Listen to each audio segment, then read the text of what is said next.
Hi, welcome back guys. This is your friend, Lettuce Head Fanfics. Back with amazing fanfiction. This is the series of What If Immortal Deku Went to Cat Cafe? Please give this video a like and subscribe to the channel if you want more videos like this. Now let's get into the fanfic. There's something calming in the way you can stand above the world.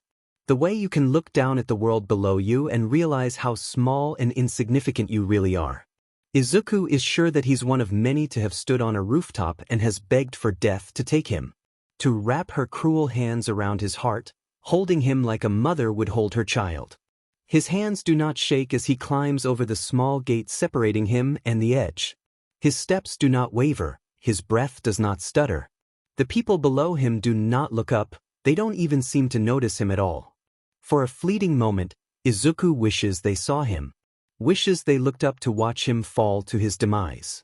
To carry his pain, his guilt, his regret, his grief. It's a disgusting thought, one he never wishes to have again. His fingers twist the skin on his forearm, barely bringing back to the present.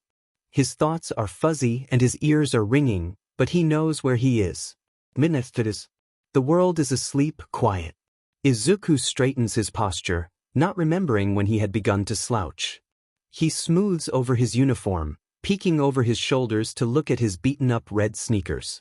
His socks were wet from sweat, but he didn't care as much as he usually did. He turns around, vision swarming. Nausea coats his tongue, forcing him to swallow it down. He drops his hands to his side and takes in a deep breath. Will this be the last time he breathes in oxygen? Will this be the last time he ever thinks? Ever speaks? Does he have to do something to make his death seem more significant? More important? His life has never been like that. Never important, never significant. Why should his death be like that? He has been quiet all his life, so he will continue to be quiet even when he's dead. Izuku lets go. His eyes do not shed any tears, nor do they close. Izuku wants to keep this memory, to bring it with him into the abyss of death. To leave everything behind and just remember this moment. To remember the stars. The sounds of people around him. The moon shining bright against his face. The way his body seems to be caught between the forces of time. Izuku hits the ground. His body tears into two. His bones shatter, exploding in their confines of flesh. His blood splatters. Izuku smiles. Izuku awakes. It's slow and quiet, peaceful. His mind is like a floating river. Everything he tries to grasp, tries to take hold in his hands, just slips through his fingers. His limbs do not move, but Izuku can feel a tingle running through his veins. His limbs do not feel like his own. It's as if they were pulled off his body with extreme force, only to be sloppily glued back on. They do not hurt, nor do they ache. He doesn't understand the feeling at all. Izuku's eyes open. This action is not slow or peaceful. It's fast and abrupt, only to be overtaken by the fear of the darkness enveloping him. It's weird the way humans are naturally afraid of the dark.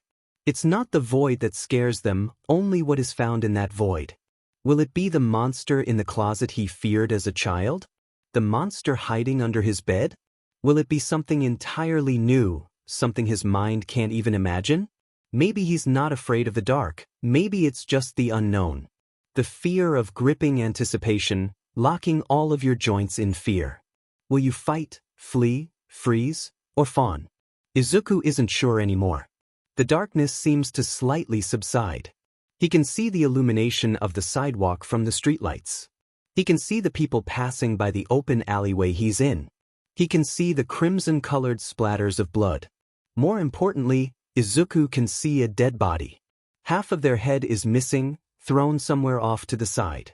Even so, he can see some unruly green curls caked with drying blood. Their arms are snapped off their body and their legs are broken beyond repair. The sight would normally have Izuku turning around and puking his guts out, but he isn't doing so. He can only stare at the person in front of them. Izuku realizes the person in front of him is himself. Dead and mangled. The person in front of him is Midoriya Izuku. He stumbles forward, feeling stomach acid crawling up his throat. His legs tremble as he throws up. His throat burns raw. It feels like his tongue is dissolving in his mouth. He drops to his knees, pulling himself toward his own dead body. His hand grazes his own hair, phasing through the strands. The world begins to tilt, only stopping when he yanks his hand back. Oxygen does not fill his lungs, even as his breathing picks up pace. He reaches toward his body again, this time touching his torso, watching as his hands ease themselves into his torn-up flesh. The world is moving around at a rapid pace, spinning like the earth spins on its axis. Izuku blinks. His body is firm, full of flesh and bones. Blood is rushing through his veins, and he is complete. There's a woman in front of him, straight green hair flowing down her back as she waits for her tea to warm. She's in the kitchen, and Izuku is on the stairs. "Mom." She looks back at him, her large eyes turning droopy as she stares at him. Her lips twitch downwards at his presence, yet doesn't say anything. "Mom?" he asks again. "Yes, Izuku? Could I stay home today?" Her eyes don't blink as she turns away from him. "Sure, Izuku." On his way back to his room, his eye catches the date on the calendar. It's the next day. The day after Izuku had attempted to kill himself. The day after he had killed himself. A shiver runs down his spine. It's as if ice is embedded in his skin, cracking and freezing up again every time he moves. Izuku can still see the moon from outside his bedroom window when he finally makes it up there.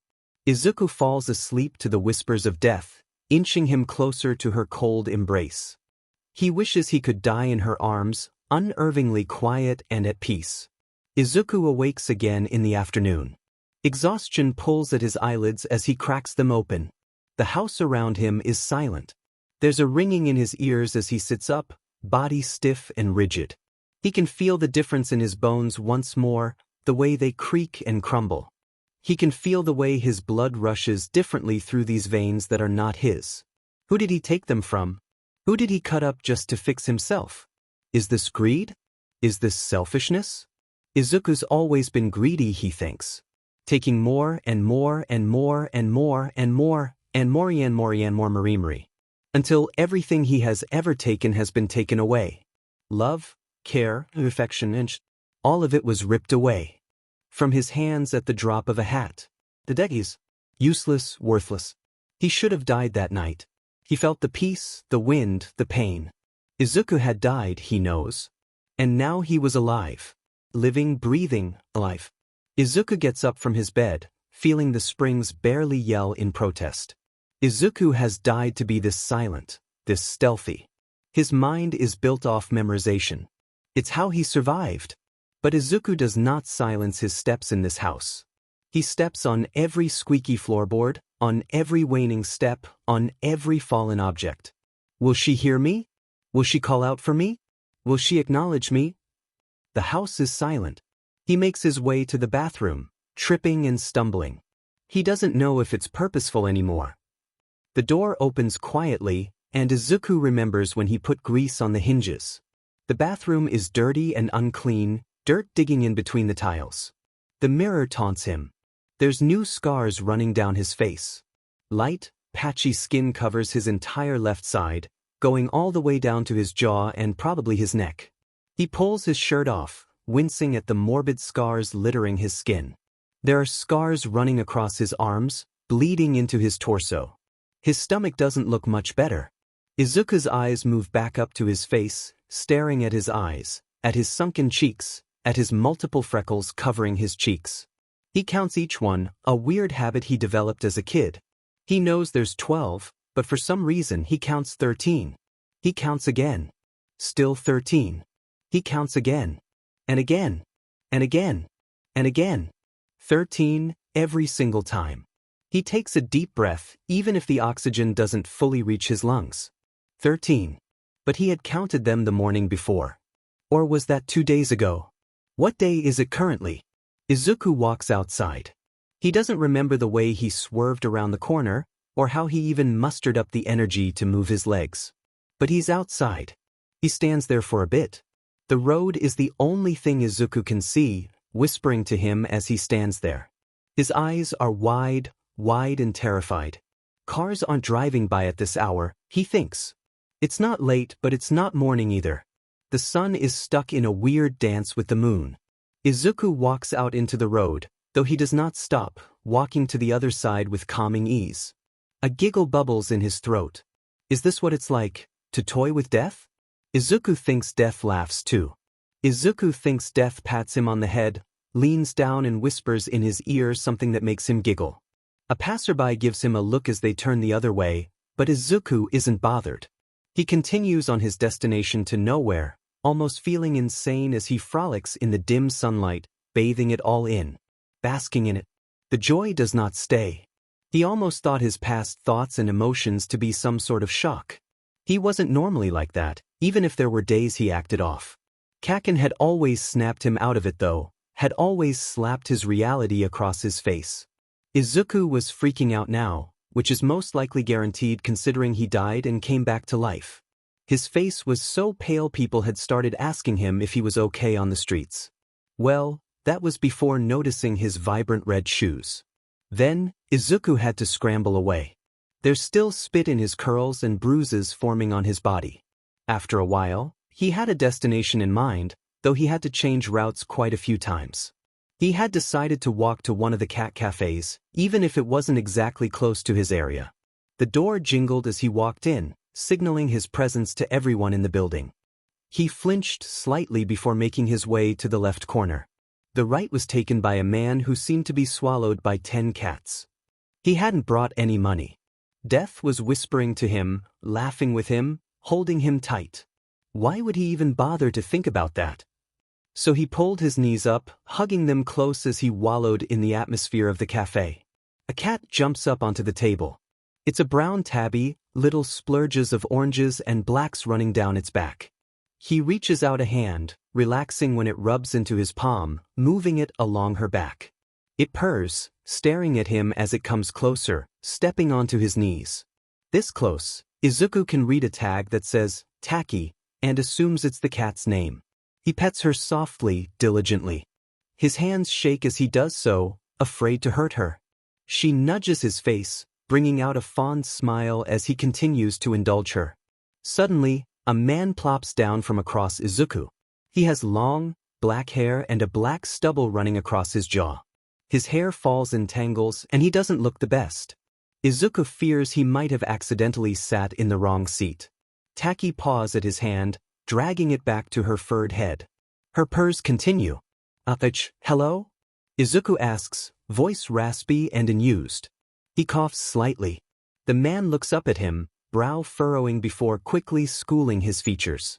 Hello, he says, voice deep and tired. Do you need something, sir? The man looks at him closely. Are you okay? Izuku chokes slightly, waving his hands around. I'm great. No need to ask. He quirks a brow. No, but I wanted to. Izuku tilts his head. There was no need for me to ask if you were okay, but I wanted to. I wanted to see if you were okay. Yes, but there was no need to. I'm okay, Izuku says, poison caking his tongue as he lies. The man sighs again. What's your name, kid? I'm not supposed to talk to strangers, Izuku says, trying to make his voice clearer. He wasn't some idiotic, gullible kid. Anymore, he adds quietly, where no one else can hear him. Not anymore. Right, well, how about this, we try to get to know each other? It's said as a hesitant question, and even Izuku can feel the awkwardness radiating off his words alone. Izuku chuckles nervously. I really shouldn't, sir. I'll buy you lunch. Every Saturday at 12 p.m. He thinks about it. Biting his lip as hard as he can until he draws blood, Izuku really thinks about it. A free lunch every Saturday. A social interaction void of any judgment, disgust, pain. Izuku is almost salivating at the thought. Yeah, okay. The man nods, getting up to leave before anything else can be said. Izuku wasn't even sure he would be able to remember about the plans he made for the next upcoming Saturdays. Is that what day it is? But he'll try. Izuku walks home in solitary silence. He takes alleyways and quiet streets. His mind is lost to him now, floating amidst. In the distance. His feet drag him back to the house he resides in, feet dragging up the stairs as he makes his way to the bathroom. Peeling off his clothes, Izuku steps into the shower, and it burns. His entire body feels like it's a light on fire, flowing through the night sky. He quickly shuts the shower off, quaking as he stumbles out of the shower. Breathing heavily, his mind conjures up some memories he had long forgotten about. Everything burns. Izuku didn't know water could hurt so much. Just like Kachin's explosions. Izuku is screaming, water burning his bare skin. It's just over the scars Kakin had made earlier, sizzling through his flesh. Izuku thought the pain was over. Thought that he had died. But Kakin could never be the best at everything, right? His scalp burns from where he was sure Kakin banged his head in hard enough for him to die. Why didn't it work? He forcefully cuts off his memories, sure that he would delve into a downward spiral if he tried to remember anything more. It hurts to remember. Forgetting was like the aftermath of eating something really spicy, yet remembering is like being in the moment. Izuku breathes. He steps out of the bathroom, clothes clinging tightly to his flesh and bones. He sits down on his bed, feeling the sizzle of his skin finally settle onto the back burner of his mind. Izuku breathes, even if the oxygen doesn't fully fill his lungs. Izuku breathes, even if death does not whisper him to sleep like before. Izuku breathes, even if he so desperately wishes not to. Shota was truly, honestly, just trying to find Hisashi. The man had said that he would be there soon, leaving his studio early that night. He had said he would sit near the back, so Shota could lay there with a cat on his face for just a bit longer. Cal got annoying very quickly when he started to dig his nails into his face, almost tearing it into two. He'd sighed as he pushed the cat off his face, but glad to be able to finally breathe. Well, he then had to take off many more cats, but there weren't many. And after that he had moved to the other corner, assuming Hisashi would be there. Though it seems he didn't take into account that Hisashi isn't really one to sit in the corner, since that's really more Shota's thing. Instead, he had met a kid. A kid with scars like nothing he's ever seen. He seemed to be wearing some uniform that's been torn up and burned. His hair seemed almost matted, black and greens mixing together. Shota could tell the kid was nervous. He was fidgeting with the cat in his lap, and was also very expressive with his hands. Shota got pretty concerned for Taki when he started waving his hands around, but luckily he didn't hit her. Well, maybe he shouldn't have been focusing on that. The thing is, he hadn't expected to suggest paying for a kid's lunch every Saturday. The kid had sprouted a concern in him. He looked rather sickly and worse for wear, but he also didn't want to assume nor to scare the kid off. It felt almost shameful walking away from that kid. He had almost looked like a kicked puppy, which, weirdly enough, Hisashi also sometimes looked like a kicked puppy. He didn't want to say he pitied the kid, but he did want to make sure he was okay. It was just something all heroes have to be sure of. That people are okay. That people are safe. Hisashi did laugh at Shota the entire time they were still at the cafe and the entire drive home. He doesn't think he'll ever live it down. Izuku Midoriya. The name rolls off a tongue, but it is not something said with the ease of a roll. It's spitted, rotten and torn into something new, Deku. That's his name. Useless, worthless, Dekunabu.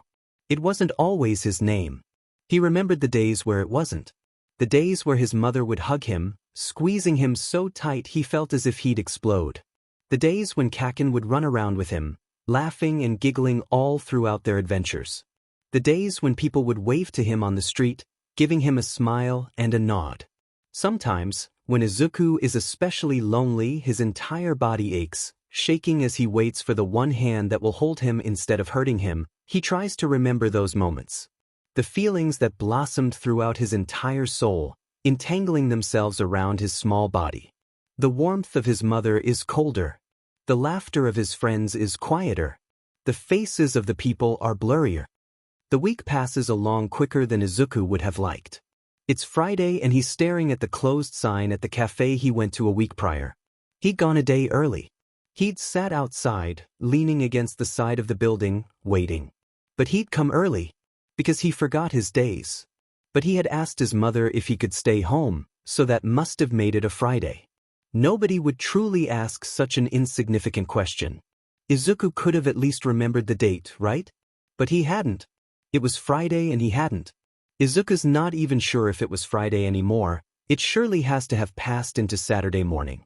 The sky wasn't any brighter, it wasn't any pinker, but it felt as if he could feel it. Like his bones weighed down a bit more. Like his throat closed up and his eyelids drooped. Izuku Midoriya, he whispered into the night air, as if he was claiming his name back as he lulled himself to a light slumber. The wind wrapped around his frail body, as if it was giving his name back to him. Izuku goes to sleep. He does not feel whole. There are still bits and pieces torn from his very being, something he has still not picked up. The glue is not in his hands and his missing pieces are scattered, but there's a tingle in his toes and a pumping heart in his body. And Izuku Midoriya believes that's all he needs. Waking up is not easier than falling asleep, Izuku decides. The decision is weird and out there. He'd barely even registered the thought at all. There's kicking to his side, a warm liquid pooling out of his mouth. There's not much noise other than the scuffle of shoes and drunken laughter. Izuku's eyes shoot open, launching himself up as he tries to get away from his attacker. He's crying and there's blood dripping down his face. His ribs hurt, creaking every time he moves, banging against their skin-tight cage. He winces, quiet and shaking. He looks up to see an old man, white hair dropping off of his head in clumps, steps faltering when Izuku had moved away from him. The man hiccups, face contorted into something ugly as it's shrouded in darkness. Creep. Leeching on my goddamn property like. The thing animal, the man slurs, pointing toward Izuku with a wrinkly finger. Izuku does not move, too terrified of angering the man more to even think of the act. His mind is stuck between the choices of freeze and fawn. He can't think, can't move, just trusting his body to help guide him. Did you fing hear me? Get the hell out of here you fucking hole, he slurs, stumbling closer. Izuku runs, catching his arm on the corner when he turns, yet the blood running down his arm doesn't bother him. Blood is everywhere, don't you remember? Splattered across the concrete. Gushing out of your body. Like an open stream, you just won't stop bleeding. Can't you taste it? Can't you see it? Can't you remember it? He doesn't run far, only just a few buildings down before pulling into an alleyway. The sky was starting to brighten, the sun carrying itself over the expanse of the earth. Is it not tired? Izuku knows he is. Tired of waiting, tired of watching, tired of hurting. His bones ache and he can feel a rumble in his stomach. Izuku grips at the skin on his stomach, pulling and scratching until the pain dulls to a faint sensation. Maybe he should go back to the cafe, only inside this time. Maybe he should sit down at the booth. Maybe he should just wait for 12. He walks back to the building, ignoring the burning of his face, ignoring the pounding of his ribs, ignoring the emptiness of his beating heart. The cafe is quiet at this time of morning, employees lounging around as they wait for a customer to order. Izuku's pockets are empty as he sits down in the booth, watching a white cat bathe in the sunlight from the window. They're sitting on the booth's table, staring at him through lidded eyes. He smiles, tilting his head on his pulled-up knees. His eyes are full of sights as he watches the day go by. He sees sunrises. He sees conversations. He sees lives, people living life in front of his very eyes. The thought is a weird one that brings him a weird comfort in watching these people live their own lives instead of living his own. Someone sits down across from him, startling Izuku and one of the black cats who decided to sit on the table as well. It's the man from before, but his hair looks a bit greasier than the week prior. Izuku cringes slightly, only pausing when he realizes the man is watching him. A silence, heavily awkward, blankets itself over the pair, the man only continuing to stare. So, your name? The man asks, lifting an eyebrow. Panic creeps into Izuku's gut. Had Izuku thought wrong? Is he not going to pay for his lunch? What had he agreed to? Izuku looks down at the empty place in front of him on the table, normally where food would sit. He looks back up at the man. The man sighs. Is there anything in particular you would like? He shakes his head. Tea is fine. He quivers out, nails digging into his palms. The man gives him a look before getting up to go to the counter, giving an order which is longer than what Izuku had said. After a few minutes of waiting, the man comes back, 2 small bags and a drink in hand. He places the drink and a bag in front of Izuku before placing a bag in front of himself. The bag is brown and made of paper, the cafe's logo on top. It's square and folded up neatly. He looks up at the man, narrowing his eyebrows. It's a sandwich, eat.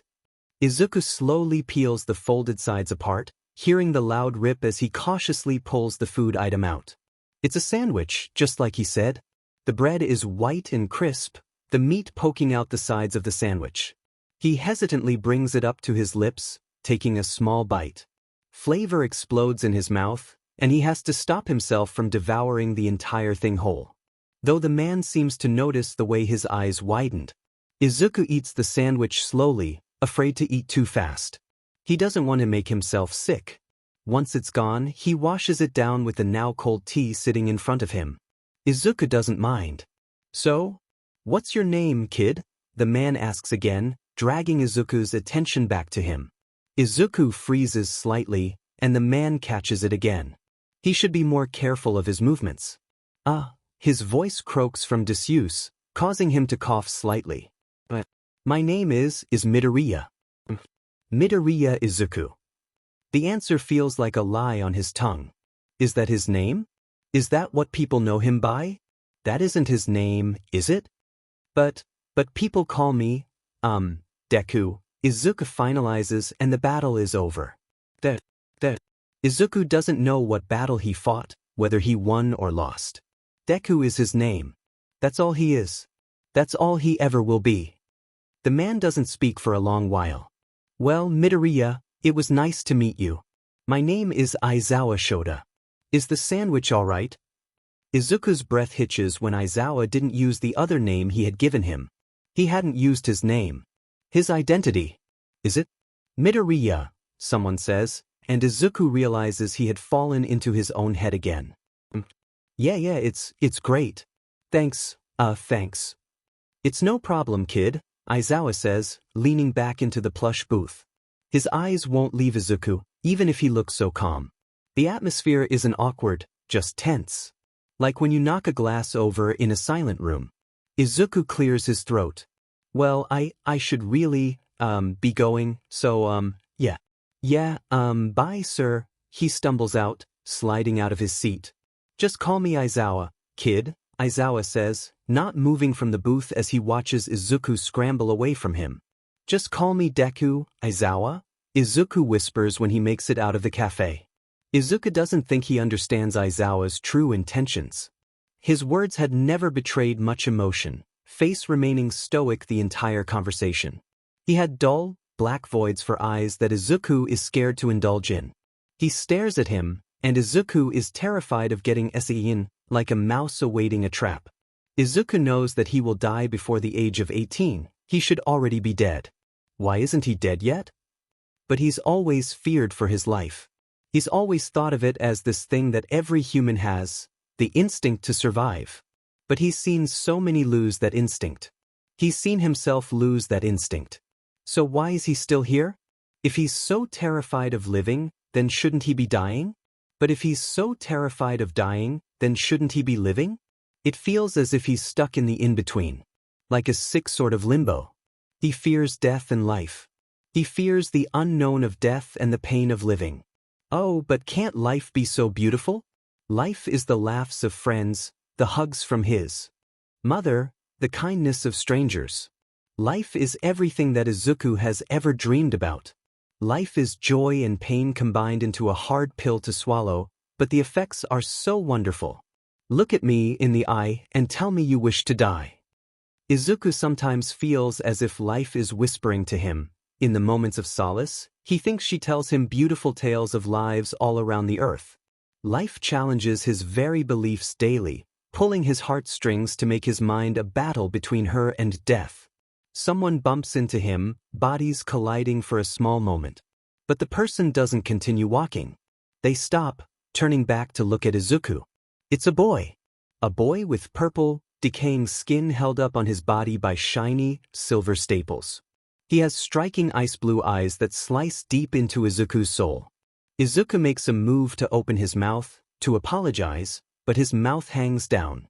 His throat closes up, and he can only hum what he hopes is an apology. The boy doesn't continue walking, causing Izuku to do the same. The boy's eyes narrow, running up and down Izuku's frail frame.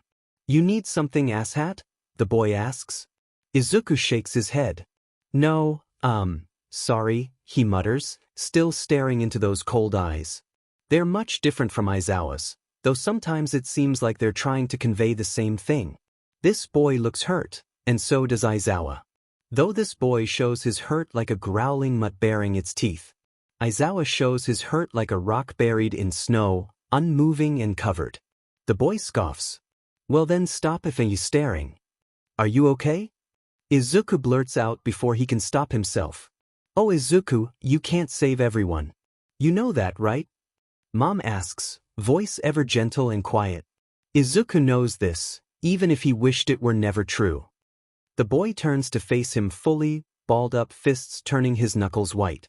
"You implying something, huh? I don't need your FING help, dickhead. Go be a hero somewhere else." "I'm not trying to be a hero, I'm just asking you a question," Izuku replies, muscles tensing. "Yeah? Well, I'm fine, just leave," he spits out, eyes heavy and full of grief. Izuku finds it weird that eyes truly can lead to the soul. Izuku takes a step closer, and the boy steps back, like a scared dog. It won't be much longer until he lunges like one, too. "I really don't think you are," Izuku says. "Maybe you could just tell me your name?" The boy's facade wavers, and for a split second, Izuku can see how scared the boy really is. "You can call me Dabi," the boy says, words irritated and angry. "An eye for an eye." Well, you can call me Deku, Dabi." Dabi grunts, turning around and leaving Izuku alone in the alleyway in which they crossed paths.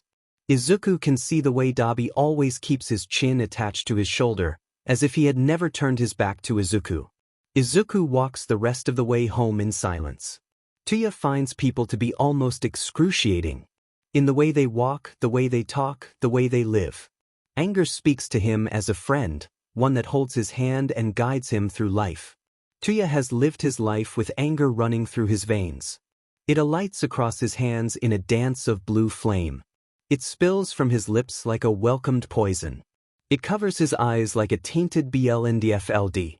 He doesn't quite believe that anyone else has experienced anger like Tuya has. The one where the burn feels comforting. The one where the screams feel familial. The one where he is the fire and the wreckage at the same time. But this, Tuya knows, is that Deku has never experienced anger. Deku is a boy with big green eyes that are so dull, Tuya wasn't even sure there was life behind them. Deku is pitiful. Like a piece of roadkill still laying in the street. You can still see it twitching, and there's a sick part of you that waits for another vehicle to run it over. To end its prolonged suffering. Honestly, Tuya thinks, if Deku had asked him to kill him, Tuya would have been the one to end his prolonged suffering. Izuku opens the door to his house, hinges creaking as he steps inside. His mother's car isn't in the driveway, but Izuku calls out for her anyway. She doesn't respond. Izuku's steps falter, even if he'd expected it. His mother isn't home again, and the house is so quiet that Izuku's ears start to ring. He makes his steps louder, stomping throughout the house. He hums to himself, whispering every thought he can conjure up. He trips on the last step to his room, face planting into the hard flooring. The scabbed-over wounds from earlier open up, blood dripping down his face. His ribs slam against the floor, and he can feel tears spring to his eyes. He coughs, throat sticky and raw. Blood is splattered on the floor, on his sleeve from where he'd wiped the gushing fluid off his nose. Everything hurt, and everything was so quiet, and why is his heart beating so fast? Izuku tries to breathe, coughing more when his fleshy lungs pound against his ribs. He places his hands on the wall and door frame to the bathroom, unaware of how he'd gotten there. He stumbles into the bathroom, breath coming in short gasps as he collapses on the tiled flooring. Bony hands entangle themselves in his matted curls, pulling and tugging. Tears are streaming down his cheeks, clouding his vision and mixing with the oozing blood. He coughs out a sob, throat burning as sobs continue to rack his body. His limbs are numb, and his mind is away. He feels everything and nothing at all. He can feel the pain, the tears, the burning wounds, but his head is not where it should be. It feels as if he's in a whole new area. Like a snow-covered hill with rocks digging into his back. Like the snow is kissing all of his injuries away, consuming his entire being until he's nothing other than the dirt that others walk upon. And then the snow is gone. The rocks are nowhere to be found. Izuku is not the ground, nor the dirt, nor the grass. Izuku is just plain Izuku, a human with a body and a mind. Izuku is sitting in his bathroom, knocking on the door as he tries to sit himself up. He bumps into the sink, porcelain digging into his side. He opens the door, and through blurry vision, can see his mother. She has a tight scowl on her face, sunken in cheeks and large bags around her eyes. Her straight green hair is pulled up into a bun, blue scrubs sticking to her skin. She rushes past Izuku, barely acknowledging him as she pushes him out of the room. Izuku quietly walks to his room, not wanting his mother to see him like this anymore. He lays in bed, awaiting slumber like a fly awaits. The swatting hand. His eyes fall, even if he feels no pull to sleep. Izuku does not sleep that night. Photos, a stop in time captured in a device. Izuku has taken all of the photos down from his walls. The hallways are dark and barren, dust collecting in the corners. He's packed every frame and flimsy picture into a tight box, but he's left the thick books full of his childhood moments on the wooden bookshelf. He knows his mother likes to flip through them, in the cold of night. He likes to pretend he doesn't hear her sobs from the stairs. Pictures have always been something Izuku despised. His face is always contorted and wrong, inhuman. He's seen himself joyous, scared, and rageful. He's seen his vulnerability painted among the school walls, bruised and bloody. Something for all to see. He wasn't exactly surprised when he saw photos of himself posted on his locker, red spider lilies taped on the metal. He forces himself not to read the scribbled-on words, because he remembers the words they spit at him previously. He wasn't surprised when people shoved the printed picture of himself. How didn't he notice the snap of a camera in front of his face? But he never quite looked at the photo in its entirety. He would let his eyes blur over, letting his mind float away as he lived inside his own brain. Like there were no burning explosions, no bruising skin, no bleeding flesh. Izuku liked to imagine there were arms holding him, gentle and caring. Their nails were long, but they didn't dig into his skin like so many others had. They cradled his face, whispering the yells of the people around him. He never let himself hear what they had to say, though. His ears would ring, and he never tried to fight through it. Eventually, Izuku would stumble off school grounds, head full of cotton. He would run through the streets, twisting in and out of alleyways and swerving through people. He doesn't think he lost the kids following him, as when he finally comes to, he can feel drying blood caking the inside of his uniform. His head aches, and it feels as if his entire body has burned up to ash. His knee is tucked up to his chest, and when he glances around, he finds himself in another alleyway. He thinks his knees gave out on him, seeing as he can barely get himself up. Scraping his hands against the gravelly concrete, Izuku tries to push himself up. He collapses before he can even stand. His knees dig into the small rocks, prickling his thin skin. He presses his forehead to the ground, like he's bowing before someone. Oh, you're so cute. All covered in blood. Here, I'll help you up. Izuku tries to force something out of his throat, yet the only thing that comes out is a strangled croak. He clears his throat, feeling his dry throat begin to crack. No, he coughs. No, it's fine. He places his sweaty palms against the ground. The girl refuses, grabbing a hold of his elbows as she picks him up. She digs her sharp nails into his skin, feeling the sticky crimson drip onto her fingers. Her eyes stare at him in a familiar gaze, hungry and unwavering. His skin crawls, and all he can think about is the thousand of other pairs of eyes who've stared at him like that. But her eyes are weirdly different. They're glazed over, pupils turned into slits. Like sharp, silver daggers, they dig into his heart and tear. As the girl drags him up, Izuku can feel the bones poking out of her skin. And when she pushes him against the wall, he can see how sunken in her cheeks truly are.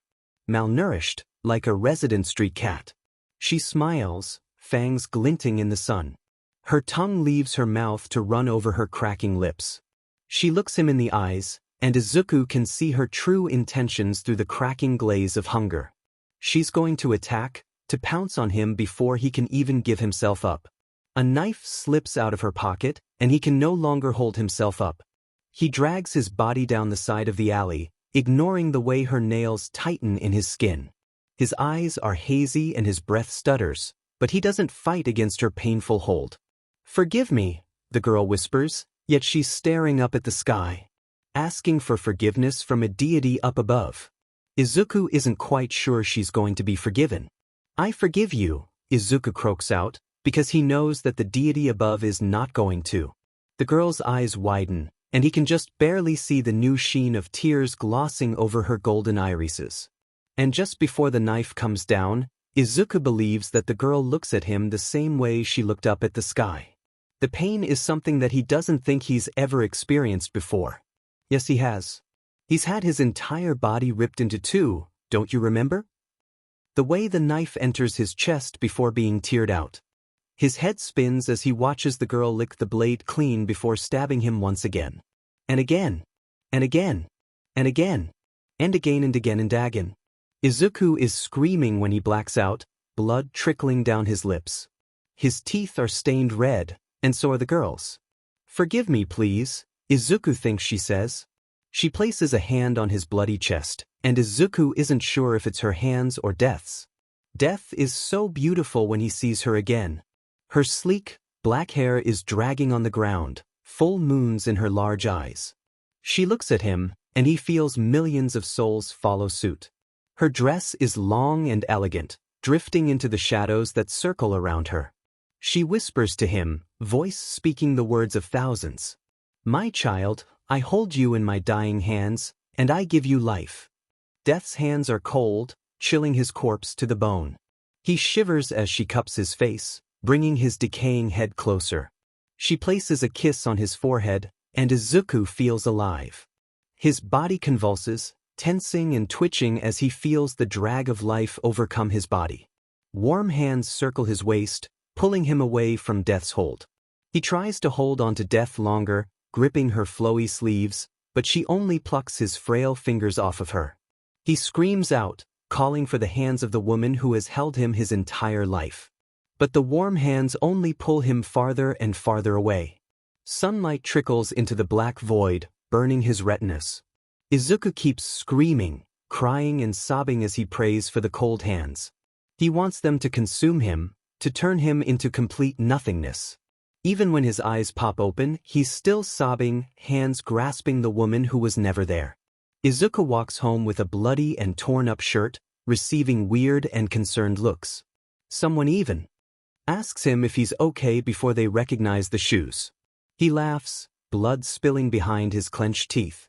He isn't sure why he laughs, but the thought is quite funny. Maybe it's the fact that someone sought out to help him. Maybe it's the fact someone would have helped him if it weren't for his extra toe joint. He continues laughing. He doesn't stop even when he's thrown onto his hands and knees, tears falling out of his eyes when the bursting laughs just won't stop. He screams and screams. His voice is torn up and his face is red. Throat burning and raw, Izuku still doesn't stop screaming.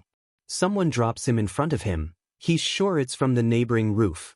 Covered in black, Izuku can barely see him through his blurry and clouded vision. "Hey, kid, you okay?" the man asks, and Izuku quickly recognizes him as Aizawa. The man from the cafe. A man who might actually listen. "Aizawa, have you ever met death?" he asks, voice croaky and shaky. Blood spills between his lips, tears falling from his eyes. Aizawa pauses. "I'm sorry, kid." Izuku screams louder. Izuku Midoriya is not seen. He laughs. Never has he been seen. He doesn't know what the feeling is like, to be heard through the raging storm, to be held through the roughest nights, to be understood through his own mind. He screams. Like a raging war, his mind is split apart. He can feel it, the way they diverge, blood leaking from the torn-apart organ. It hurts, bullets firing off in his head, axes throwing, arrows missling. Bodies falling, people screaming, blood and organs spilling. Weeping pleas falling upon God's covered ears. God is grinning, hands pressing against his skull as he watches the wreckage. Death would never do that. Izuku thinks he can feel God's laugh reverberating through his head, like mallets pounding against his frontal lobe. He weeps, pleas he knows no one will answer to slipping past his bleeding lips. A snake's hiss. His begs turn into raspy words, words he hasn't dared uttered. Like his lungs are caught in his throat, he's wheezing every last word, until his chest goes quiet and his heart stops screaming. Hot, liquid rage burns through his veins.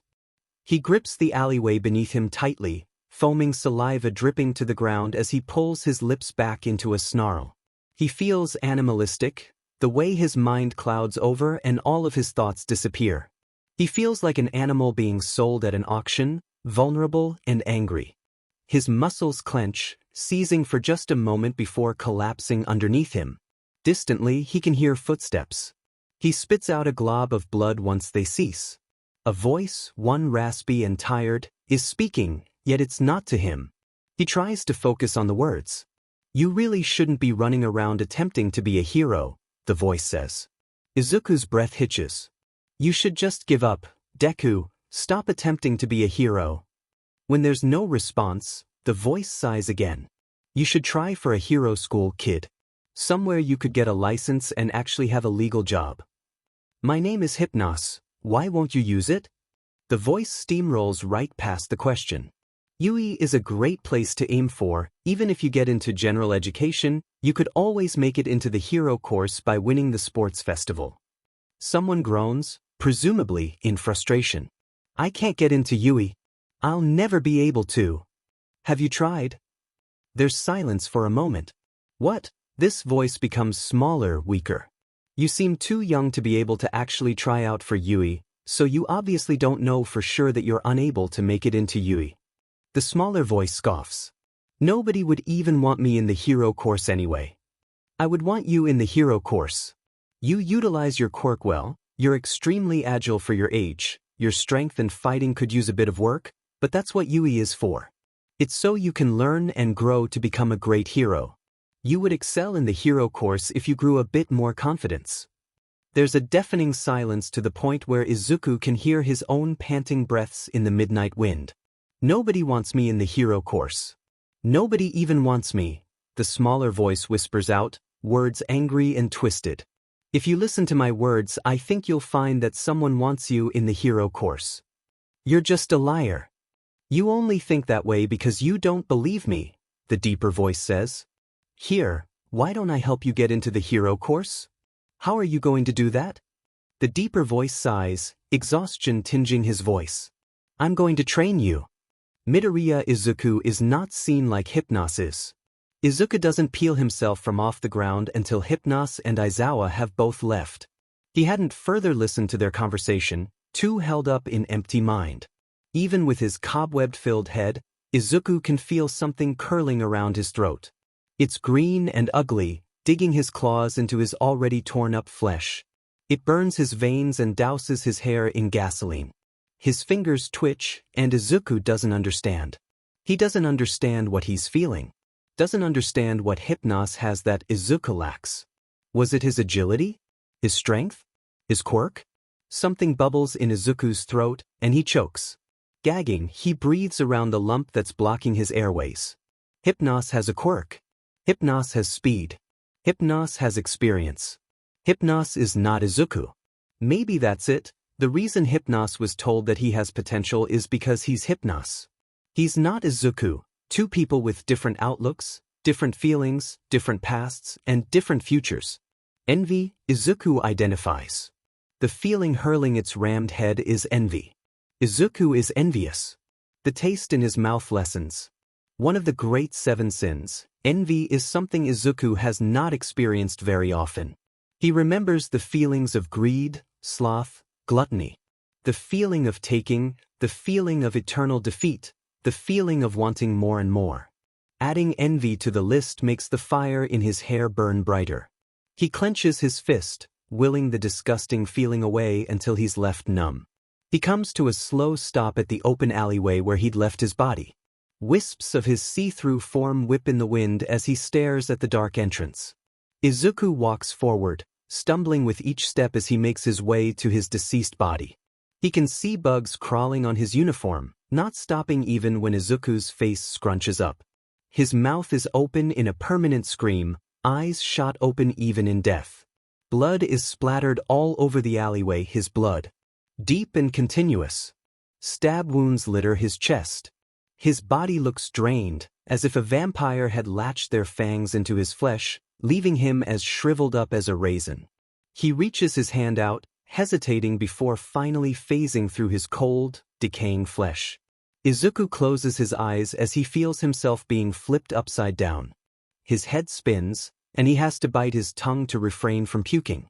In the dead of night, Izuku is staring at his mother. He watches her movements, standing rigid as she picks up the phone. She doesn't notice Izuku, and he has to make sure he's still firm, still fleshy and alive and whole. Her eyes never meet him at all. The phone rings once or twice before it abruptly cuts off. "Oh, Mitsuki," his mother breathes, holding back a hitching sob. I just don't know what to do." A muffled voice on the other end replies, voice rash, even if the words are soft. "No, I just don't know what to do. We don't speak, we don't interact, we don't even look at each other. I just want my little boy back." Mitsuki says something to his mother, making her snort as she holds back drying tears. "Thanks for the offer, Mitsuki, but I will not be hitting him up the head. That's not how this stuff works." A laugh echoes on the other end. "Well, maybe that works for Katsuki. Kami, you're always slapping that boy." She pulls the phone away from her ear, just long enough for Izuku to hear Mitsuki. "I'd punch his lights out if he weren't my son," she exclaims, boosting laugh exploding from the phone. His mother gapes, laughing. "Mitsuki, oh gosh, you're horrible," she forces out between giggles.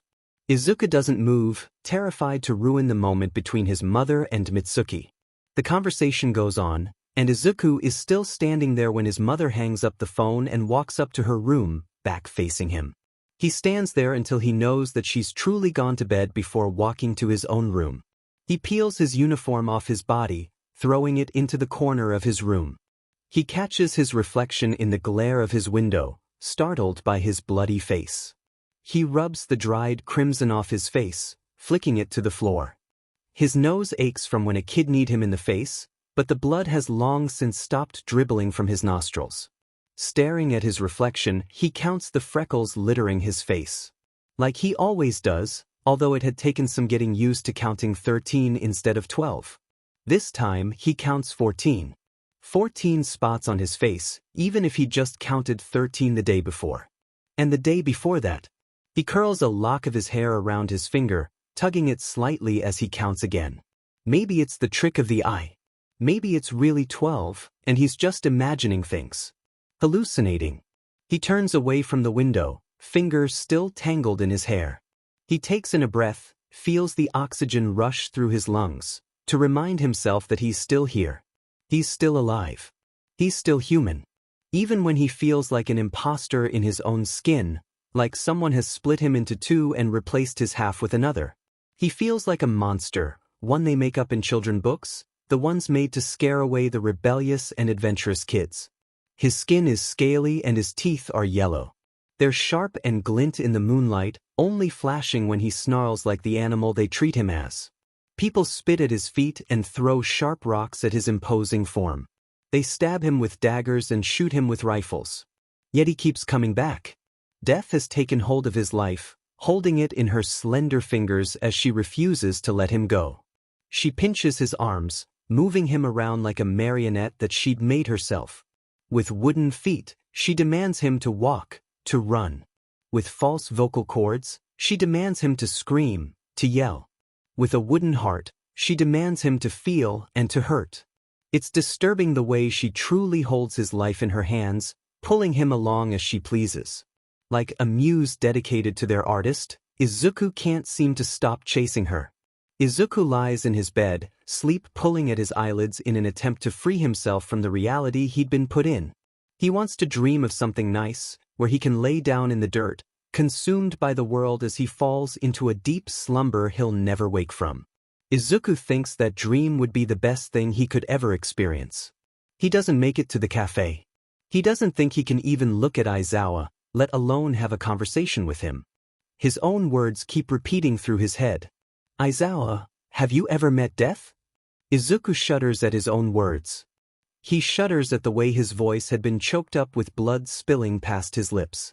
He shudders as he remembers how much blood he had spat out that night, and he's sure people have passed by the blood stains left in his wake.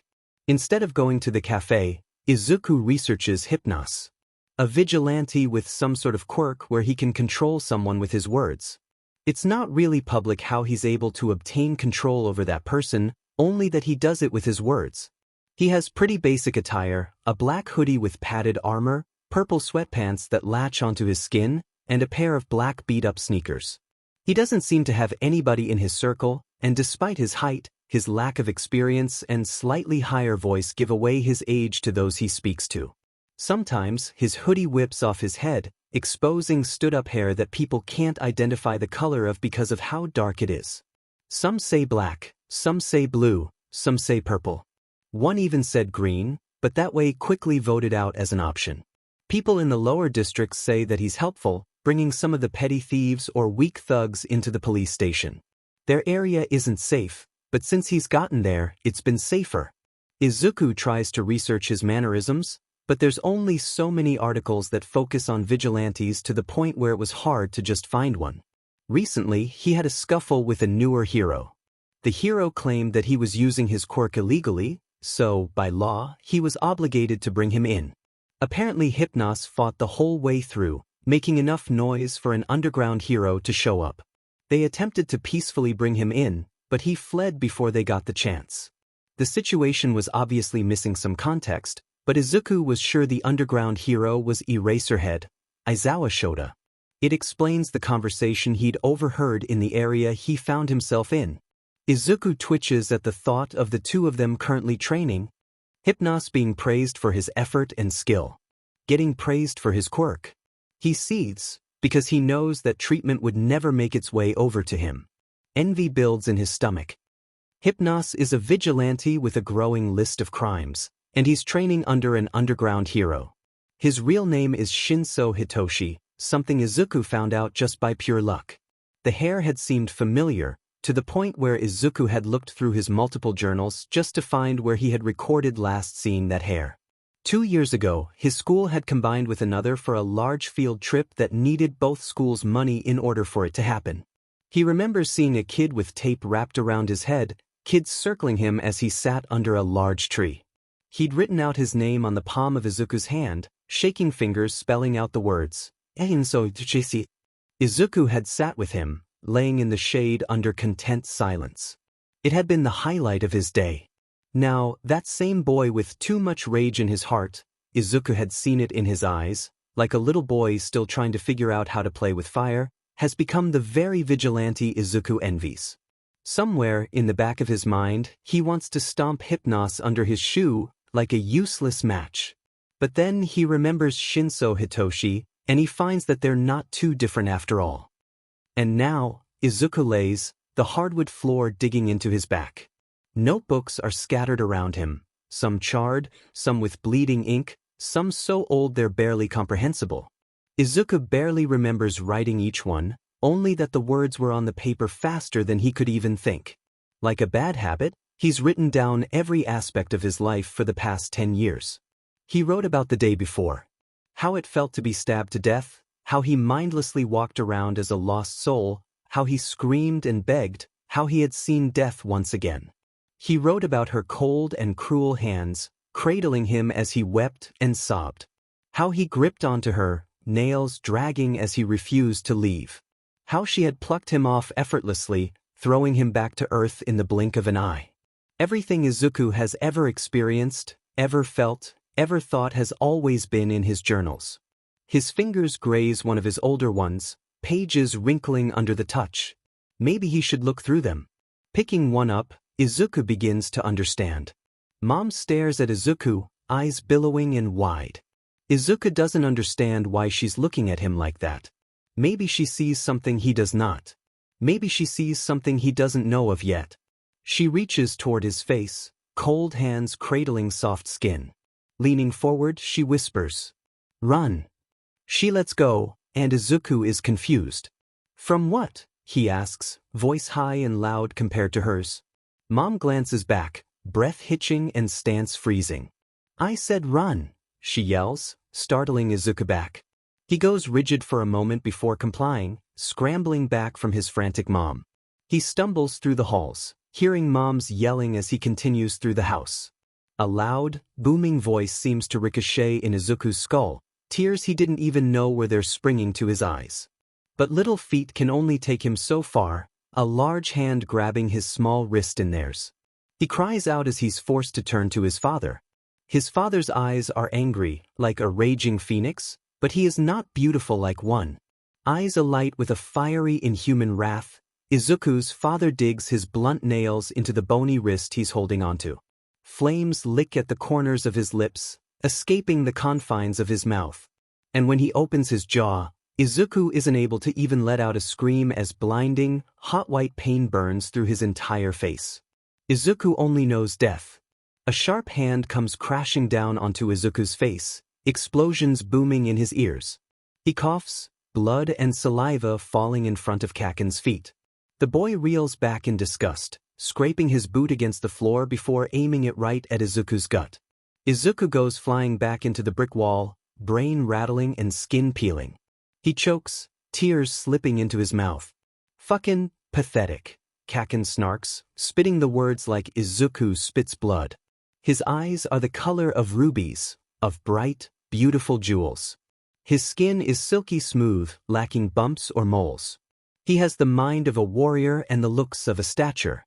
Izuku believes he must come from the gods. To punish you. To hurt and burn you.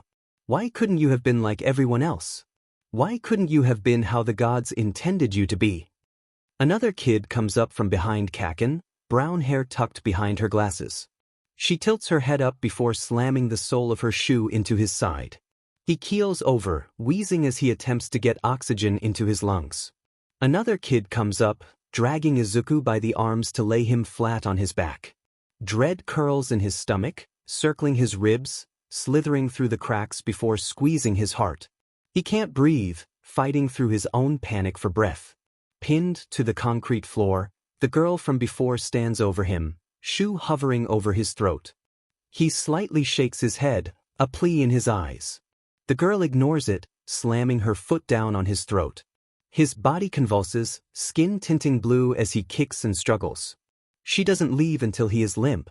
Izuku has never looked at rubies the same. "Do you even know what it takes to be a hero?" A boy sneers, lip lifting to reveal his yellow teeth. If I try hard enough." Izuku yells, clenching his fists tight. He stares at his shoes, bright and red. The color of flame. The color of blood. The color of rubies. The boy shrugs. "You can't train very hard if you're quirkless, though.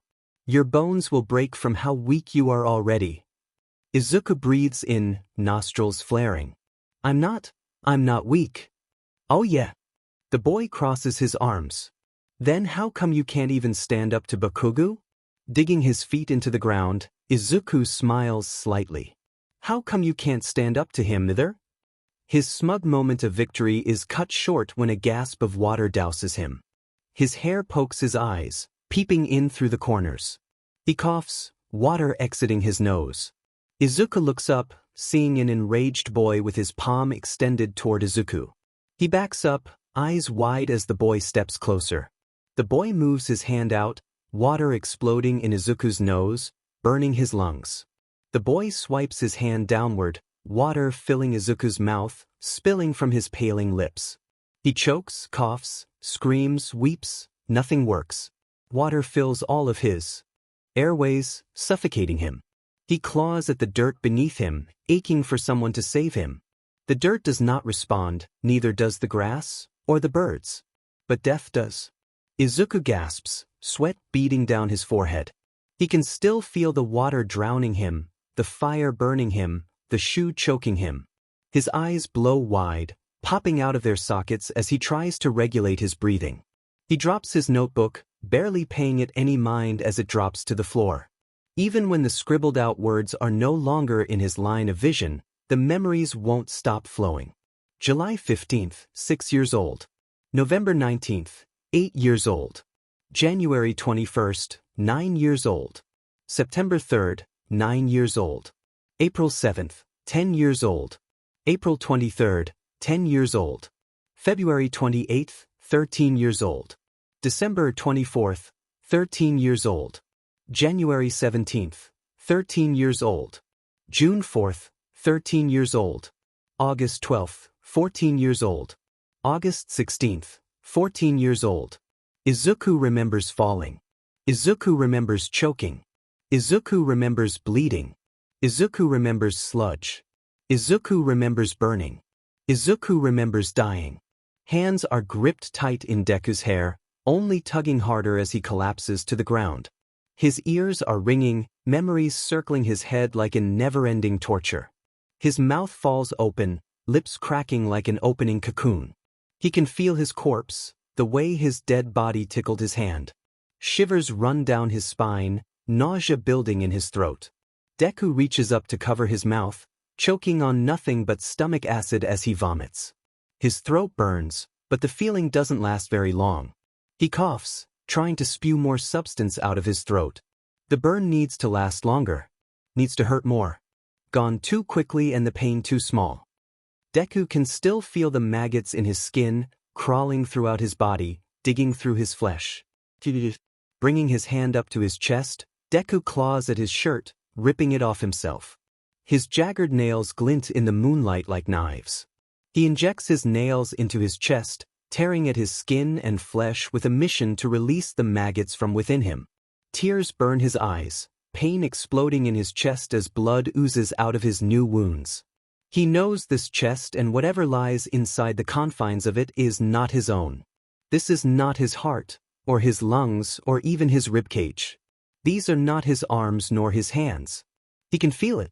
The way they creak and the way they ache and scream. They've been forced onto him, but they will never be a part of him. And when his panic and memories subside, Izuku finds himself bloody and broken. Tears and saliva coat the floor from where he has his forehead pressed down to the ground. His body is wonky and wrong, chest burning and fingers aching. When he lifts himself from the floor, he finds his nails still inside of his chest, keeping the blood trapped inside of him. Taking his nails out of his chest, wincing along the way, Izuku stands completely, pointedly not looking at himself or any reflective surface. He picks up his discarded shirt, his mind buzzing as a familiar numbness fuels his veins. There's a knock at his bedroom door, guiding his eyes to the wooden slab. He clears his throat slightly before walking up to it and turning the handle. He's slow with opening up the door, limbs still stiff and rigid. When the handle is pressed against the opposing wall, Izuku hears a gasp. Izuku, oh Izuku, what have you done? Mom. Izuku's mother looks up at him, eyes stinging with tears as she takes his appearance in. She grabs his blood-stained hand, gripping it tight before grabbing his other one, not flinching at the stench of stomach acid covering it. Oh, baby, what have you done to yourself? She asks, sobbing as she pulls him into a hug. He freezes, ice stabbing his veins. I'm sorry, he whispers, even if he truly knows that he's not. Aizawa wasn't sure what to think when he realized the kid wasn't making it to lunch. He sat for 3 hours, staring at an empty red booth, cat comfy in his lap. He wasn't particularly worried, life happens. Hell, his life hasn't been the most calm either. Promising to train a reckless vigilante and meet up with a stray kid is a lot to handle. But even if he wasn't worried, apparently concern was written across his face. What's up with you? Hypnos pants, gulping down water. Aizawa hums. What do you mean? The kid waves his hands around, and Aizawa's sure he rolls his eyes under the mask. Your face. It's crinkled. Fix it. Well, I don't want to fix my face. And it's not crinkled. Hypnos ball his fist. And there's something in your voice? He says, words tight. Like there's a downward tilt at the end of your sentences. Aizawa stares at the kid, unsure of what exactly he's referring to. I was unaware of that. I'm sorry if I made you uncomfortable. Hypnos groans loudly. I never said I was uncomfortable. That's what you were implying. The kid grumbles, picking his sore body up from the mat layering the floor. Yeah? Well, imply this, I'm outta here. I'll try, Aizawa replies, but after the words leave his mouth, a task he was meant to do pops into his head. Wait, he calls, voice steady. Hypnos turns around, movements slow. Yeah, I need something, he yells, walls up and swords drawn. Aizawa reaches into his jumpsuit pocket, pulling out a slightly crushed and warm granola bar. He throws it to the kid like a bowling ball to 10 pins. The kid picks up the food item, quietly examining it before quickly pocketing it, as if Aizawa were to take it back. You're thin. Bulk up. Turning back around, Aizawa can see the small pop of the Vigilante's head. And when Hypnos finally leaves, leaving Aizawa alone in the silent warehouse, it's only then that he takes a full breath. Feeling the oxygen explode through his lungs, blooming throughout his body, Aizawa feels alive. He places his feet flat on the floor, relishing in the feeling of groundment. Like the earth is reaching him even through the layer of construction. He smiles, something many don't see often. He knows the earth sees though, and he knows she's smiling with him. Shinso has never met someone like Eraserhead before. He's a character that Shinso's afraid to get to know more about. His mannerisms don't make sense. His words don't make sense. The way he speaks doesn't make sense. His face doesn't make sense. Shinso breathes out an angry blow through his nose, like a rearing bull. He kicks a rock that had fallen in his path, watching it skirt away as he continues his trek. Older people were never a group Shinso tended to associate himself with. They're powerful, unpredictable, and so much wiser. Many use those characteristics as a weapon. Spend their whole life sharpening the blade and perfecting their skills. They slice and stab, not bothering to look back at the mess they've created. But maybe it's more than their specific age range. Maybe it's just the people themselves. The people who can stare into a dying person's eyes and forget about the human reaction of remorse. They forget their guilt in the destruction. He crushes another rock with his feet. People have always been like animals pitted against each other, fighting through instinct and thought. Humans as a whole have crawled and fought their way to sentience. Humans have perseverance built and programmed inside of them. Everyone was once an animal, but not everybody has released themselves from that mindset. Shinso has always been treated like an animal, but if you beat someone like a dog, they'll bite like one. His teeth are jagged and some are missing. His skin is tainted with marks and scars. His eyes are wide and alert. His ears are cut and forced down low. Truly, Shinso looks like a mutt. And he bites like one. Inko knows that she is no longer the woman she used to be. Her eyes do not shed tears, even if weeps fall from her lips. Emotion does not bloom in her stomach, even as she holds her bloody and bruised son in her arms. She grips him tighter, hoping any feeling washes over her. But grief does not rear its head. Anger does not bloom in her chest. Disgust does not curl around her tongue. Her body is like an empty vessel, hollow but alive. "Oh, Izuku," she cries. "Why have you done this to me?" "I'm sorry," he whispers into her disheveled hair. She shakes her head, forcing moisture to build in her eyes. Maybe then tears will fall. Maybe then feeling will creep up her feet, overtaking her entire soul. "You cost me everything." She closes her eyes, shutting them tight to the point she gets dizzy. "I'm sorry. You cost me my marriage. I'm sorry. You cost me my dream job. I'm sorry.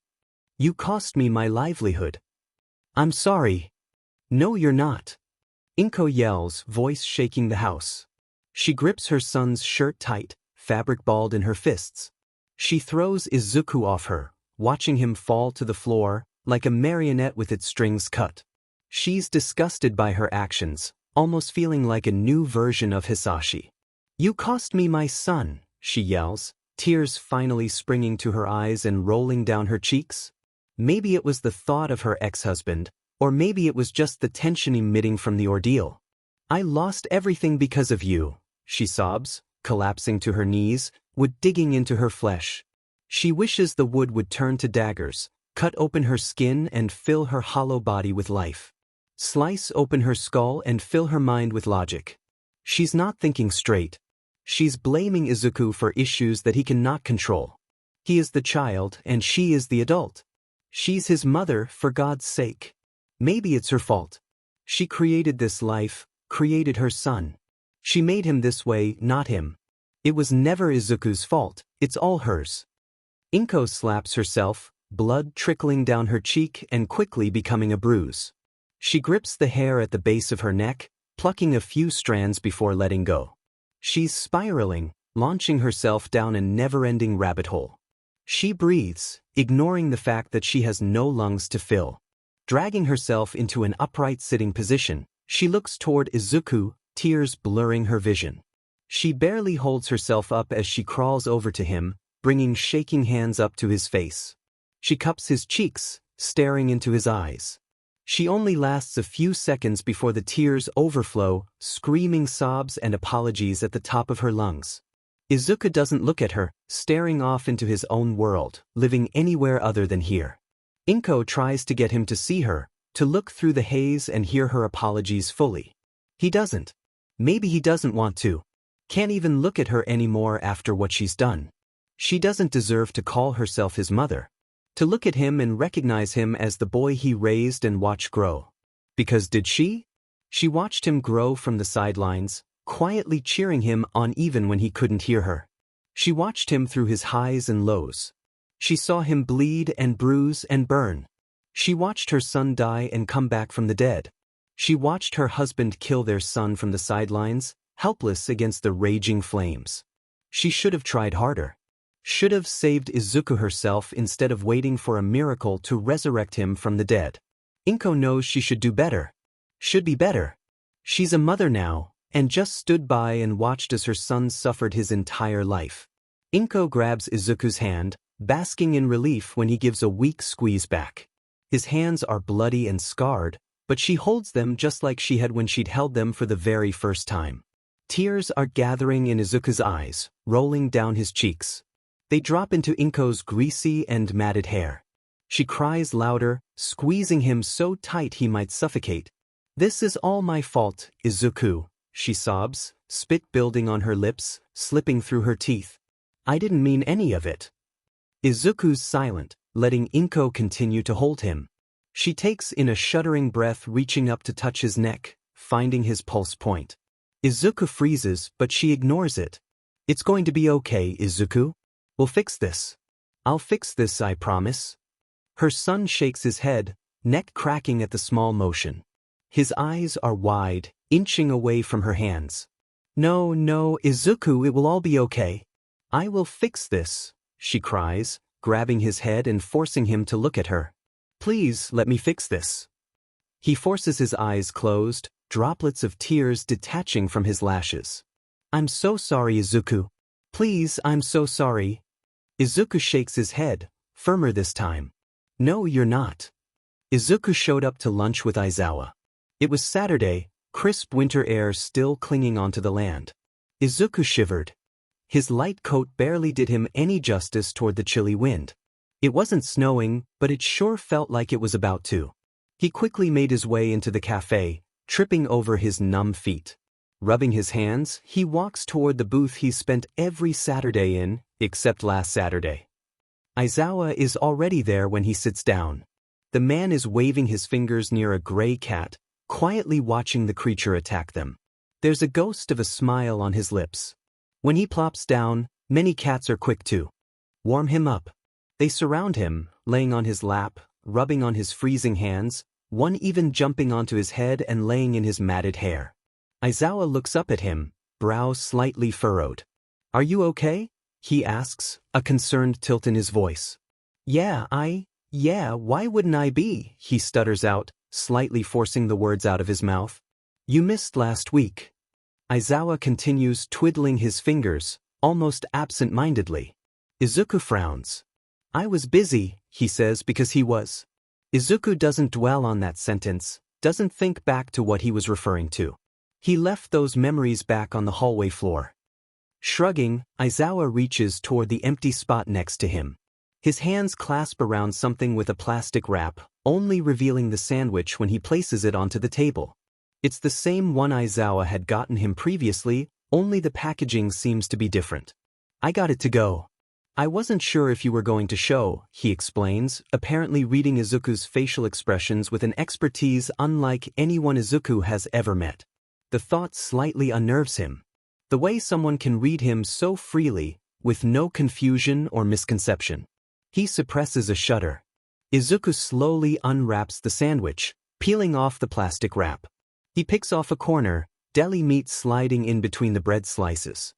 He pops it in his mouth, relishing in the way flavor bursts on his shriveled-up tongue. Aizawa looks at him weirdly, but Izuku barely pays it any mind, content to eat his gifted sandwich piece by piece. He hums lowly once he finishes, belly full.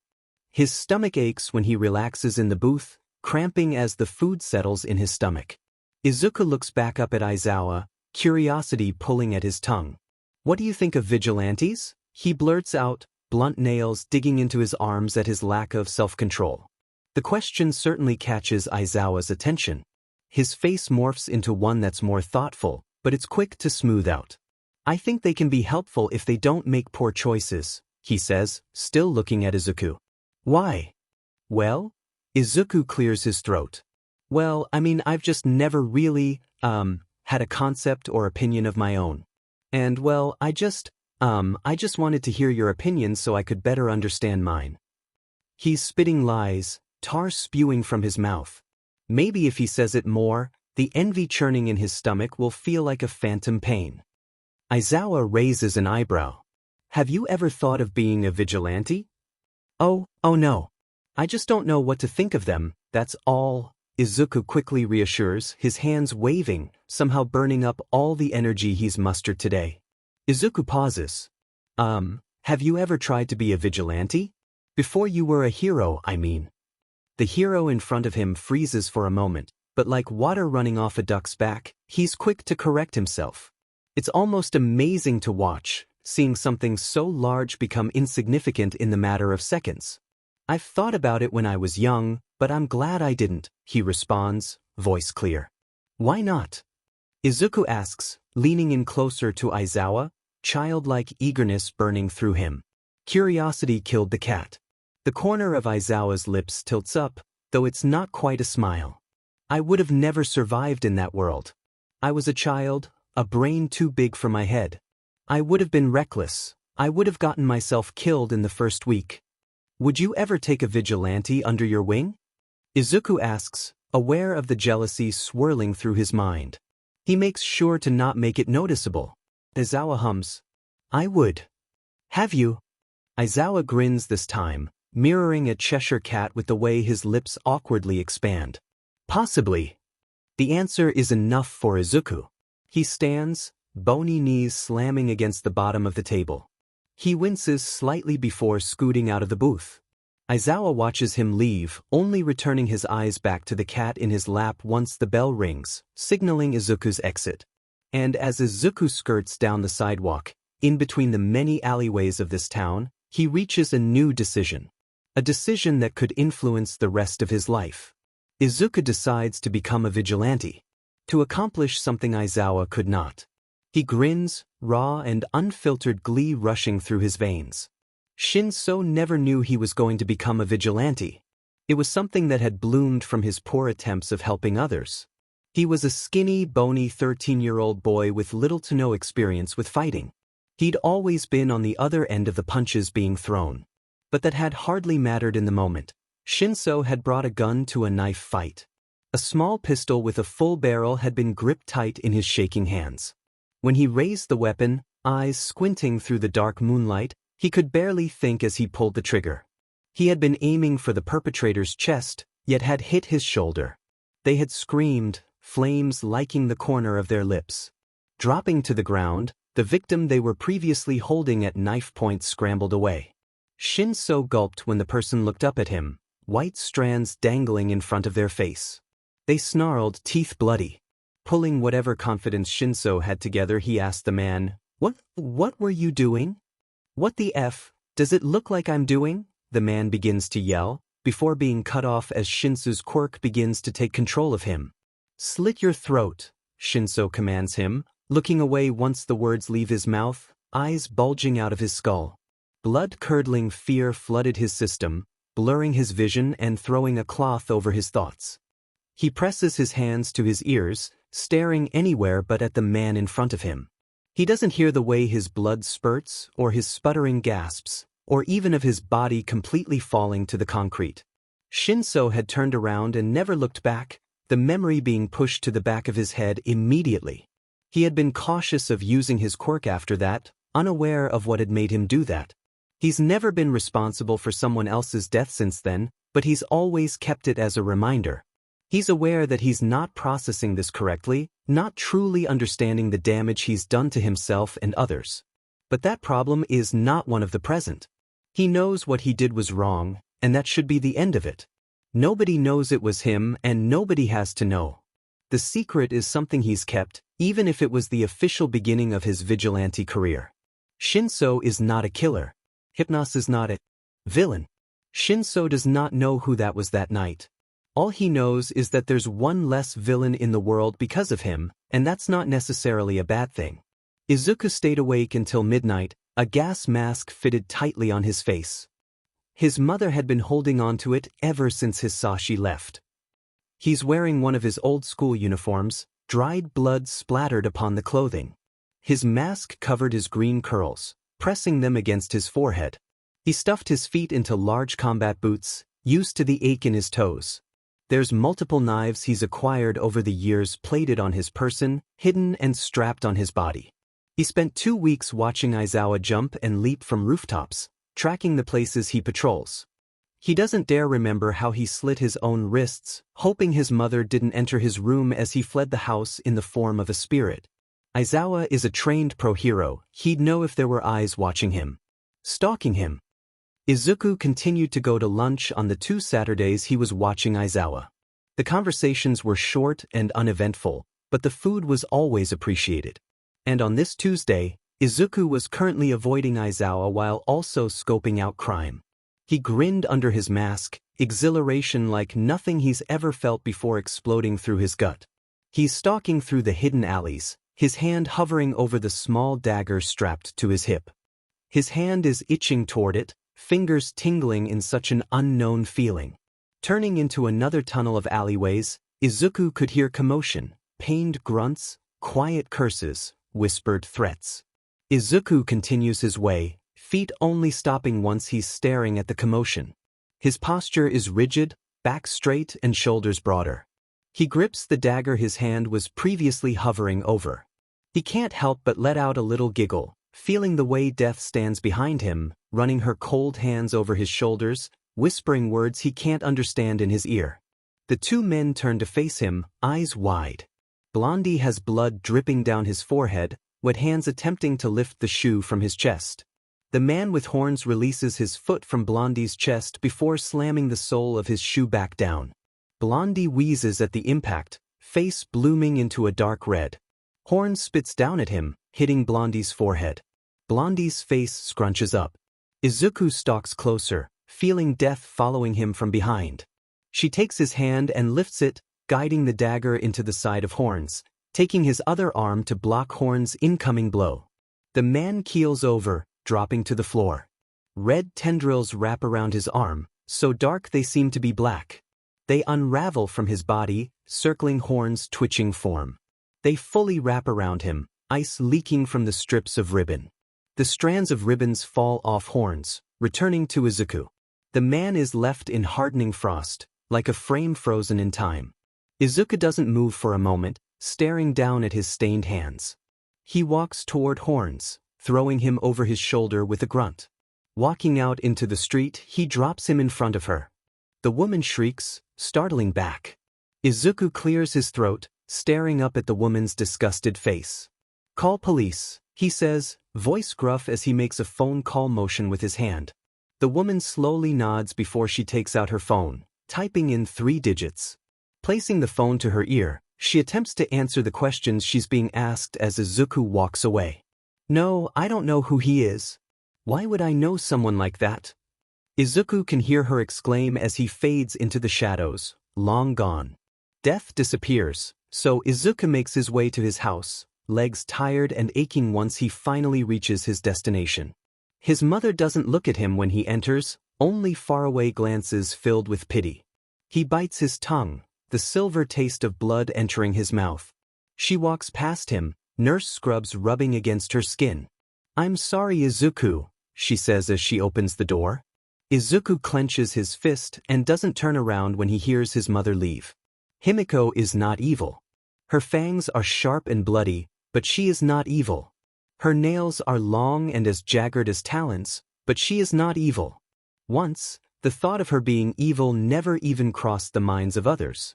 Her smile was all rounded teeth, canine smooth. Her nails were cut short, so small she forgot they were there. People looked at her and cooed, squishing her cheeks. The people of the church adored her. When her quirk developed, everything changed. All she remembers are screams, priests surrounding her as they yelled in Latin. People were pinning her small body to the floor, dousing her in holy water. It entered her lungs, burned her eyes, stuck to her clothes. She tried to scream, but all that came out was a suppressed gurgle. She was locked in her rooms for days after that. Her stomach was shrinking, and her hunger was only growing. But there was something more.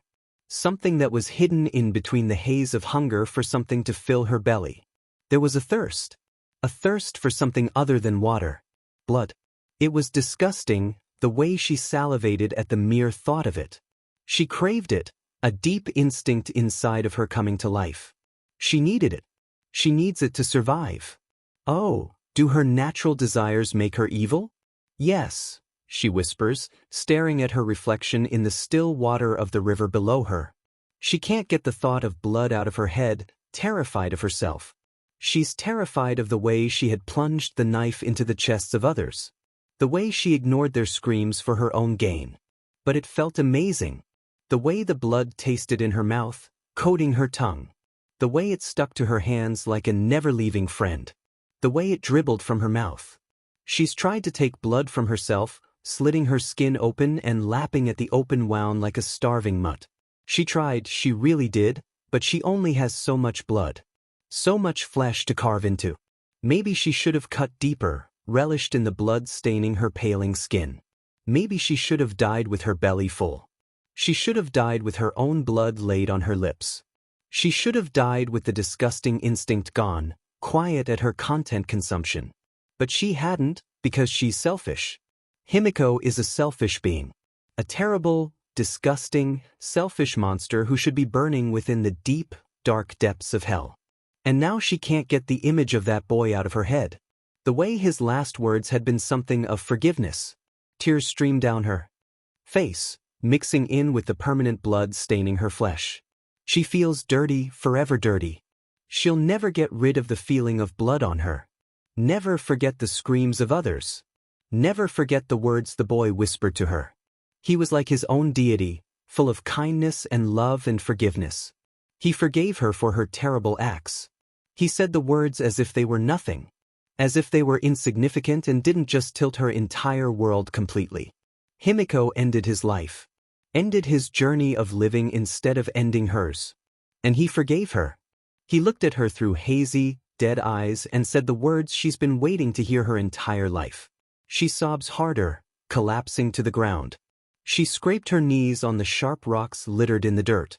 The water rippled, revealing her crumpled-up face. Her mouth fell into a silent scream, saliva spilling from her crimson lips.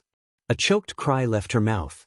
Her hands fisted the dirt below her, barely making out the fishes swimming below her. "Oh God," she whispers, voice croaky and rough. "Why have you cursed me like this?" Himiko looks up at the sky, tears clouding her vision. She tries to imagine a god, a deity, someone older than her who knows all the answers she's looking for. "Please," she whimpers, lips trembling. Is this what people feel when they reach death? Hopeless and scared, grasping for anything that's left. Is Himiko dying? The breath is slowly leaving her lungs. Her throat is closed up, blocking her airways completely. She coughs, still staring up at the sky, pleading.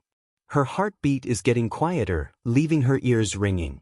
She tries to imagine God standing in front of her, grazing his warm hand along her cheek. She smiles, imagining God not flinching back at the way it stretches way too much on her face. He doesn't look fazed at the way she looks inhumane. He's unfazed even while staring straight into a monster's eyes. Laughing, Himiko's eyes light up with a glee she's never felt before. She reaches toward God, shaking hands, hesitating before grabbing his white cloak. He's still smiling down at her, eyes crinkled and kind. "Child," he says, his voice something she's never heard before. She gasps. "Oh, child, this was not supposed to happen." His kind eyes turn sad. Himiko's smile falters, eyes going wide as she clings onto him tighter. "You have so much potential. Oh, child, you were not cursed, but blessed." God begins to pry her lean fingers off of his cloak, still smiling down at her. His touch is gentle, sending tingles through her body at each graze of skin. Himiko refuses to let go, frantic to keep him here forever. Is this selfishness? "No!" she screams, salty tears dripping into her mouth. "Please, you can't go." "Not yet." He doesn't reply, still gentle with each of his movements. When he finally picks Himiko's fingers off his cloak, her image of him is already fading. She throws her hands out, trying to grasp whatever wisps of him are still left. Her imagination doesn't conjure God again. She's left there, breath stuttering and mouth agape. Her hand is still in front of her, fingers twitching as she tries to understand that he's never coming back.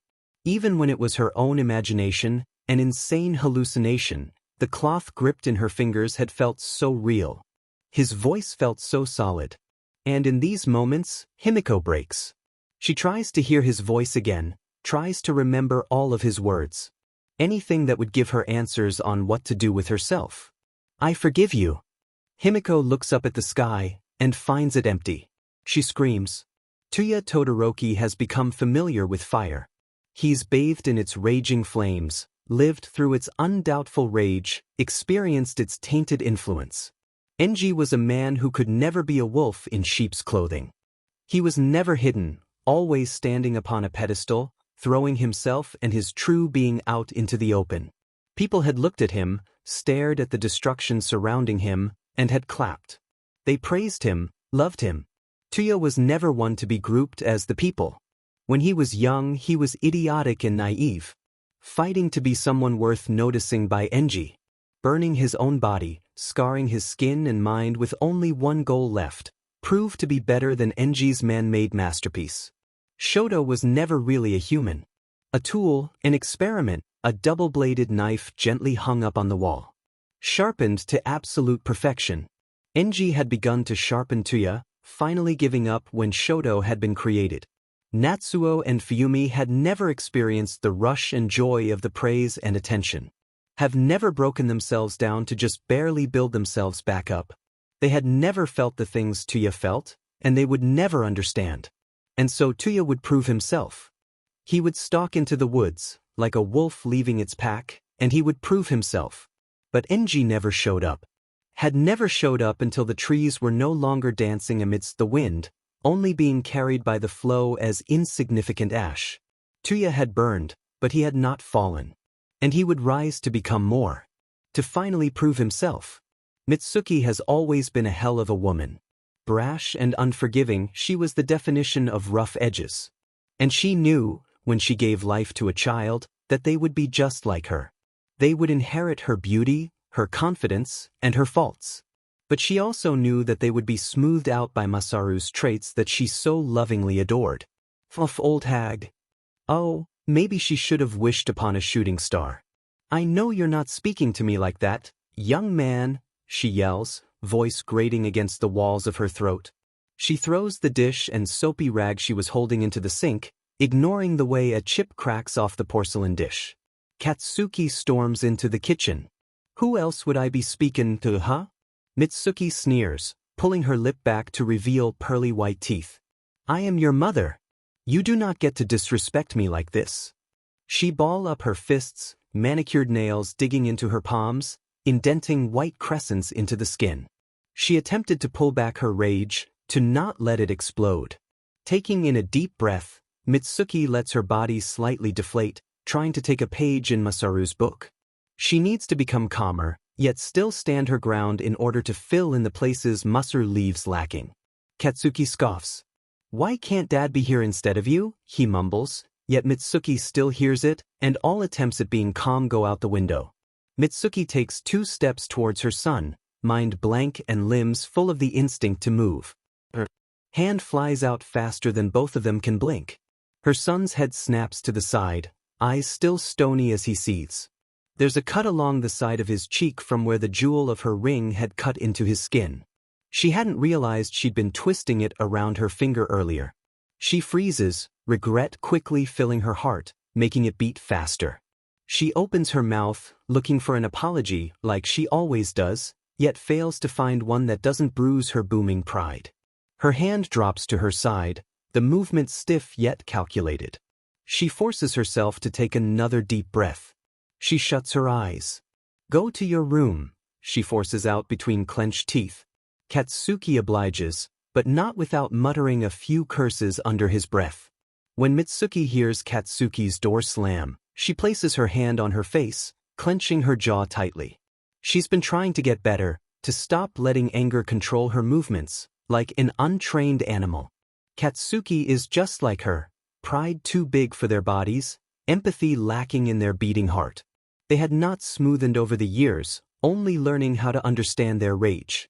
But Katsuki had been embodying his ancient rage towards something great, heroism. Where was she embodying her own rage? Taking it out on her son? What kind of mother is she? Mitsuki can't help but let a dry laugh slip past her painted lips, her voice squeezing past the large lump in her throat. She swallows before walking back to the sink, picking up the chipped dish and drenched rag, continuing her task of washing the dishes. It takes Mitsuki 20 minutes before she gathers herself completely and makes her way to Katsuki's room.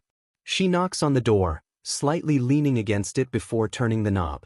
She slowly swings the door open, finding Katsuki sprawled on his bedroom floor, pages and textbooks laying across the hardwood floor.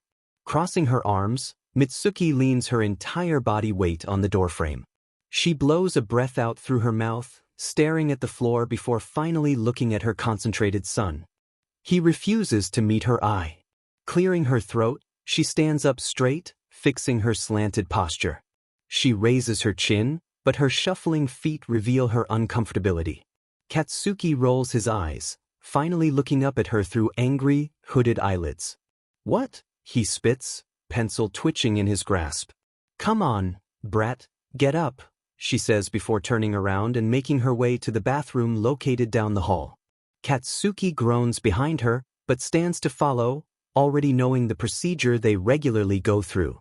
Mitsuki opens the bathroom door, slightly wincing as it slams into the wall. She waits for Katsuki to sit on the porcelain toilet before reaching into the cabinet drawers, blindly feeling around for the first aid kit. Once she finds it, she pulls it out and lays it across the sink's countertop. She grabs a cloth from the closet, dousing it in warm water before bringing it up to Katsuki's cheek. He wrinkles his nose, twitching at the sting and the roughness of Mitsuki's rubbing. "I have to clean it," she scoffs, throwing the cloth into the sink. Katsuki's eyes catch onto the small patches of fresh and dried blood. Mitsuki chooses to ignore it. "You could be less of an a-hole while doing it, though," Katsuki snarks, staring at the wall instead of her. Mitsuki rifles through the first aid kit, silence bubbling between them before she decides to break it. "I'm sorry, she says, clenching her jaw after the words leave her mouth.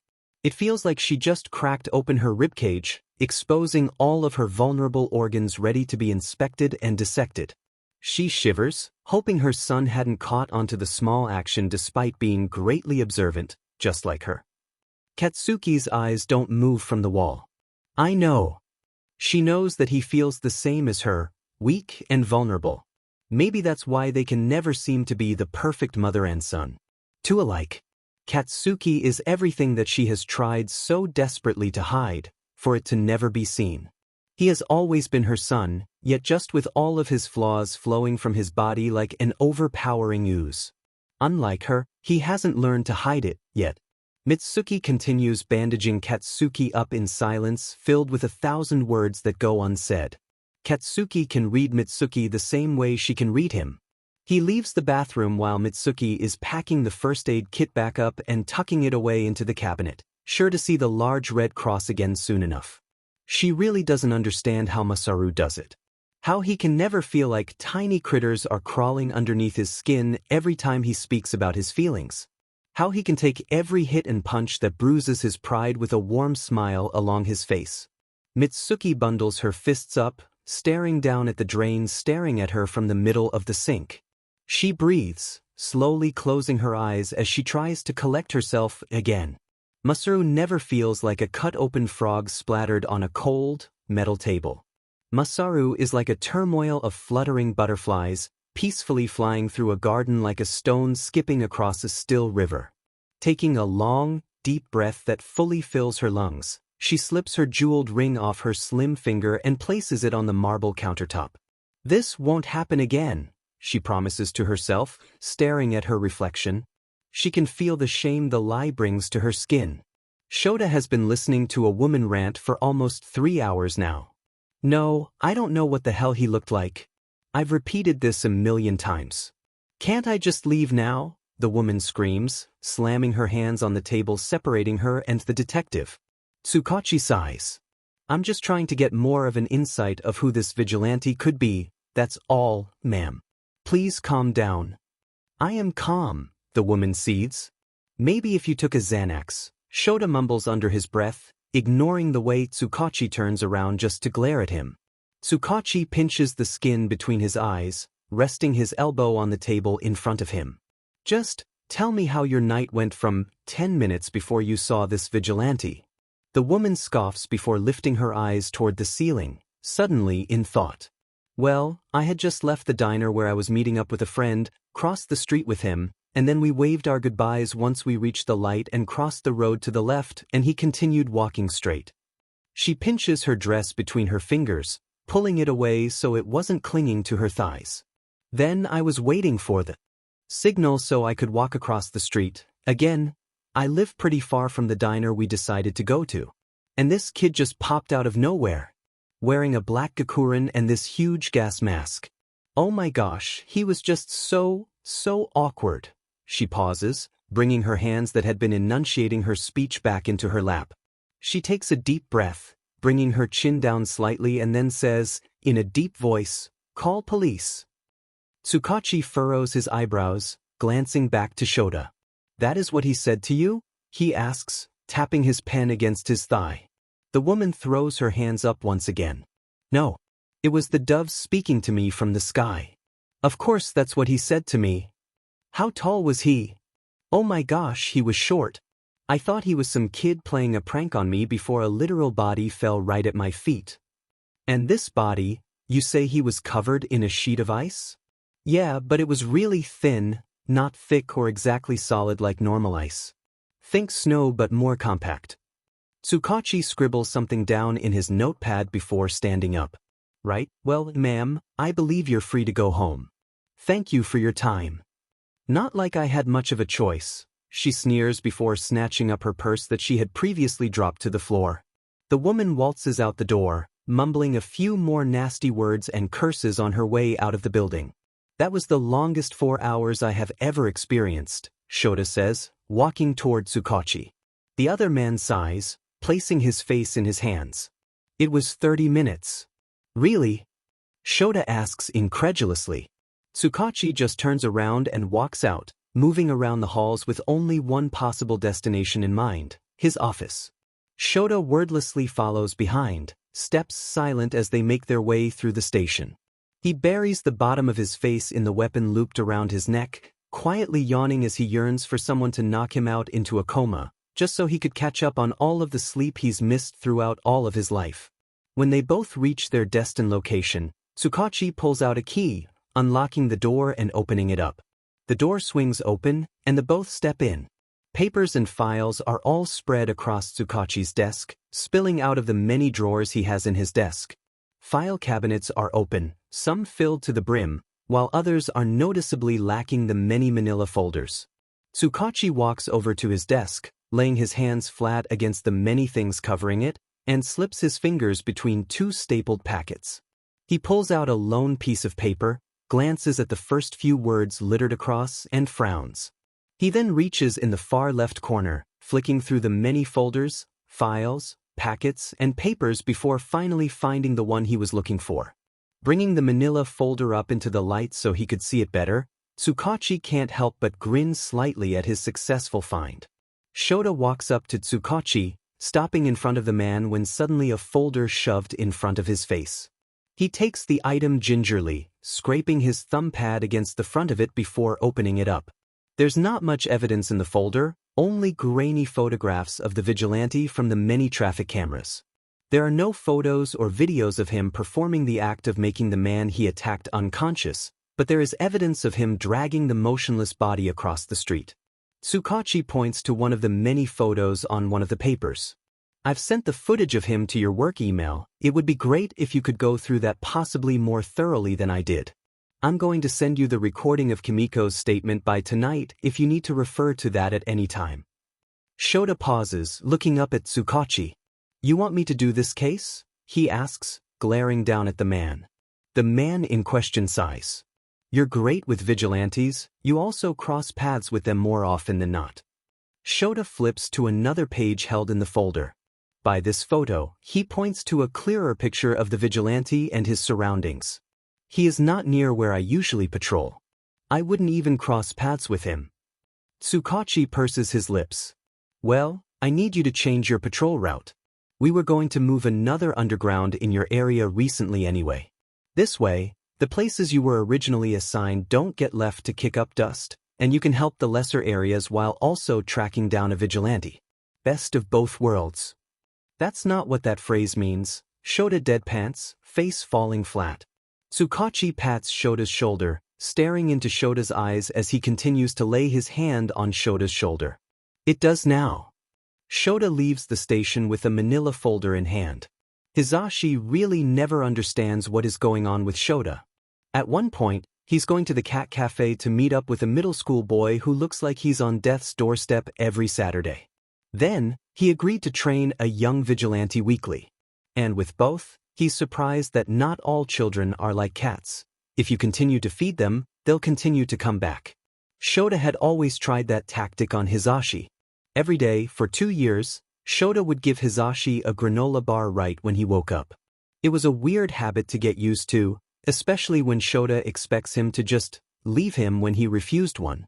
It was an awkward conversation to have when he decided to make Shota stop the get-sure, even if it was kind. Hizashi was never going to leave, hadn't even thought of it, actually. And now he was doing the same to 2 teenagers, though not because of the same reasons he had for Hizashi. Hizashi suspects that Shota's probably just worried, but is too prideful to admit it. And of course, when Shota walks through the door to their apartment with a folder in hand, grumbling about Tsukachi and a vigilante, Hizashi's interest is piqued. How is work? He asks lazily from the couch, one arm slung across the back cushion while the other is stuck under the cat peacefully sleeping on his chest. The television moves to background noise, only drawing his eyes closer and closer to sleep. I'm being put on a case, Shota sighs, looping his capture weapon on the hat rack, something Hizashi has repeatedly told him not to do. He then throws himself on the couch, digging his face into the armrest as the cat on Hizashi's chest awakes and immediately migrates to Shota's side. Hizashi groans and brings the blanket resting on his body closer to him. Oh yeah, he yawns. What's it on? Shota grumbles under his breath. A new vigilante. Citing that Tsukachi wants me to change my patrol route for. Oh hun, that's crazy. Maybe you should just sleep, and everything will feel better in the morning. A dig? Hizashi drawls, eyes fluttering shut as his jaw is forced into a yawn. Shota says something else, but Hizashi is unable to hear it over the quiet breaths he takes as he succumbs to slumber. Death has the wisdom of immortality. She has seen humans aging from infant to elder fall into the depths of her consumption.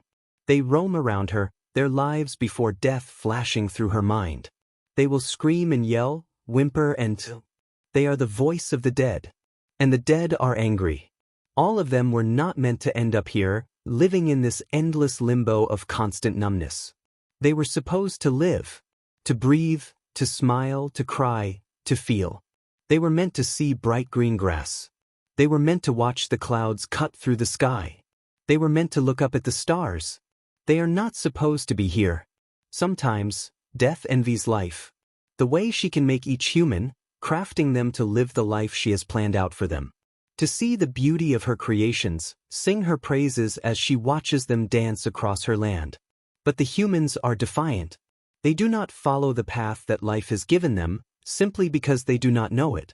It is never whispered in their ears, never spelled out in the powder blue sky. Like mindless apes, humans were meant to perform a dance they do not know. They stumble and stutter, and many fall. Some fall and get back up, but most stay laying, face down on the stage. Death is supposed to take care of the fallen, to pick them off the ground, and decide whether they shall get back up again or be led by her path. Sometimes the humans throw themselves out of her grip, snarling as they shuffle back to the stage. Sometimes they stay limp. But Death has found that envy is not only a human emotion. Once, Death wanted to be life for a day. To create a life, instead of just leading the ended ones. She had taken her hands and threw them under the muddy water below her, just like she'd seen Death do previously. She had clenched her eyes shut, slowly feeling the water solidify, shifting under her hands into a mold. Twirling her finger, she made large curls atop the mold's head, baring her thumbs to make eyes. She added freckles and a huge smile on their face, almost forgetting the nose and ears. The eyebrows were hard, but she had done well. He was quite plain-looking, but he was hers. Grinning, Death had held her creation tightly in her hands, standing up as she spinned. She wanted to feel like this every day. He was perfect. Her idea was perfect. She was going to place him on Earth, and he was going to live. But then she had to part with him. It felt like a part of her soul had been ripped away. She hadn't thought of this part, hadn't thought about how she couldn't hold him, couldn't get attached. Because while he was her creation, he was not hers. She could not be his mother. She was not human like they are. Death had sobbed and wept for what felt like hours, tightly holding her creation in her hands. She doesn't understand how life could do this. Could watch all of her creations leave, never to return. She wanted to see him, to watch him grow and live. But he could not do that here. When she placed him into the water of the womb, she promised to never get attached once she saw him again. It feels like she's breaking that promise. Izuku knew he wasn't a normal kid. He was never like his peers. Even before he was diagnosed quirkless, people tended to stray away from him. Too weird, they would sneer, sticking their tongue out. Too sensitive, they would complain, rolling their eyes. Too creepy, they would whisper, hand cupped to shield their mouth. Too much, they would say, stares angry and unforgiving. Midoriya Izuku has always been just too much. Then, when he was diagnosed as quirkless, people forgoed words and decided to use the one thing they had that Izuku didn't: their quirks. For years, Izuku has dealt with the taunts and torment, each day getting harder and harder to surpass.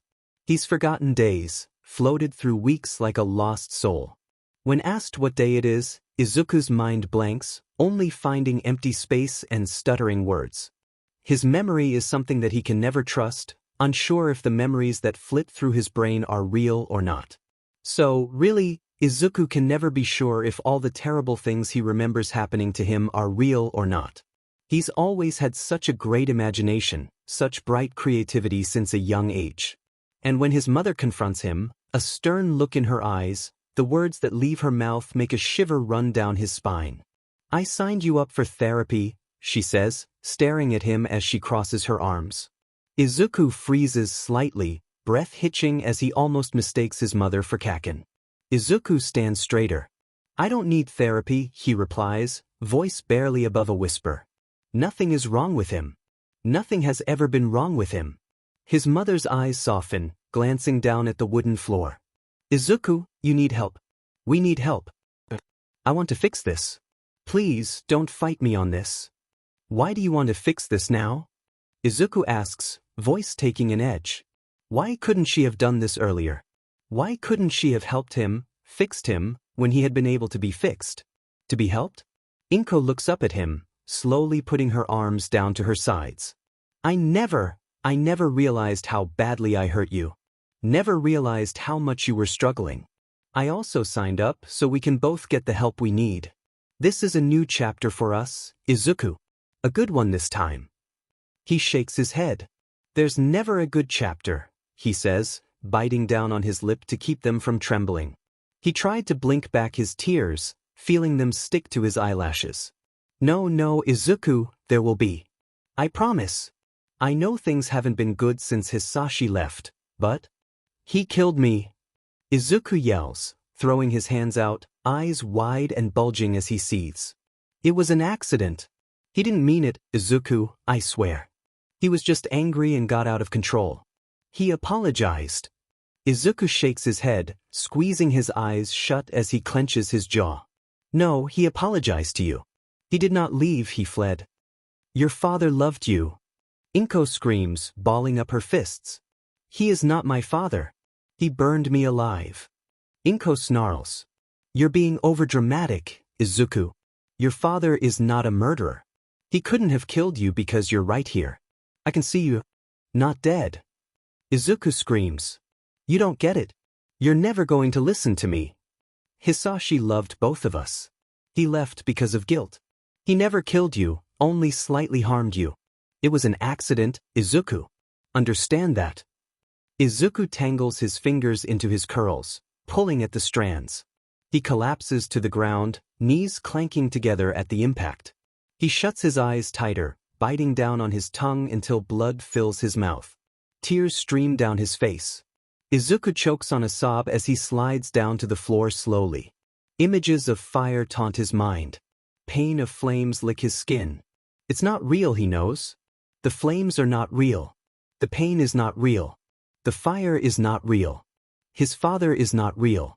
His father is dead. He's not in the room with him. Will never be. Even while knowing this information, Izuku takes in a big breath, coughing as the familiar smoke enters his lungs. He frantically pats down his clothes, the instinct of survival coursing through his veins. He can distantly hear Hisashi's voice, cutting through the heat of the flames. Izuku freezes, blood turning into sharp icicles. Hisashi places a cold hand onto his shoulder, causing Izuku to fling himself to the right, away from the wall he had placed his back upon.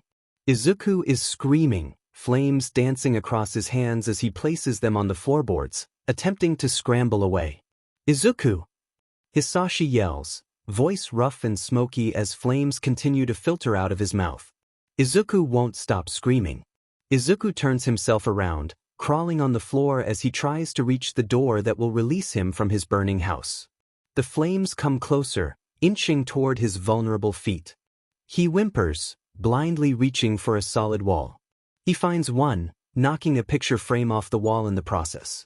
He can't see through the smoke, his brain splitting in two as he tries to pay attention to Hisashi's footsteps while also finding the round doorknob.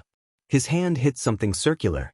He clasps his hands around it, feeling the keyhole dig into his palm. He could almost cry out in victory.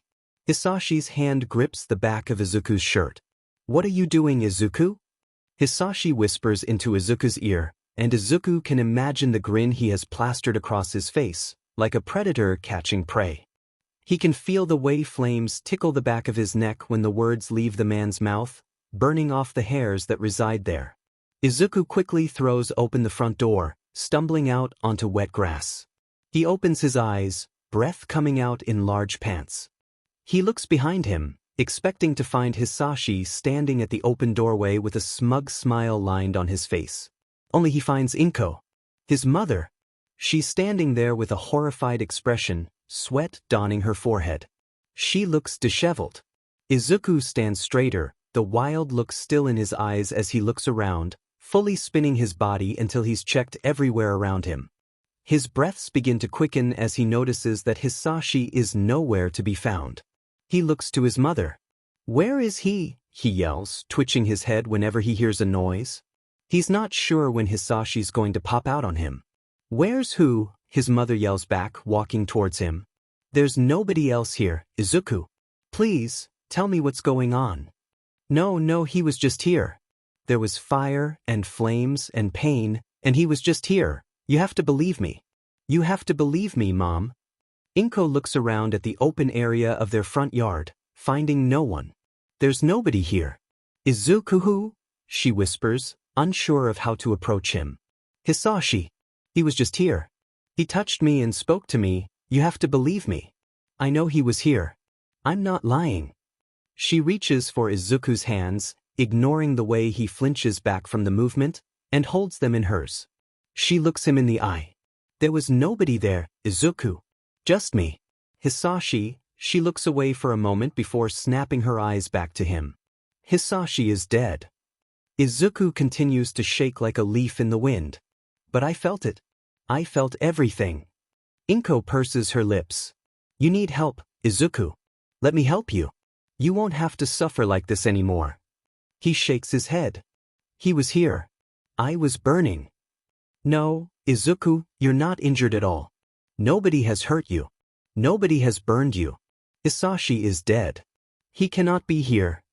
But, please come inside, Izuku, please. Don't continue this. Hisashi is not here. You are not burning. You will be okay. Tears are falling from Inko's eyes, a certain tiredness in her eyes that does not come from a lack of sleep. Izuku nods, and lets himself be dragged inside by his mother's hands. Lets her shut the lights off to his room as he climbs into bed. He does not sleep, knowing that Hisashi could possibly barge in at any moment. The woman in front of Izuku won't take her eyes off of him. Her eyes are a piercing blue, striking him down with a cold, icy stare. But she's relaxed, her limbs melting into the gray cushion beneath her. She smiles then, but it doesn't ease Izuku. He's seen up-tilted lips more menacing, but hers is weird. Awkward. It fits her face well, but there's just something that makes Izuku nervous. He's never seen anyone smile like that, especially not to him. But she does. Izuku tries to copy her smile and paste it on his face. The woman looks at him funny, glancing over to his mother for a moment. Inko's hands are shaking, intertwining her fingers together as she tries to calm her nerves. Izuku can tell that the woman in front of them is trying to better understand them. The woman leans closer, knees bumping the wood of the table separating them. She pushes her circular glasses up her nose, looking at Inko once again. So, Inko Midoriya, is that right? Inko nods. The woman looks over at Izuku. And Izuku correct? He nods. Well, I'm Ms. Yamaguchi, it's nice to officially meet you both. Yamaguchi holds her hand, providing a clean yet scarred hand.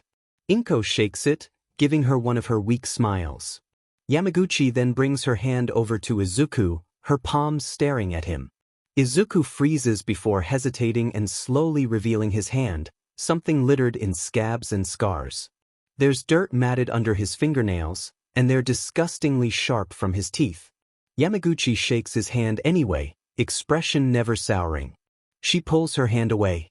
Well, every first session, I like to have a parent and the child present. Of course, Izuku, you can ask Inko here to leave at any time. Anything that makes you comfortable.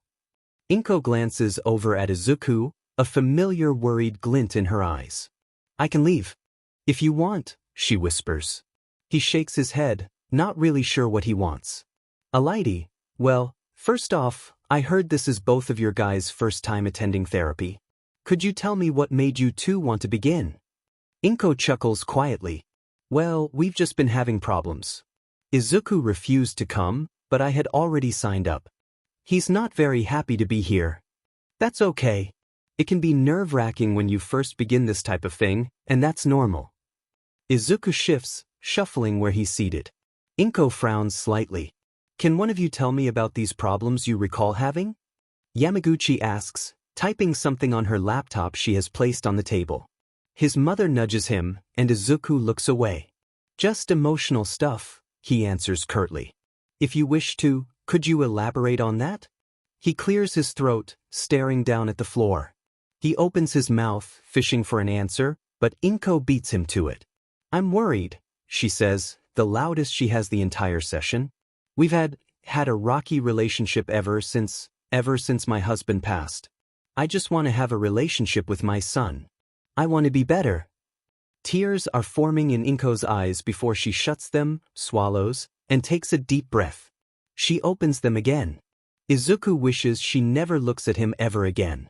It's weird how his perception of his mother's love can change so quickly, yet so slowly. Maybe he never wanted her to change. Maybe he wanted her to give him the cold shoulder instead of the tight, sobbing hugs. I don't. Inko whips her head to face him, hunched posture straightening.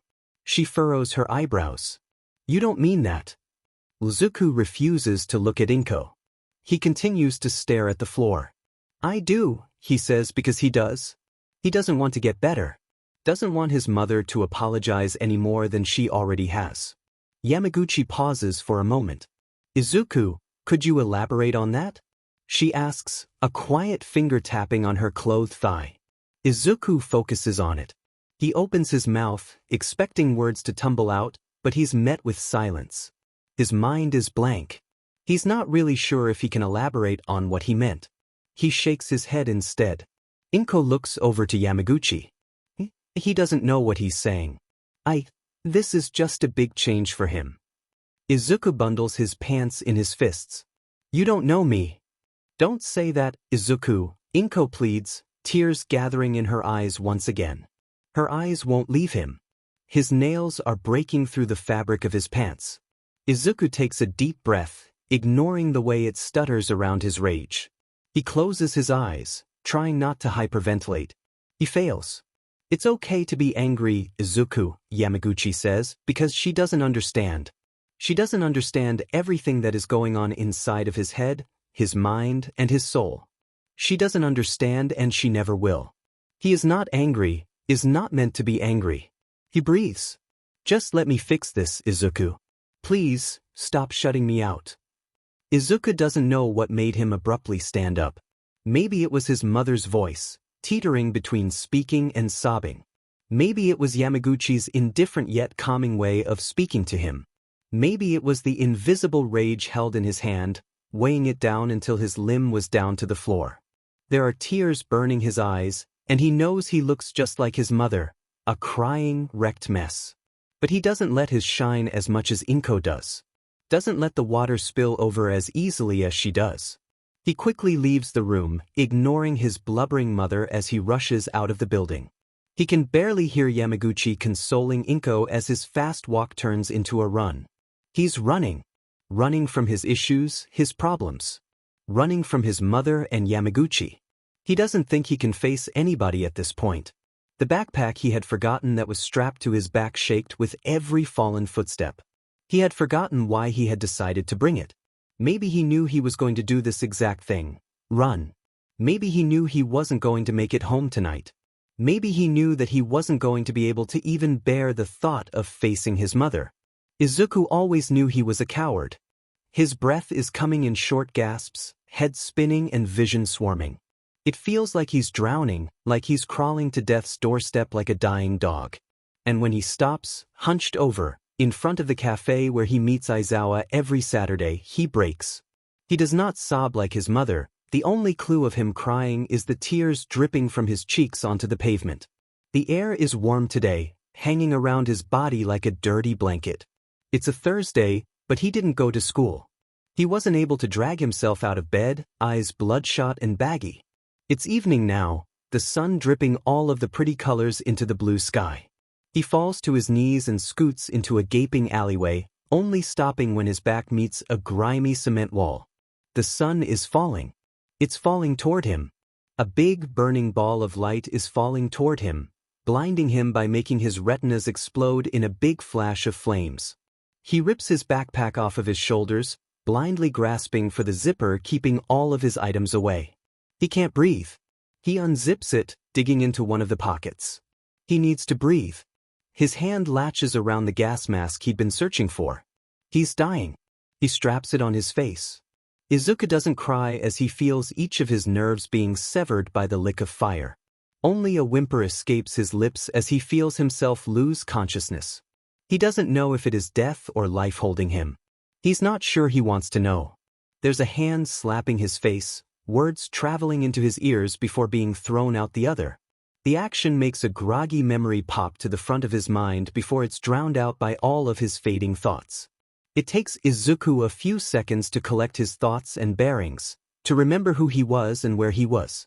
When he finally does, he straightens and his body goes rigid. His hand flies out, batting the other person's hand away. He then places a hand on his face, relieved to find the gas mask still strapped to his head. His shoulders droop slightly. Even with the mask on, he can still clearly see the Vigilante in front of him, Hypnos. Hypnos shrugs off the glare Izuku's trying to give him through the gas mask. Just making sure you weren't dead, you're welcome, he snarks. Izuku rolls his eyes before placing his hands down on the pavement below him, rocks digging into his palms. He gets up on wobbly feet, reaching down to grab his discarded bag and zipping it back up. When he begins walking away, back turned to the Vigilante he disgustingly envies, he notices Hypnos following him. Are you homeless? Hypnos asks. The question makes Izuku stiffen, and Hypnos hums. Izuku looks forward as they both walk down the street, feet falling into an unwilled pattern. Sometimes, he answers vaguely, his voice scratchy. His throat aches. Sometimes. Hypnos bounces the answer around his head for a moment, pondering. Yeah, I guess I do too. But, does it even feel like a home? If it doesn't, then technically you are homeless, you know. Izuku grunts. Not exactly. Hypnos shrugs. Yeah, I guess. Just a thought. But hey, where are you heading? Maybe we could be homeless together. You should leave me alone. But, we're just talking. We could just tell each other our darkest secret, and it wouldn't matter because we'll never see each other again. Izuku glances over at Hypnos. Then tell me, he says, words indifferent to match Hypnos' tone. I killed someone before, he whispers, words almost lost in the midnight wind. Izuku's steps don't stutter. He hums. I've killed myself before. Hypnos lets out a dry chuckle. Guess we're in the same boot, then huh? Izuku furrows his eyebrows. It's boat, not boot. What? Hypnos pauses before the words process. He rolls his eyes. Oh, who cares? There's a moment of silence between the two of them before Izuku breaks it. Who'd you kill? He asks, curiosity getting the best of him. He knows the question is rude, but if it's Hypnos, he's not sure he really cares. Hypnos falters, uncomfortably clearing his throat. Why do you want to know? Curious. He purses his lips. I'm not exactly sure who he was, but he had white, curly hair and red eyes. Inferno, people called him. Izuku trips, breath hitching. Hypnos reaches out to grab him, but Izuku quickly rights himself. He glances back at Hypnos, and finds that he can't look away, eyes wide. Killed? Inferno? You killed Midoriya Hisashi? Izuku asks incredulously. He waits for Hypnos to backtrack, to apologize for his trip of words. He says none of that. Did you know him? Hypnos asks instead, voice laced with a quiet guilt. Izuku chooses to shake his head. Hypnos doesn't need to know that he killed the man that ruined Izuku's life. That he killed the man that ended Izuku's life before it even got a chance to begin. A silence overtakes the two of them again, this time slightly uncomfortable. Hypnos is the one to break it this time. How did you kill yourself if you're still here? He asks, voice hesitant. Izuku bites his cheek as he thinks on how to explain the aspect of death to Hypnos. I can't die, he settles for saying, voice the same type of hesitant as Hypnos was. Hypnos pauses. Like at all? I die and then come back. When did you first die? I was burned alive when I was 6 years old, he says, voice wispy as memories flash through his mind at a rapid pace. He breathes, shutting his eyes closed, but still unable to escape the pictures in his mind. Holy shit, Hypnos breathes out. And you survived that? No, Izuku says. I died. Hypnos pokes Izuku's shoulder, quickly retracting it when Izuku flinches. Sorry, he says. Just wanted to make sure you weren't a ghost. You were slapping me 10 minutes ago. That could have been a paranormal experience. They both make it to the park, Hypnos finally realizing where Izuku had been taking them this entire time. Izuku sits down on a rusty swing, swaying on the seat. Hypnos leans on the painted pole holding up the many swings. "You come here often?" Hypnos asks, eyes glancing around from the slides all the way to the jungle gym.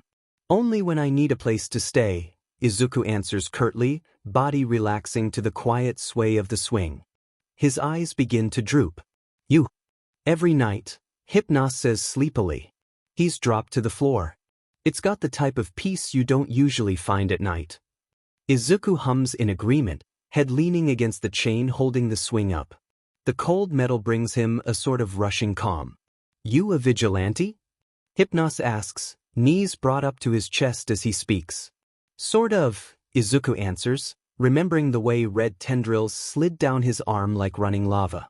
The way death curled her hands around his shoulders and directed his movements efficiently. Hypnos laughs. "I could tell." Izuku falls asleep to Hypnos' quiet laughter. Maybe Hypnos isn't all that bad. Hypnos deserved the training he received from Aizawa. He's got the spirit of a fighter, something Izuku's sure he himself lacks. Because while Hypnos fights, Izuku's not sure he's ever mustered up the idea in a dire moment. Izuku Midoriya has always been a coward. Hitoshi was never expecting to meet a boy his age passed out in an alleyway. He sure as hell wasn't expecting to share that he had killed a man, but hey, what can you do? The boy was weird but not alarming. They both shared things he's sure neither of them wished to share, so it was also a weird night. But he was certainly not expecting to fall asleep at the park, only a few feet away from the boy. Maybe it wasn't as crazy as not being able to die and killing somebody, but it was certainly strange. But even so, Hitoshi found that the two of them aren't that different. Maybe it was stupid to assume that they would never see each other after that night. Izuku had always known that he was prone to end up in this position once again. Feet dangling dangerously off a building's edge, eyes stuck to the mesmerizing stars. Maybe it's the way the wind rushes past his face, forcing the oxygen into his lungs, yet making it harder to do so in the process. Maybe it's the way freedom tickles his feet and kisses his skin in the security of death. Of the possibility of slipping off the edge, succumbing to the agonizing darkness. The pain only dulls when he feels the touch of death herself. He breathes, watching the way his breath billows out through a cloud of wispy smoke. It's not the same smoke that escapes a scrunched cigarette, this is something that curls around his face as the wind pushes it toward him. Izuku would almost call it beautiful. The gakurin he's wearing is clenched tightly around his arms. It's an older one, but it's the most undamaged out of all the uniforms he has. He pulls on the black, stained sleeves and shifts.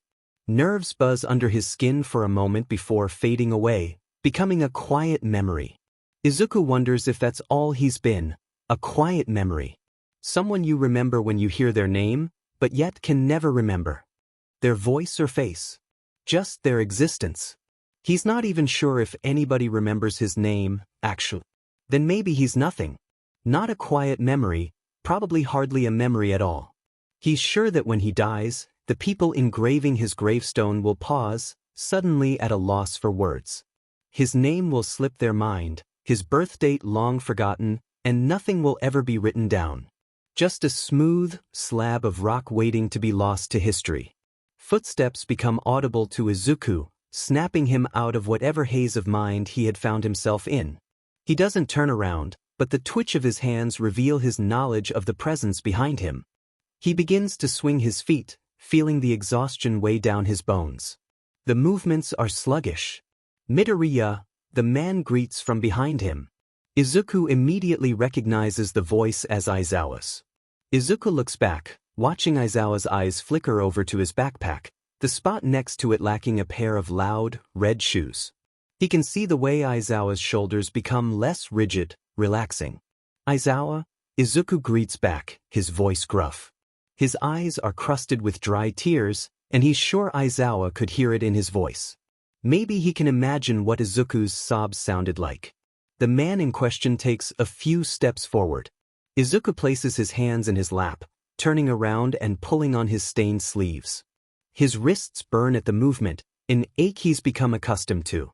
He expects shame to bloom in his gut, burning his flesh so badly it oozes out like lava.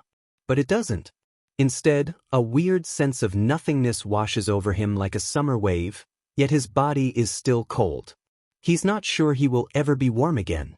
The dead are never warm. Aizawa places himself next to Izuku, black combat boots hitting the brick of the building they're sitting on top of.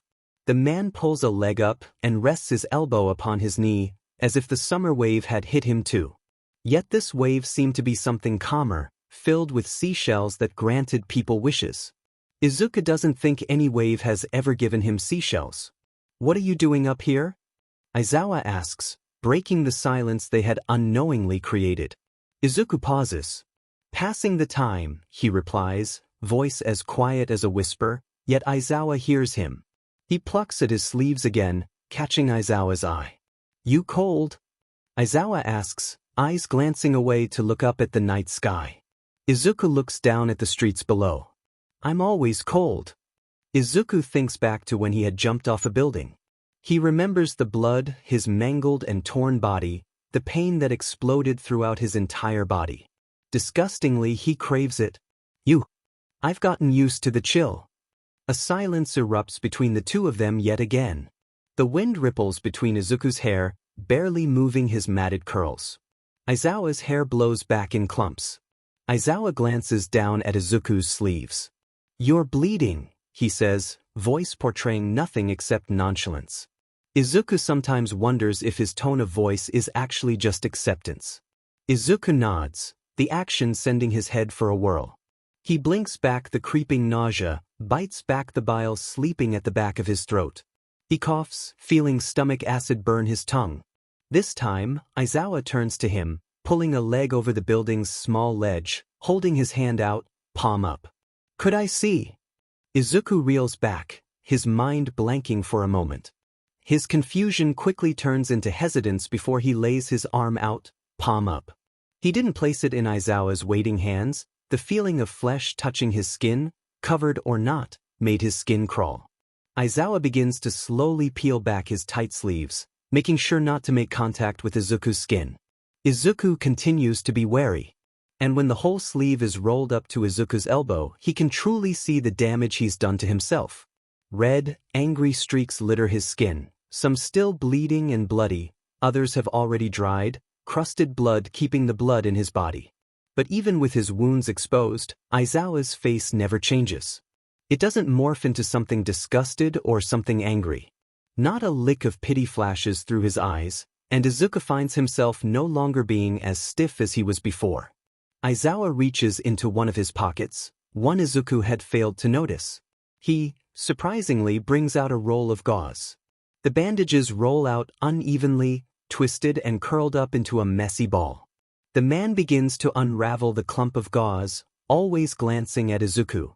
Izuku barely looks at him, choosing to stare up at the sky, like he had first done. Like Aizawa had done. It's weird how when you're this exposed to the vast of the night, you choose to look up and watch instead of looking down. Izuku counts the stars, imagining himself as one, dancing across the night sky, quietly burning and alight as he watches the people below. Maybe death will grant him a star, something he can have to remember the calmness that each one had always given him. Aizawa positions the gauze at the side of his arm, beginning to tightly wrap it around the open and closing wounds. "It's okay to hurt," the man whispers. Izuku freezes, eyes caught on one of the prettiest stars. "It's okay to hurt," he repeats, like the words are something he deeply treasures. Then, Aizawa looks at him, drawing Izuku's eyes down to earth. "Don't get lost," he says, voice more firm. Aizawa looks up again. "Don't get lost in the stars." Izuku's frail body begins to shake, tears he didn't know were brimming his eyes falling down his cheeks. "I won't," he replies, sobs breaking his speech into a wet mess. He takes in a breathy gasp, holding the oxygen in his lungs before letting it escape through his mouth. "I won't." They don't speak after that. Aizawa finishes wrapping the slits that cross his arm, standing up and offering his hand to Izuku. He takes it, not feeling the recoil of disgust he thought he would feel earlier. Aizawa trails him to his house, walking by his side, never behind or in front. Izuku keeps his eyes on the ground, eyes never greedily looking up at the stars, never gazing at their beauty that had suddenly turned to ash. The stars seemed to dance across his vision every time he blinked, engraved into his eyes, burned into his memory. But the dance had started to falter, no longer seeming like this wonderful, beautiful thing, but now this quiet, seething thing. Izuku stumbles, an ancient exhaustion residing in his bones. His eyes droop, weighing down with the weight that had been placed upon his shoulders. Aizawa catches him before he could tumble into the street. He knows the walk won't be a short one. The building he had chosen to take place on was almost an hour walk away from his house. Have you ever met death? Izuku asks, blurting out the question with a quiet wheeze. He remembers asking Aizawa the same question months before. Forehead to the ground, gravel digging into his skin, and a million pleas on his lips. He had been desperate then, the question making tiny craters erupt beneath his skin once he never received an answer. But he's no longer desperate this time around. Only tired. God, he's so tired. Aizawa hums, furrowing his eyebrows before smoothing his expression, even if the wrinkles on his forehead and his narrowed eyes never change. No, he answers, short and honest. Have you? Shivering, Izuku wraps his arms around himself. Yes, he replies, voice firm and hard, honestly bleeding from his tongue like an open wound. He swallows it. Aizawa doesn't continue speaking, but Izuku just can't seem to stop his mouth from opening, eyes shining with a sick sort of admiration. She's beautiful, Izuku breathes out, voice wispy and eyes full of wonder. And her touch is that of hundreds, like a million ghosts have graced your skin. But not in a bad way, never in a bad way. The man doesn't say anything, Izuku rambles on. And her voice, it's so beautiful. It's like the chords of a cello, playing into a dark, sweet harmony. I wish she could speak to me forever, and then, he mumbles, if she's eternal death, then I don't want to live. He's not sure if Aizawa heard that last bit of his words. The only tell he had was a twitch of his brow furrowing once again. Have you ever met life? Aizawa asks, steps slowing as the words come out of his mouth. Izuku shakes his head. I've never seen her, Aizawa begins, a low hum to his voice. But you can feel her. She's the ground beneath your feet, the music in your ears, the laughter in your chest. She's everywhere, she lives a million lives through us, learning how to evolve human life. Izuku pauses, never thinking about life in that way. He'd never thought of her, actually. He'd always been too focused on death, the deity who'd saved him. Don't be overshadowed by death, Aizawa whispers, wisps of memories dripping from the words before they're lost to the wind. Life should be acknowledged too. Then why does it hurt? Izuku asks, voice small. Almost as if he's 5 years old again, shielding a hurt boy from a larger boy. Protecting the damsel in distress by breaking himself, piece by piece. Life never means to be cruel. Once you understand her, then you can embrace her. Do you understand her, Aizawa? No, the man in question answers. No, and I don't think I ever will. Aizawa walks up to Izuku's door, raising a fist to politely knock on the cracking wood. There's no answer, but Izuku just pushes the door open, watching it swing on its hinges. He steps inside, towing his loud, red shoes off of his feet. He tries to push down the memories of just doing the action a few hours prior before changing his mind. Maybe if Aizawa had seen the shoes lined up on the rooftop, he would have reacted differently, more urgent and concerned. Izuku dwells on it, and scrunches his face up. No, he decides he doesn't wish Aizawa acted differently. Maybe all he needed in that moment was someone to understand, to not stare at him with concern or anger. The man is still standing outside in front of the door. But just as Izuku looked up, Aizawa was already inching away, not turning around just yet. Hesitance fills his gaze. Don't get lost, he says, staring directly at Izuku, locking eyes with him. Stay safe. Then he turns around, walking away from Izuku's barren house. He shuts the door, drifting to his bedroom, ignoring the many windows with moonlight pouring in, and drops onto his mattress. He does not dream. Aizawa is staring at Izuku, normally sharp eyes drooping, though the man doesn't seem physically tired. Izuku swallows the chewed-up food swishing around in his mouth, tasting like ash on his tongue. He forces himself to take another bite, albeit smaller this time. Aizawa doesn't look away. He leans forward, just a bit, while Izuku scoots back. The plush cushions seem to turn into brick against his brittle back. He swallows more abruptly this time, choking slightly. "You're a vigilante, aren't you?" Aizawa accuses, voice calm despite the words. Izuku doesn't react, keeping his face as still as water. Really, he's never considered himself as a vigilante. But he's been staying up late, running through the streets, feeling death take his hands for at least 3 months now. Nobody calls him by a name, and he never gives one. He's run into Hypnos on more than one occasion, and they both never mention each other's past words. Izuku tilts his chin, his voice as hollow as his chest. Vigilante is a complex term. "I think you know what I mean," Aizawa says, folding his hands, leaning back, the same as Izuku had done, but more relaxed. His shoulders do not tense, do not rise up to his ears. His fists do not clench around open air. Blood does not gush from his tongue as his teeth digs into the writhing organ. Oxygen enters and exits his lungs like it's the easiest thing in the world. "You can't arrest me," Izuku whispers around the blood coating his mouth. He picks up the coffee Aizawa bought him, even though he hadn't asked, and takes a swig of it. It burns, even if the beverage is cold. It latches onto the open wounds, seeping into each indent. He suppresses a wince. "I never use a quirk. I'm registered quirkless. There's nothing you can do," Izuku rushed out, placing the coffee back down onto the table separating them. Aizawa continues to stare at him. "What do you mean by that?" Aizawa inquires, tilting his head to the side. Izuku's breathing picks up, and his heart rate spikes. Neither of these developments are noticeable. Izuku narrows his eyes. "I'm not obligated to give you that information," he says, feigning confidence through his tone, but he's sure Aizawa can detect his bluff. Can see the way Izuku holds himself, like a split-open deer, standing on 4 wobbly legs with blood staining its fur. Just another head meant to be mounted on the wall of its hunters. The people that you turn into the police clearly show signs of quirk use, so if you don't explain, then yes, I'm able to arrest you. A cat jumps onto Aizawa's lap, and the man strokes a hand across the cat's back, twirling its thick, black fur. Izuku looks around, a quick unease spreading along his skin like a sheet of ice.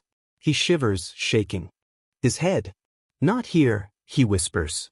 "Not now." "Then where? When?" Aizawa raises an eyebrow. "You're never going to be prepared. Life works in curious ways. So when would you want to have this conversation? Never? It doesn't quite work like that," he drawls, eyes drilling into Izuku's own. "It's not a quirk," Izuku forces out of his mouth, his tongue dry and shriveled. I'm not sure how to explain it." "Try," Aizawa says, scratching behind the cat's ears. "I can't die," he says, the words rushing past his lips, leaving an ache in his chest. An emptiness, like those words were the only things kept inside, just to be swept out. His eyes bore into the table. Aizawa's eyes widened only a fraction, mouth opening slightly, eyebrows furrowed. Izuku continues on. "And I've met death, and she's not cruel, and she's not corrupt, and she doesn't hurt. But she won't let me die, just holds me, whether she's big or small. Sometimes she takes my hands, giving me this power I've never seen. She lets them roll off my arms, encasing others in ice." Izuku takes in a shuddering breath, nails digging into his palms. He can't see Aizawa through his blurry vision, eyes going in and out of focus. There's no weight of his limbs, no burden of his mind as words ramble off his tongue, some slurring and sticking together awkwardly. He can't feel anything, doesn't know what he's saying. It's almost as if he's somewhere far, far away. He imagines himself in a live forest, birds chirping from the sky, animals scurrying through the bushes, civilization miles and miles away. And Izuku is there, feet dangling from a tree's branch, sitting close to the mass of the trunk. He's up high, looking down at the beautiful fields. But then there's nothing, and Izuku is left staring at Aizawa, oxygen refusing to fill his lungs. He gasps, flinching back as the man tries to grab his hand. Tries to bring him back to reality, back to the earth that loathes him so. When his eyes finally focus, Izuku's quick to feel the shame shock his body. There's an apology on the tip of his tongue, yet nothing comes out. He looks at Aizawa, mouth opening and closing like a gaping fish, desperate for air. Tears are burning his eyes, but he blinks them back. He shuts his eyes, ignoring the bursts of color flashing across his vision, and forcefully takes in a breath.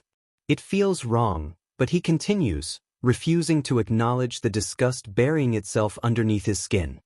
He takes in another breath, opening his eyes and forcing himself to relax. It's another 2 minutes before he can breathe normally.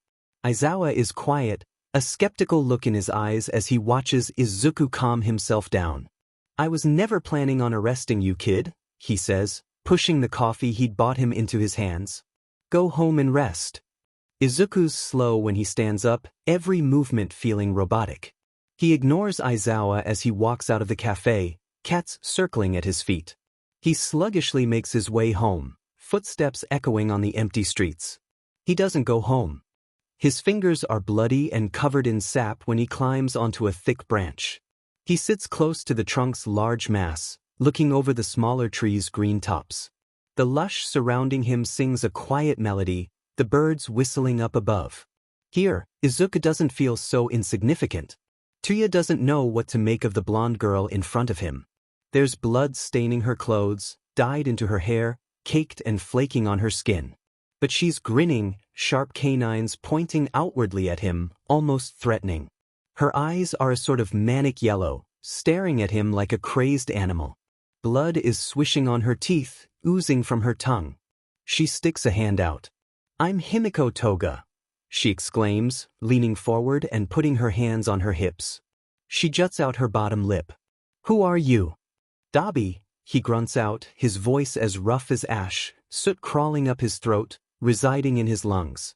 They're standing outside what seems to be an abandoned building, waiting outside its doors. League of Villains, he's sure this group is called. Many others crowd outside the building, awaiting to be questioned. Tuya has never really cared for silly groups like these, but he's sure this one will be useful. This one will help him get closer to his inevitable goal, kill Enji Todoroki. It's going to be a large feat, but he knows that he will accomplish it. And if not, then he'll die trying. Toga continues to look at him weirdly, as if he's an anomaly that she can't quite decipher. "Why are you here?" she asks, voice quiet yet still as chipper. She straightens, raising a playful eyebrow. And when Tuya doesn't respond, she pouts. "Oh, come on. You can tell me." She holds out her bloody pinky. "I swear it." He scoffs, shaking his head. "I don't have to tell you shit," he grounds out, his tongue thick and heavy in his mouth. He'll never get rid of the taste of ash. She just keeps grinning, inching closer and closer, like an annoying, ignorant child, even if her eyes aren't as bright as one. Suddenly, she reaches out, grabbing Tuya's scarred hand. He flinches back but can't release himself from her grasp. His lip curls back as he feels the slick but hardening blood on her palm. Toga turns around, causing Tuya to stumble and sprints. Other thugs exclaim in surprise as Toga drags him out of the growing crowd. All of his protests are quick to be drowned out by the rising noise around them. She laughs, great and loud. It floods Tuya's ears, making his confusion all the more present. She never lets go, running out in the streets, cars stopping, people yelling. She drags him through alleys, through parking lots, through others' backyards. She's laughing all the while, screaming things Tuya can't quite hear over the blood rushing to his head and his heartbeat in his ears. And when she stops, feet sliding in mud, Tuya is flung forward. Her grip is the only thing that prevents him from landing face-first into the ground below. His breath is clambering through his body in short spurts of gasps, barely considered pants. He throws himself out of her hold, stumbling off to the side. She doesn't look at him. "What the hell?" he sputters, coughs racking his disheveled body. "What the hell was that?" Toga's eyes snap over to his, having the audacity to look just a tiny bit sheepish. "Sorry." Tuya just glares at her, gaze turning incredulous as his jaw falls open, lip curled up into a snarl. "Sorry? I don't even effing know you." Spit is brimming at his teeth, spat onto the ground. "Well, yeah, But a little birdie told me that you know of someone. He's got some curly, green hair, freckles, looks amazing covered in blood. Know him? Rage is still clouding his mind, dipping into the waters of confusion. What? He forces out, the heels of his palms digging into his knees. Who did you even hear that from? Toga crosses her arms, a smug smirk crossing over her lips. I have my ways. Tuya only raises an unbelieving eyebrow. She rolls her eyes, physically deflating. Well, maybe you two were just talking too loud. We weren't, he grunts, his calves burning. She rolls her eyes again. Not my fault neither of you idiots noticed me. I just need to know where I can find him. Is that such a terrible thing to ask? You dragged me away from something that could have helped me, so yes, that is such a terrible thing to ask, he drawls, crossing his arms and staring at her through narrow eyes. It's weird to be arguing with someone who seems to be a teenager, but it's subjectively weirder for that teenager to be asking for another teenager he had previously spoken to. He sighs. Why would I know where to find him? He asks, feeling his shoulders droop, resignation carving deep into his bones. Because you spoke to him before? Duh. Toga yells, throwing her arms out in a show of dramatics. Does it look like I know him? I just ran into him once. Why the hell would I know where that kid lived? He asked, face pulling into an expression of pure bafflement. Geez, you're useless. Toga falls to the ground, mud flying up to hit her chin at her collapse. Mud coats her skirt, sticking to her hair as she lays down in it. Tuya clenches his fists, putting forth all of his mental strength to ignore the words. Don't say that. He scoffs, straightening himself. Toga ignores his words. The girl groans instead, her hands flying up to tangle themselves in her hair. Her buns from earlier had come loose, splaying across the earth beneath them. There's a few moments of tense silence before Toga peeks an eye from in between her fingers. You really don't know where he could possibly be? She asks, voice quiet and nimble. Like a simple gust of air could break her words like fragile glass. He tries to ignore the part of him that's reminded of Fuyumi in a way. The words are something his sister had strung together once, he's sure, voice the same as Toga's. But hers was always like that, never whiny or loud like Toga had expressed to be earlier. So the comparison was idiotic, something he never should have thought of. Tuya shouldn't even be thinking about Fuyumi. No, I don't. He pauses for a moment, images of a young girl with hair as white as snow with tiny licks of flame mixed in flashing through his mind. He grounds his teeth, feeling them spark like a flint to iron. Oh sorry kid. Toga then springs up, like a flicked coil. The mud seems to want to keep her infused into the earth, but she manages to break herself loose. Well, she exclaims, the life returning to her voice. Then we just need to find him. She stands up, knees bending awkwardly as she flings herself up into a standing position. She stumbles, tilting slightly to the side before she can regain balance. Tuya doesn't help, just staring at her struggle. She jumps toward him, offering a muddy hand toward him. He shakes his head. I'll just follow. She shrugs her shoulders, moving to the direction they'd come. Suit yourself, she says, walking back the way they came. She leaves large, muddy footprints as she trudges forward, but Tuya just shakes his head. He follows, like he'd said he would. He's not exactly sure why. Why didn't he just turn around, run in the opposite direction, never to see this insane girl ever again? Why didn't he just refuse and watch her walk away? He's not sure, and he's not sure he wants to understand his reasoning just yet. Maybe not ever. Come on. Toga yells, breaking into a run, her hands instinctively finding Tuya's. He groans, reeling back in disgust as her earth-covered hand grasps his, mud spewing from between their palms. He shakes his hand from her grasp, rubbing the leftover contents on his torn shirt, running alongside her. How is someone so short so fast? He mumbles underneath his breath, voice low yet fond. He doesn't think about that, doesn't allow himself to. Because if he does, then he'll have to remember a boy with cold white hair, always ready to wrestle with him in the garden, always ready to compete with him in silly children's games. So he pushes down the memories of a girl with a quiet smile and of a boy with a loud grin. Tuya forces himself to forget. Life remembers when she was like death, angry and grieving. She remembers how much enragement she would feel each time one of her creations fell, being dragged away by death. When Life had created her first creature, a beautiful dove, with white, silk feathers and a smooth beak, she had felt her joy grow with each flap of its wings. That joy had been quickly decimated as soon as she felt death's presence. Her dove, once quick and beautifully sculpted, had turned slow and wilted. They lived a long, joyous life, carrying life's pride with them throughout their journey. But they would not live forever. None of them would. Death had wrapped her hands around the small creature, wincing at the dove's whimpering chirps. Tears were streaming down Life's face as she begged, screaming each plea. Death's face twisted into something regretful, but she still swooped up the dove, holding it close as she turned away. Life had run after her yet could not reach her. She had fallen to her knees, fists slamming into the clear water beneath her. She bathed in the liquid, acutely aware of how drenched she was becoming. But Life has become accustomed to the grief that she carries with her, and she prays to forget the times of her young foolishness. There had only been one instance when Life had been selfish enough to create an immortal. She had scooped the clay beneath the lakes of water, pulling out the substance with a slow gentleness. She sculpted for hours, holding the creature's face in her hands, cradling their cheeks as she created something new. Death had watched her from afar, knees folded underneath her as she sat in her own muddy water. Her head was tilted to the side as she observed. Small comments were made, but Life was too focused to answer. Human, Life had whispered when she finished, her hands covered in clay.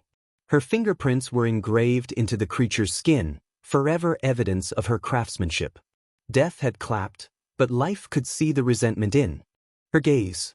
Life's eyes snapped over to Death, a sneer pulling on her lips, eyes wide. "You will not kill this one." Death narrowed her eyes. "You know I can't do that," she had argued, standing up. "I will not bend the rules due to your grief." Life's breath was becoming restricted. "I will not let you kill this one." Her eyes softened. "Please, Death, do not kill this one." "You will be indebted to me," Death whispered, afraid of others hearing, even if there was no one else. "Yes, that I will," Life had said, a breath of relief making her words hasty, but she meant it. Death held out her hand, waiting for a handshake. Life walked over, stopping where muddy met clear, and reached out to shake Death's hand. When their hands shook, Life cried. She cried and fell forward, right into Death's arms. She held on, not passing the line they swore to never cross. Death rubbed her back, placing her hand on top of Life's, holding on to the other during her moment of vulnerability. "Thank you," Life whispered, her sobs quieting. Death smiled into Life's hair. "You always know how to persuade me," she'd said, and Life giggled, her voice wet yet light. Now, Life looks at Death and sees her younger self, crying for the people she creates just to die. The people she creates just for them to suffer. The people she creates just for them to turn cruel. "Don't you remember what happened with the first?" Life asks, tone gentle as she reaches over to take Death's hands in hers. The other lets her, melting into the touch. Life smiles, eyes full of the grief she's forever carried. She knows Death carries it as well. They're similar in that regard. "Yes," Death responds, voice croaky and small. "But unlike the first, the boy is not immortal. He will die, but not yet." "You're defying the rules," Life jokes, smiling as she remembers their past. She knows the joke lands when Death breathes out a chuckle, finally looking up at her. "I don't want him to not live," Death answers truthfully, looking earnestly into Life's eyes. "I want him to experience your beauty. I don't wish for him to resent you." "He's got your anger," Life responds. "He will always be resentful." "No," Death shakes her head. "He is kind and he will learn to love you just like I have." "But what if he learns to resent you?" Life asks, tilting her head as her eyes turn soft, voice quiet. Death falters before recovering. "I have been cruel to him, I would not expect him to admire me." She pauses. "But I believe that he will forgive me. His heart is gentle, even if his skin has roughened." Life smiles, leaning forward.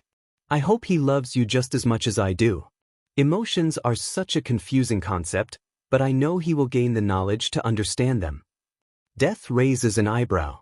Not even I have found a way to understand emotion. Do you really expect him to?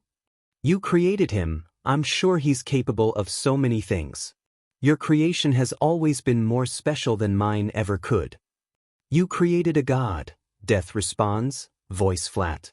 Life leans closer, breath dangerously close to Death's lips. Regrets are best to be learned from. Death rolls her eyes and smiles, closing the small gap between them with a clash of their lips. Life laughs at the sloppy collision, feeling electricity fuel her immortal heart. They break off to collect breath into their lungs, a twining grin spread across both of their faces like silly mortals. Death laughs, a boisterous thing, and life mirrors it. Both of them are high off mortal emotions, knowing that all of their actions are wrong and frowned upon. But at this moment, life can't find it in herself to care. An idea flits through life's mind, and she acts upon it, impulse overriding all of her thought of sense. She bends her knees, throwing her arms around Death's stomach, hands interlacing behind her back. Death shrieks in surprise and life grins. Life twirls around, Death's toes swishing the two different waters together. They mix together, and even when the two of them notice it, they never mention it. She drops Death into her clear water, watching as Death glows. They both watch in admiration, pausing their thoughtless actions. Somewhere, thunder booms, crackling throughout Earth. Bright white electricity, crashing down, beautiful in all the wrong ways. Death looks up at life, looping her arms around life's neck as she smashes their lips together once more. Life melts, feeling their souls entangling, latching onto one another through the breath breaking past their lips. The muddy and clear water is mixing together, combining both elements. Death breaks their lips, both of their pupils as big as the moon's. She balances on one foot, the other gliding through the water. Life watches her do so. We've broken the rules, Life says, eyes wide, yet there's a smile sneaking onto her wet lips. Death's eyes are sparkling. I never knew something so wrong could feel so right. I feel like a mortal, Life admits, crossing her arms over her chest. Death laughs at her confession. But we're not. Rules should not be in place for gods. Life tilts her head. No, I guess they should not. The universe is in our hands, Death whispers. The others are not in as much control as us, Life. They cannot punish us, they need us. They need us, Life repeats. Suddenly, a smug smile overtakes Death's face. Life can't even yelp as Death pushes her, both of them falling into the water below. It splashes around them, drenching the two of them head to toe. Death grabs Life's chin with her palms, her legs are on either side of Life's, encasing her. Death sits on Life's legs, their gowns sticking to their skin. I think I'm in love with you, Death whispers, so quiet that Life's not sure if it was even said. Life's eyes widen. She licks her suddenly dry lips. I think I am too, she forces out, stumbling over her words. Death tilts her head. You're right, you really are acting like a lovesick mortal. It's strange. Life giggles and rolls her eyes. You're acting the same. Death shrugs, smiling as she kisses Life again, the two of them falling into a pattern of movement. They delve into the water, feeling at home through the heat of their bodies. Death has never felt warm, but Life has brought a warmth that she's sure no one else has ever experienced. Life can feel their souls intertwining, swirling around each other, moving together. The warmth never fades, staying ever present, and Life is sure that it's their souls, strung together by the ever-present bursting feeling of mortal love flowing through their godly. Somewhere, the booming thunder intensifies, becoming a light in fields and barren forests. Fire never comes from each strike, just a beautiful crack of electricity from the skies. People and animals alike stare up at the sky, some in horror, others in wonder. With each crack, a gasp is ripped from one's throat. It's mesmerizing, the strikes. An intense white with scratches of red blended within. It's almost like a glow, brightening up the earth with something that could never be created by Mother Nature. Zeus is displeased, some whisper. How cruel, some exclaim. It's a mystery, something scientists fail to explain, gaping up at the multiple lashes of lightning. They continue on, and the sun is shrouded by clouds, enveloping the earth in darkness. The end of times, humans whisper among their kind, voice shaky as they conspire. Some laugh at the implication, while others weep in horror. The end of times? No, it is not the end of times. I hope this never ends, Life says through breaths, a dopey smile spread across her face. Izuku stares up at the sky, furrowing his brow at the streaks of intense light flash across the sky, a thundering boom coming with each one. But even when an unease washes over him, he finds it hard to look away. It's beautiful what fills the sky. The clouds are still fluffy and bright, not dark and brooding like they normally are with lightning. Droplets of rain do not fall from the sky like Izuku expects them to. The dangerous weather looms over him, seemingly never-ending. But Izuku finds he doesn't really want it to end. He wants the thunder and lightning to continue, to brighten up the sky with their angry crashes. Each strike is like a meteor heading straight for Earth, but he doesn't feel the fear that should come with the similarities. Each strike makes his heart feel lighter, like the world has made each streak of lightning just for him. Just for his eyes to watch and admire. A man passes him, eyes latching onto Izuku's splayed form on the pavement. "You should really get home, kid." The end of times, people are saying, the man says, stopping to lean on an alley wall. Izuku barely glances at the man. "It's not the end of times," he croaks out. "It's the beginning after an end." It's been a month since Izuku last died. The realization comes in the form of a bird. A beautiful dove, flapping its wings throughout the morning sky, the sun just above the horizon. Its white wings, so pure, so full of life, soared through the sky. The chains of gravity that held it down to the earth had been broken, letting it have free roam of the skies above. And when he'd looked up, eyes grazing the bird's features, the realization came to him. It was like someone had slapped him, quick and abrupt, only remembering the sting afterwards. He had let it settle into his skin, sinking into his pores. And instead of feeling the squeeze of his lungs constricting his airflow, he felt them open up, welcoming the flourishing oxygen. He breathed, shoulders straight, gaze caught onto the dove flying above him, above the world. His grip on the windowsill loosens, fingers hanging on the cracking wood, splinters threatening to pierce his skin. His eyes are dry, even when he expects them to wet 10. His hands do not shake, and for once, he feels at peace. Izuku remembers the night he had stood upon that rooftop, socked feet inching closer to the edge. How minuscule he felt, how freely the air entered his lungs at such a height. He had felt at peace then, too, when death was hanging above his head like a prize he'd been dreaming of. So close, yet so demanding. This peace, though, is nothing like that one was. It's something he doesn't have to sacrifice for. This is something he can hold in his hands, not afraid of it being ripped away. Death had come with a cost, but life was free, something that everybody can grasp. And with that thought, Izuku felt like he had just shaken off a fatal illness. There was a weight lifted off his shoulders, a glint in his eyes, a life worth living. He walked out his room, steps and movements feeling robotic as he was lost in the swarm of his mind. He passed the kitchen, gaze never swerving to glance at the knives. He stood in front of the door leading to the outside, and didn't hesitate to swing the door open, the wind rustling his hair. Izuku steps out, bare feet hitting the wet grass below him. Dirt wells beneath his feet, droplets of water clinging to his skin. Bugs scurry past him, but he pays them no mind. The sky is so much prettier when it's in front of you, the only thing you can see. The colors of the sunrise blend together like watercolors, clouds moving past the picture with a slow grace. Birds fly past, enveloping themselves into the image. He breathes, imagining himself as a carefree creature, always high up, always aching for the sky, for the wind rustling between his feathers. He remembers when the lightning had struck the sky, threatening the earth with their blades of electricity. The birds had not shied away from the sky, roaming above without an ounce of fear.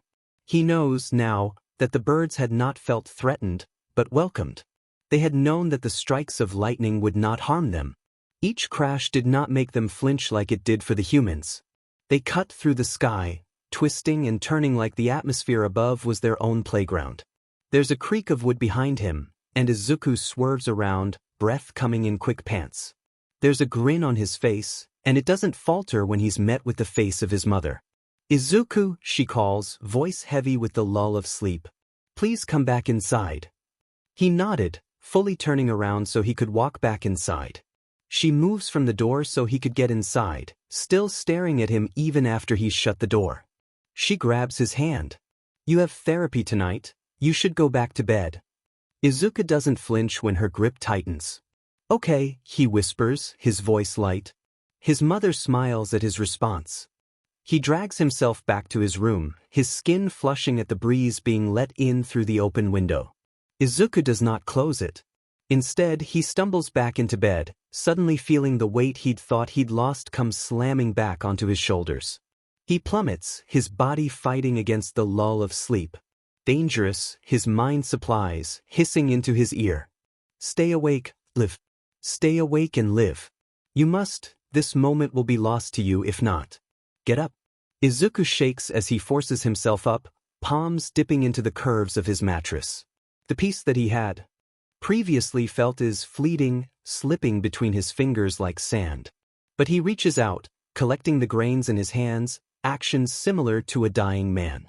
Izuku does not go back to sleep, Inko's words lost to his memory. Yamaguchi is staring at him, the look in her eyes terrifyingly inquisitive. Izuku shudders under the attention, images of red, angry eyes flitting through his mind. He balls his fists, feeling blood well up to the surface of his flesh. The woman in front of him watches, taking in every single one of his movements, as if he's a mouse, a prey squirming under the gaze of a predator. Inko is not in the room this time, and the overly long lounge chair makes him feel all too vulnerable, nobody there to shield him from terrifying, inquisitive eyes. He makes sure to avert his gaze to the floor, staring down at Yamaguchi's feet. She's wearing heels, the clacky ones. The ones you can't exactly run in, unless you're desperate. They're loud, too, making it almost impossible to mask your footsteps as quiet rumbles of the floor. "How have you been, Midoriya?" Yamaguchi asks, her voice gentle, like the quiet coaxing of a bird, leading its naive prey out to the open. "Fine," Izuku croaks out. He's sure Yamaguchi can see his wariness, sensing it with her all-too-sharp eyes and soothing tongue. A siren, he muses, finding a dull humor in the way his heart rate spikes at the thought. Yes, that's it, the monster of the sea, that's who Yamaguchi reminds Izuku of. A monster with a beautiful yet inhuman complexion, the voice of an angel, drawing you closer and closer to your demise under the sweet lull of innocent words. He won't let himself be drawn out to sea, mind under a veil of calm, lusting for the crashing waves of the ocean. He's acknowledged the threat, and now he can prevent it. "Just fine?" she asks, startling Izuku from his thoughts. He stifles a flinch, burrowing his nail deeper into his flesh. "Nothing new." Izuku bites his cheek, pushing down his thoughts of fleeing, refusing his lungs the ability to breathe so he can slow his heart rate. It works, his heart not feeling as if it's going to explode from its cage of bones. "No," he says, voice slow and tongue heavy. "Nothing's new." Yamaguchi smiles then, and Izuku isn't sure how to react. "Your mother told me of how she found you outside at 5 a.m. this morning. Is everything all right?"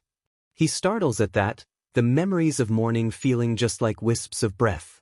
"I was admiring the view," he says, still refraining from meeting Yamaguchi's eyes. She doesn't seem to mind. "Was it nice?" she asks, voice full of a gentle curiosity, something so foreign to him that he freezes, the unfamiliarity crawling along his skin like tiny critters. "The view, I mean, did you enjoy it?" Izuku nods, shaking off the bugs scurrying across his uneven skin.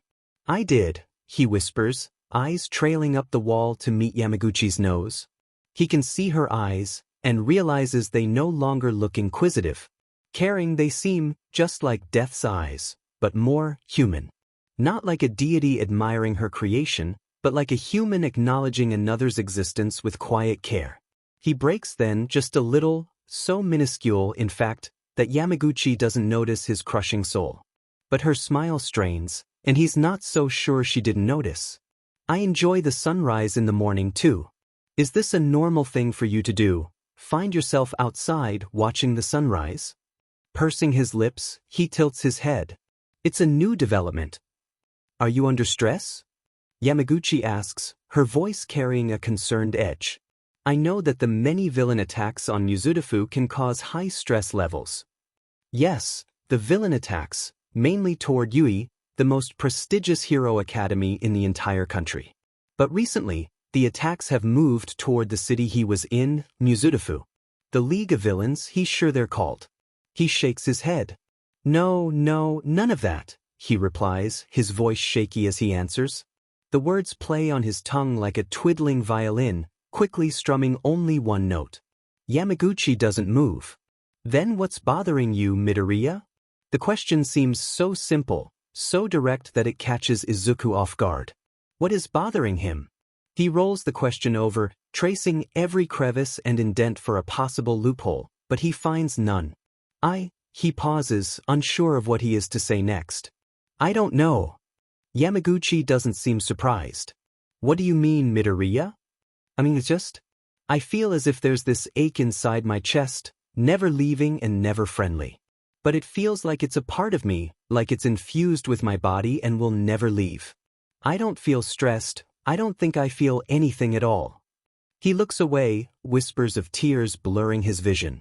It's like it's skiing everything out of me, everything that I feel, everything that I wish to remember. You feel numb? Yamaguchi questions, replacing his long, complicated answer with something simpler. Always simple, Yamaguchi's words are never complex like Izuku's are. He nods anyway. She stares at him for a moment longer before looking down and straightening her posture. Izuku tries and fails to copy her movements, limbs too heavy to go with his aching, empty heart. It's weird how something so barren can feel so empty. Maybe it's full of all his sorrows, trapped away to the point of no reach. Locked away in a cage with the key long gone. I think, maybe, the numbness that you're feeling is causing stress, but you just can't feel it. Does that sound right? Izuku isn't sure. He shrugs, his shoulders popping at the movement. Yamaguchi is quiet. She leans forward, knees hitting the low coffee table separating them. How long do you believe it will take for you to get better? He startles, flinching back as the woman leans closer, words as sharp as swords reverberating through his skull. He opens his mouth, gaping as if he's a fish looking for a hook. Can you answer that question? Truly, honestly, give me an answer that will be accurate enough. Yamaguchi presses, leaning back into the plush cushions of the gray couch behind her. No, he rasps out, a lump in his throat forming at the very thought. Her eyes soften. Nobody can, we will never truly know when things will get better, when we can finally pick ourselves back up and tend to our wounds. But we can try. Izuku swallows, his throat screeching. What if it won't be enough? Some days, she says, it will feel as if everything has restarted, that all of your hard work has come to a halt, and you are right back where you began. But even when this does happen, you can't stop. Every day will be a new one, each with its ups and downs. You are not drowning, even if it may feel like it. You will not be lost in the waves if you just kick your feet and try. She pauses for a moment, her deep irises locking onto his own. They're soft, despite her sharp words. I can see you trying, but sometimes, when we're so lost, we need someone to help pull us back up to shore. Izuku nods, taking in every one of her words like it's a raft, and he's a drowning man. Yamaguchi smiles then. I have some homework for you this week, Midoriya. Over the course of time in which I next see you, I want you to think of someone who can help bring you back to shore. When we meet again, I want you to tell me their name. Can you do that? Yes, he says, voice strangely smooth. I can do that. Great! Yamaguchi exclaims, springing up. Her eyes track his recoil but don't comment on it. You stay here, I'll go grab your mother. Then she's gone. The wooden door closes behind her, and Izuku is left alone. Immediately he collapses. He melts into the cushions beneath him, breaths coming in abrupt and ragged pants. Tears burn the brims they walk upon, but never fall. He ball his hand into a fist, slamming it down on his thigh, the bone quivering underneath his fist. He shudders, lips slick with saliva. He swallows, spit sticking to the walls of his throat like glue. Sniffling, he rights himself. He straightens his spine, standing up and ignoring the way he stumbles across the carpeted floor. His eyes are bloodshot red, like tiny blossoms of spider lilies. He can hear footsteps not far from the room he resides in, so he rubs his eyes, ruffling his curls to layer them over his forehead, shadowing his puffy eyes. Yamaguchi walks in, Inko shuffling a few steps behind her. She's talking to Inko, planning their next session as they close the door behind them. Inko is nodding and agreeing to the words that are spewing from Yamaguchi's mouth, an exhausted smile plastered on her lips. At the end of the conversation, they shake hands, Yamaguchi's grip much firmer than Inko's, and Inko's smile strains at the grip. Izuku and Inko exit the room, leaving the building as the crisp air clings to their skin like a sheen of sweat. Did you enjoy your session? Inko asks in the middle of their walk back to their car, only a block away. He hesitates. I think I did. She smiles at that, loving yet not warm. He's not sure she can be warm anymore. I'm glad. 3/4 of the way there, Inko looks up at him and asks, What's on your mind? His shoulders pick themselves up into a shrug, even if that's not the truth. He opens his mouth for a moment, feeling the air around him scorch his throat as he breathes it in. He never answers verbally. He doesn't tell her how he's thinking of a cafe, only a town over. He doesn't tell her he's thinking of a man, always there when he arrives, ready with a warm meal. A man with a roll of gauze and quiet words. A man who warns him of the danger of the stars. The name Aizawa Shoda plays on the tip of his tongue, but he never divulges it. He keeps the name hidden in the crevices of his mind, never to be shared with his mother walking beside him. Katsuki Bakugo was the human embodiment of rage. Hot, red anger coursing through his veins, flowing straight to his heart. It's everything he knows, everything he feels. But with anger comes grief. The kind of grief that weighs on your shoulders, clouds your mind, and makes your teeth drip venoms just like a snake. His old hag had always carried grief, poisoning the water of her womb, infecting her son. He was born with the weight forever placed upon his shoulders, a curse always brewing on his tongue. He was born angry, born full of this heavy grief that was not his. When Katsuki would scream of feelings that were not his father would sigh and say, Your mother loves you, Katsuki.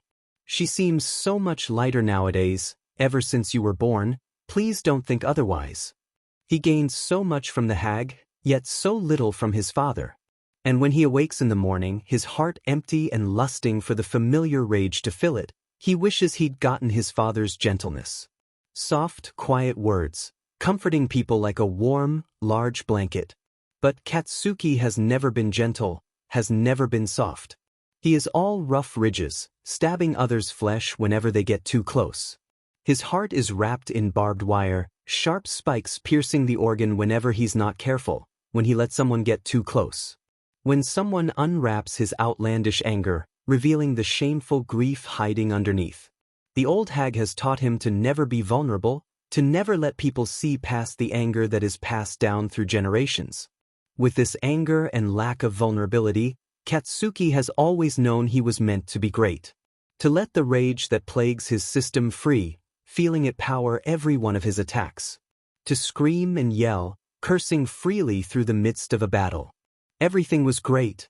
He got to fight real villains. He was able to gain more experience in the field, and he hasn't even gotten his hero's license yet. Everything was great, up until Mr. Aizawa began to look at him differently than his other classmates. It wasn't very noticeable at first, but Katsuki has grown up needing to assess others' emotions and body language. And so when Mr. Aizawa had asked for Katsuki to stay after class, he'd been expecting it. Katsuki always knew there was a chance of him being expelled from Yui. He's the bloodthirsty one, the one kid they can barely control.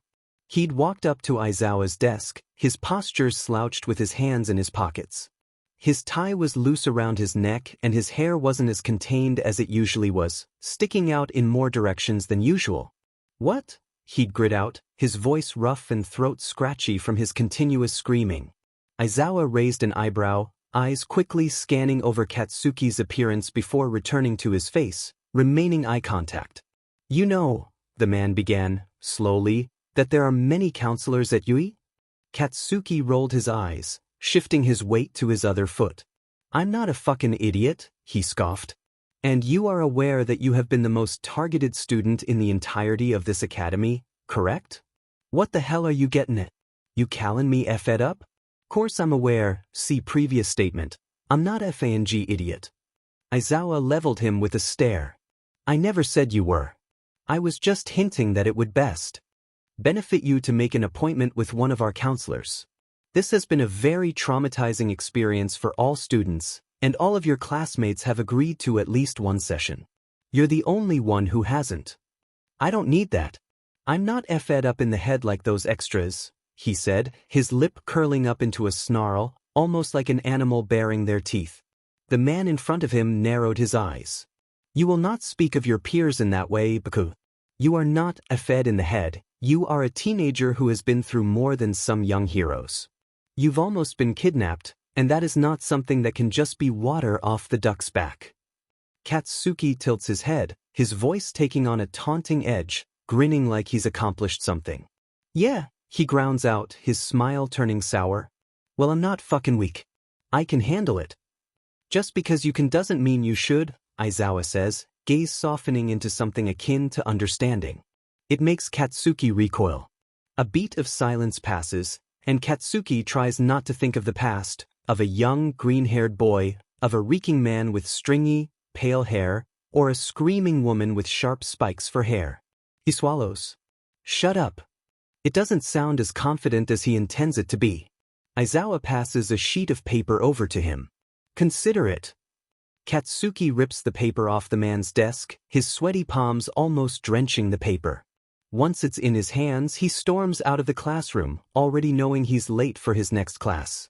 And late at night, he signs up for an appointment for Hound Dog, the truth of his shameful past itching to release from his throat.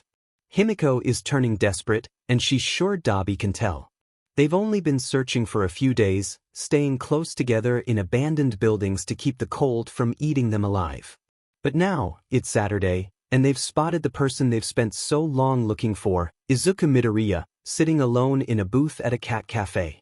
There had been a man sitting with the boy minutes prior, but Dabi and Himiko had watched him leave, walking down the street, speaking to someone on the phone.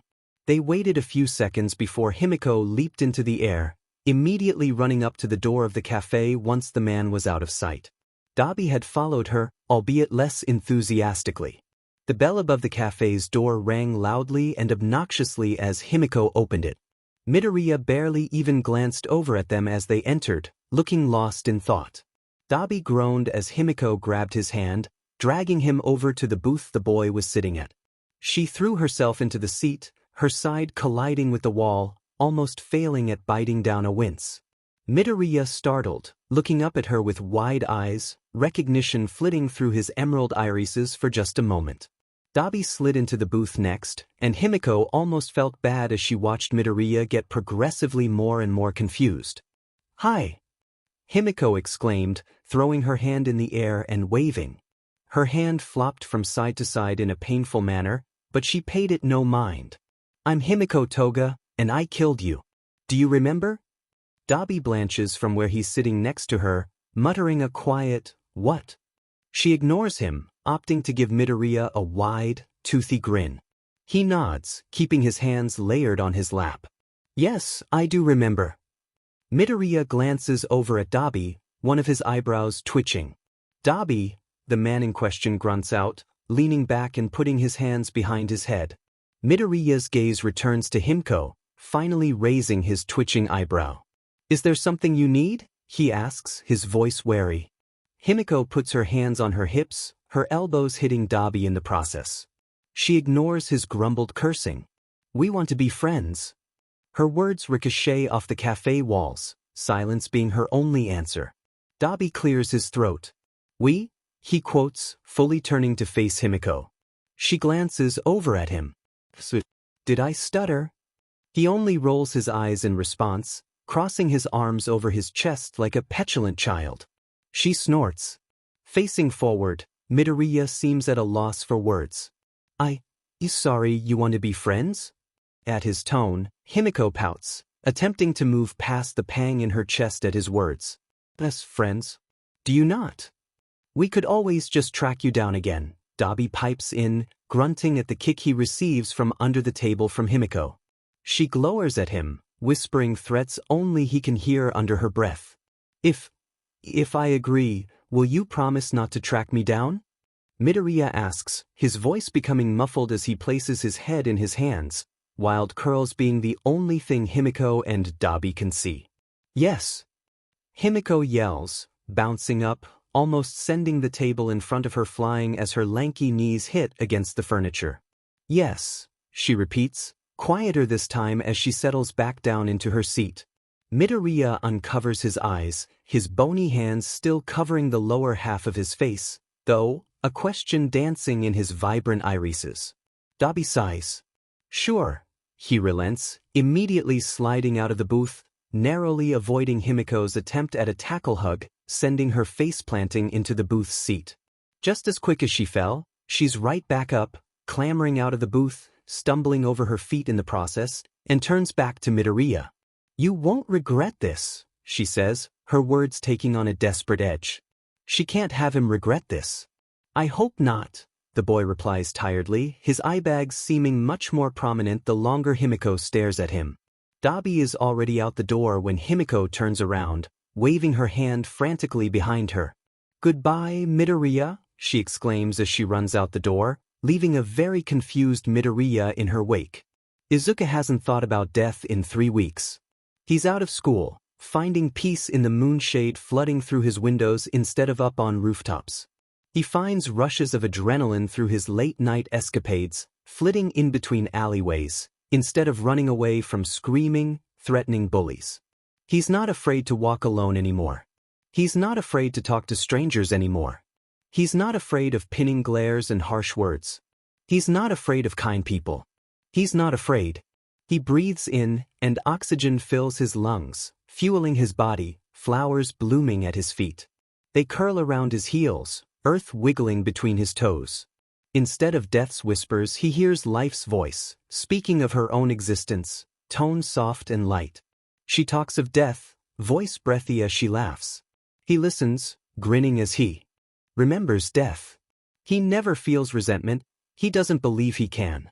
She had torn him down, but she had rebuilt him. She never let him give up, and now he understands why. Aizawa had spoken so highly of life, and back then he hadn't understood why. When your vision clears, looking past the tears, life is everything and everywhere. She's everything he hates and everything he loves. When death would hold him, life would be just a wisp away, grazing his skin with her touch. She's always with him because she is him. Her influence courses through his veins, giving his body the push to function and be alive. Death's influence is more external, written across his skin in a patchwork of scars. Sometimes, he still feels death wrap her hands around his throat, whispering her words that inch him closer toward the edge.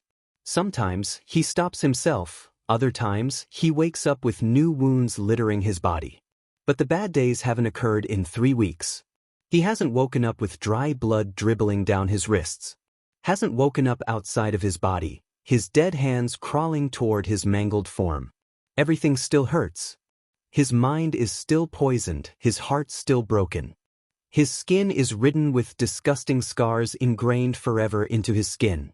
But then he looks at Aizawa, at Shinso, at all of the others with poisoned minds and scarred skin, and knows that it will always be this way. That he will always hurt, but he will persevere. It's a part of who he is. He can't stop hurting like his mother, who can laugh freely without remembering the aching emptiness. He will never be as okay as Aizawa. He will never be as careless as Shinso. Izuku will never stop hurting, he will never get to the point where he can stand atop a mountain's edge and not have the urge to jump off, but he knows that. It's a mantra that repeats through his mind, the words slurring together when they run on for too long. Midoriya, someone exclaims from next to him, and he snaps his head toward them, relaxing as he recognizes Shinso. There's a furrow in his eyebrow, yet he's still smiling lazily. He's laying in the grassy fields, bugs flying off the high blades of grass, like a cat sunbathing in the sun. His eyes are squinted as he watches Izuku, careful to not get the rays of sunlight into his eyes. "What?" Izuku yells back, his voice uncharacteristically loud. His loudness doesn't make him feel shame out here, in the openness of nature. Birds flutter behind him, wings flapping in the warm winds. He imagines a dove, beautiful and oozing grace. Shinso rolls his eyes, his head tilting back, gaze trailing up to the sky above. "Come sit next to me," he yells, a wide grin playing on his lips. Izuku quickly runs over, the soles of his shoes slamming against the firm ground. A smile flickers across his lips, small and waning on fleeting, but it's there. It's there, he can feel it. It's there. Izuku is smiling. Such a vulnerable and fragile action, but he's doing it. And it's real. So real. His teeth peek from his chapped lips, and his smile turns into a grin, a laugh bubbling up from his throat, spilling from his lips before he can even think twice. Shinso startles, the sound foreign to him, but he quickly rights himself, his own laugh bursting from his lips. Izuku doesn't know what he's laughing at. Tears spring to his eyes, but they don't burn. They trickle down his cheeks, only a memory as he wipes them away, his freckled skin tinted pink. He gasps and doubles over, throwing his arms over his stomach, feeling it cramp from his overzealous laughter. He drops to the ground next to Shinso, feeling the last wisps of joy leave him. He breathes in, a grin still plastered on his face, feeling full and satisfied. He's not empty, and it feels amazing. "Gosh, you're an idiot," Shinso breathes out, his smile wide and full of teeth. The eye bags are prominent under his eyes, only getting heavier from the villain attacks. But here, Izuku swears they almost seem invisible, as if the sun itself has washed them away. Shinso catches him staring at him, a playful glint of mischief dancing in his eyes. "Yeah," Izuku says, his voice lighter than it's ever been. "Yeah, I am." They don't move for hours, watching the sky pass by, gradually turning darker and darker as time passes. They don't move until it's morning, waking up from the night they spent hidden in the field, brushing themselves off and leaving the mass of nature. Inko is not a good mother. She does not love, doesn't know how. When she was with Hisashi, she thought she knew what love felt like. Love with Hisashi was ruthless, relentless. He loved through screaming words and swinging fists. His love hurt and she knew nothing else. Love with her mother was lacking. A broken bond, one that she never found herself indulging in. Her mother had never been one to outwardly show her love, always leaving you guessing if she really loved you or not. It hurts, but love always hurts. Love with her father was twisted. Rotting in a prison cell, he was never around, but he always sent letters. He still does, his letters loopy and sentences short. He told her how much he loved her, how sorry he was. And with each love, there was always an apology. Her mother apologized for not caring. Her father apologized for not being there. Hisashi apologized for hurting her, kissing every bruise and cut he inflicted on her. Love always meant hurting, but there was always an apology at the end of the pain, even if it never really stopped. Hisashi is dead, yet he still haunts her. His apologies echo throughout her ears at night, his kisses gentle even if his grip is bruising. When Izuku came along, Inko felt empty. Hisashi grew angrier, and Inko just let his rage fester. She felt her mother's apathy ice over her heart, felt her father's apologies at the tip of her tongue. When Izuku was born, Inko didn't know how to love him. She was never there, refusing to look in the mirror in fear of seeing her father. She never cared, terrified of speaking in fear of hearing her mother's tones slip from her tongue. She never hit Izuku, but she didn't have to, because Hisashi did. And she just watched. She watched, helpless, as Hisashi threw Izuku around, singed his skin and clothes. And, disgustingly, there was a relief. There was a relief because at least Hisashi stopped hurting her, even if it meant he stopped loving her. When Izuku would scream, sobs blubbering from his lips, sounding just like her own pleas, she'd drift. She would close her eyes, tears streaming down her face, and she'd float. Hisashi is dead. He fled, leaving Inko to care for Izuku herself. But even after his death, even after she was free, Inko still drifted. She couldn't bear to look Izuku in the eyes, remembering his begging weeps, his spilled blood, the dead look in his eyes. And she regrets it. She regrets turning into a new version of her mother and father, whispering apologies in the dead of night. Inko doesn't know how to love, and she knows that Izuku doesn't either. They're both broken shells of the people they could be. Izuku looks at her with such hatred some days, and she knows that she deserves it. His life has been tainted since the day he was born, the path of his life filled with predators ready to strike him at any given moment. Izuku has been doomed to die since birth. But he's made it. He's made it through Inko's failures as a mother, made it through Hisashi's abusive way of loving, made it through years and years of torment. Izuku's stronger than her, in so many ways. The front door swings open, and Izuku walks in, his shoes covered in mud, twigs sticking out of his curls. She smiles, watching him from the kitchen. Her eyes soften as he calmly takes his shoes off, humming a low tune. It's the happiest she's ever seen him. Tears begin to brim her eyes, but she blinks them back. Taking in a deep breath, she rushes out of the kitchen, the task she was previously doing left forgotten. Izuku's head looks up at the sound of her shuffling footsteps, and she sweeps him up in a tight embrace. He freezes, hands slack at his sides as she squeezes him.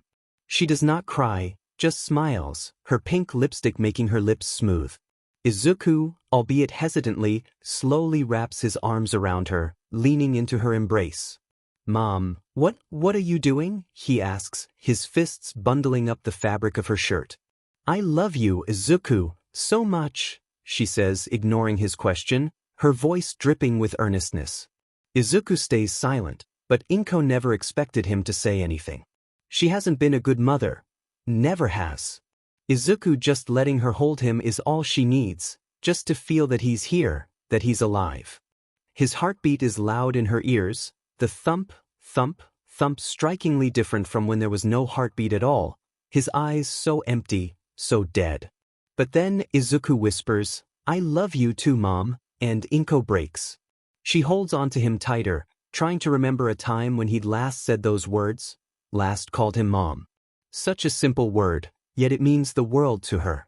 This is her little boy, the one she would watch dance in the backyard, trekking muddy footprints throughout the house. This is her boy, who loves his mom even if he doesn't know how, and Inko loves him just the same, even when she doesn't know how. The silence envelopes them, comforting. It's like another hug, wrapping its warm, soft hands around the two as they continue to stand there, blocking them from the cold winds breezing in through the still open door. The bland, chalky texture of a protein bar fills his mouth, chunks of the bar smashing together as his teeth pull it apart. "These are so gross," Hitoshi groans, throwing his head back as he lays on the cold, matted floor. He forces himself to swallow another bite, shuddering the entire way through. Eraserhead barely glances at him. "They're good for you." Grumbling, Hitoshi finishes the protein bar, peeling himself off the dojo mats lining the floor. His full face is on display, and it has been for a while. Ever since he was transferred over into the hero course after the sports festival, Hitoshi hadn't felt a need to shield his identity any longer. He stays in place for a breath, feeling his muscles lock up and spasm. He bites his lip to keep a whimper enclosed between his lips and teeth. He feels rooted in place, as if the mats beneath him are barren earth, and he is an estranged tree. The lights overhead are too bright, burning his retinas even if he's not staring directly at them. The chewed-up food in his mouth turns to dust, and when he swallows, it coats his throat.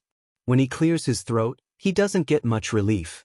A water bottle is moved in front of his face, causing him to flinch back. His vision blurs, but just for a second, and suddenly the bottle is a hand aiming a hit for his vulnerable face. Hitoshi screws his eyes shut, breath stuttering as he waits for the prickling pain of a slap to erupt on his cheek. His lungs begin to burn, but he waits. Splotches of color dance across his vision, but he waits. The pain never comes, but he waits. "Kid," someone says, voice gruff and unfriendly, but not unfamiliar. He breathes in but doesn't open his eyes. If he does, then they'll strike. Kid, it's just me. Open your eyes, Aizawa. Aizawa is in front of him. Not Eraserhead, just Aizawa. He opens one of his eyes, the water bottle, not a hand, nowhere in sight. He blinks his eyes open fully, the loud splurges of colors slowly disappearing from sight. Aizawa is just a few feet away from him, bottle of water in hand. The man crouches down, movements slow and deliberate, and rolls the bottle over to him. It hits his side, the condensation cool on his sweaty skin. The chill brings him back down but doesn't tie him to the floor. Doesn't embed him into the earth. He's sitting and he can get up. Clearing his throat, he mumbles an apology, though he's not sure Aizawa can hear him. Water floods his mouth, some loose droplets dribbling down his cheek. The man gets up, grunting as his joints ache and pop. Hitoshi giggles lowly, exhaustion layering itself thick on his shoulders. Aizawa leans against the wall, watching Hitoshi with a keen eye. Hitoshi follows Aizawa's lead, standing up with aches that come from excursion instead of age. Twisting, he cracks his back, the bones popping back into their place, causing his shoulder to droop. God, I'm tired, he complains as he walks over to Aizawa, snatching up his backpack on the way over. It's becoming dark out, and Hitoshi isn't sure what time it is. You should be, Aizawa replies, quick and short. Hitoshi doesn't expect him to continue, though. You did good. You've gained a lot of strength and muscle. He pauses. I'm proud of you, kid. Hitoshi stops, his movements cutting off as his brain short-circuits. What? He asks, his voice awfully quiet and laced with confusion. Aizawa's gaze softens, slowly reaching forward to place a warm hand on Hitoshi's shoulder. I said I'm proud of you, Shinso. I have to go, Hitoshi rushes out, his head terrifyingly quiet. Why don't you come over for dinner? You need to eat, and with the way you're training, you're going to need to eat more protein. I have protein, he argues, his tone high and shrill. He winces. Plenty, I'll eat it when I get home. Aizawa shakes his head. We're on school grounds, kid. Netsu called your guardian, she never picked up. I can't let you leave without an escort. Hitoshi frowns, mouth slightly agape. Can't you be my escort? The man stares, looking down at Shinso, a slight crease in his eyebrow. He sighs. I can't, morally, let you leave this premise and go to a suspected abusive household. Ignoring Hitoshi's sputtering, he continues. But I also can't withhold you from going to your home. So, I'm asking you, would you like to come over for dinner? Hitoshi backs up, Aizawa's hand sliding off his shoulder. I don't live in an abusive household, he grits out, his stance defensive. Like a cornered animal. That wasn't my question, the man replies, his stance tall and indestructible. Like a man standing above it all. Even when Hitoshi acts like prey, Aizawa does not act like a predator. Like a gentle human, persuading a cornered rabbit out of their burrow with snapping fingers and fresh radishes. Hitoshi struggles to find an answer, so he asks a question. Will you let me go home after? Like a rabbit inching closer to the promises, Hitoshi takes a small step forward, though not out of the carefully built burrow. If I didn't take you home when you requested, then that would be kidnapping. I do not plan on kidnapping you, Shinso. His pupils shake and his hands shiver. His eyes are wide, and he takes a step forward. Another. He can see the sunlight streaming in between the gentle human's fingers, illuminating the grass beneath them in a golden hue. The radishes are by 2 feet, promising a full belly and no snarling wolf.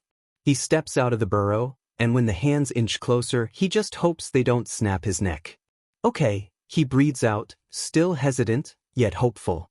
Aizawa holds his hand out, and Hitoshi takes it, feeling the sun's gentle rays on the man's palm. Tuya doesn't know what to make of his life. Sometimes he feels as if he's 12 years old again, fiery flames eating him alive, erupting from his very own skin. Sometimes he feels 15 years old again, lost and dazed, wandering throughout the city, never being able to tell up from down, left from right. Sometimes he feels dead, like he died on the peak or bled out in an alleyway. Maybe Endeavor killed him, or maybe Ray. Maybe she couldn't handle how he slowly turned into her, representing her own descent into madness. Maybe she couldn't handle looking into his eyes, reminding her too much of Endeavor. Endeavor would probably make his death painful, even if he wouldn't mean to. A training accident, or maybe it would be purposeful. Maybe he killed off all the mistakes, 3 lumps of dirt lacking tombs in the garden. There's a flick at the side of his head. Dabi Kuin, a high-pitched voice whines, their voice ricocheting through his head, a migraine beginning to form. What? He grits out, looking over at Toga. She doesn't seem to mind his rough tone, and Tuya isn't too keen on changing it. You have your thinking face on again. Stop it. She swats at him, not stopping even as he does nothing to defend himself, continuing to stare at the ceiling. The cement is chipped and cracking, tiny indents made throughout the slab of ceiling. Considering the place was abandoned and therefore free, Tuya's been in a lot of worse places. Although maybe it's not the interior and structure of places that makes one find it to be dangerous, threatening. Tuya had always found the dojo to be dangerous, and that had never been because of the cracks in the ceiling. It had never been because of the dirt lining the floor, or rather lack of. The dojo had always been spotless, even if there were scorch marks painting the walls and holes in the plaster. The interior of the dojo had never scared Tuya, but maybe it was the memories of the dojo. The memories of bile coating his throat, splattering across the floor in a heap. The memories of burnt skin flaying off his tiny body. The memories of screaming, of the burning need to be seen. To be better. Toga groans, flopping over onto her back, her spine digging into his ribs. Get out of your head, she exclaims, her arms thrown overhead, her blonde hair wildly sticking out of her 2 space buns. He hums. Do you think I'm good enough? He asks, his voice quiet yet firm. His voice never wavers, and that includes this instance. Yes, Toga answers immediately, no hesitance or pause. Tuya balks for a moment before gathering himself. He snorts instead of letting a sob rip through his chest. Really? You think I could surpass all might? Toga thinks on this question. She hums, a sharp finger tapping on her chin in contemplation. Rolling the question over and over in her mind, feeling it weave through the calm waves of her brain, Toga finally answers. Maybe, she says simply, and Tuya tenses. He knows she feels it from where she's laying on him, yet she doesn't comment on it. She doesn't comment on the way his heart skips a beat, or the way a choked noise grounds itself out of his throat. She looks up at him, her usually sharp, golden eyes now soft and dimmed. Do you want to? What? His voice is choked, oxygen refusing to fill his lungs, but he doesn't mind. There's a layer of grief lining his tongue, like a poison flooding through his system that he'll never be without. His eyes glisten, but Toga never comments on it. Instead, she tilts her head. Do you want to surpass all might? She flips herself over, ignoring Tuya's grunt of pain as she elbows him in the gut. Her bony elbows dig into his stomach and she leans in, squinting. You don't seem like you do. Tuya quickly shakes his head. No, his voice wavers. His eyes widen, and he blinks back the sudden onslaught of tears. One slips loose, streaming down his cheek. The action reminds him of live flame, leaking from his eyes as he sobbed. He wipes his hand across his cheek, irritating his sensitive eye in the process. Toga never mentions the tears. No, he says, firmer this time. No, it was just expected of me. Toga's eyes widen. To beat all might? She asks, tone incredulous as her mouth is left agape. Tuya shrugs, gently pushing the girl off him as he stands. Yeah. His eyes catch on a broken window, his gaze tracking the lines, painting beautiful streaks along the glass. To beat all might. Reaching his hand out, Tuya pushes the cracking glass, hearing it shatter further beneath his fingertips. A second passes, and the weak structure gives, pieces of glass falling through the other side of the window, down into a barren alleyway. There's a small piece of glass stuck in his finger, and when Toga takes his hand, he lets her. Her sharp nails easily pluck the penetrating glass out of his flesh. She hands him an All Might-themed band-aid, a wide, toothy grin plastered on her face. He snorts, unpackaging the bandage and wrapping it around his bleeding finger. There's loud, blaring music coming from the kitchen, causing Hitoshi to suppress a wince. Aizawa yells something, but Hitoshi can't hear him over the crashing drums and shredding guitars.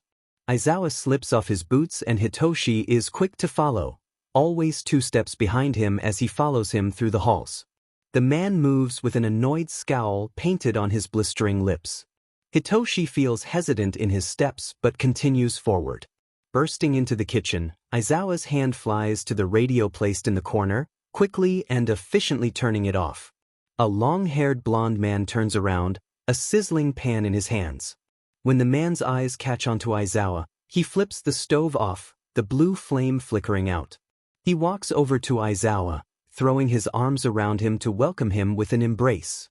Hitoshi awkwardly shuffles his feet, feeling as if he's invading a private moment. The blonde man finally notices him, but now Hitoshi wishes he hadn't. The man is loud, louder than he is in classes. It wasn't really a secret that Yamada-sensei was seeing someone, just nobody knew who.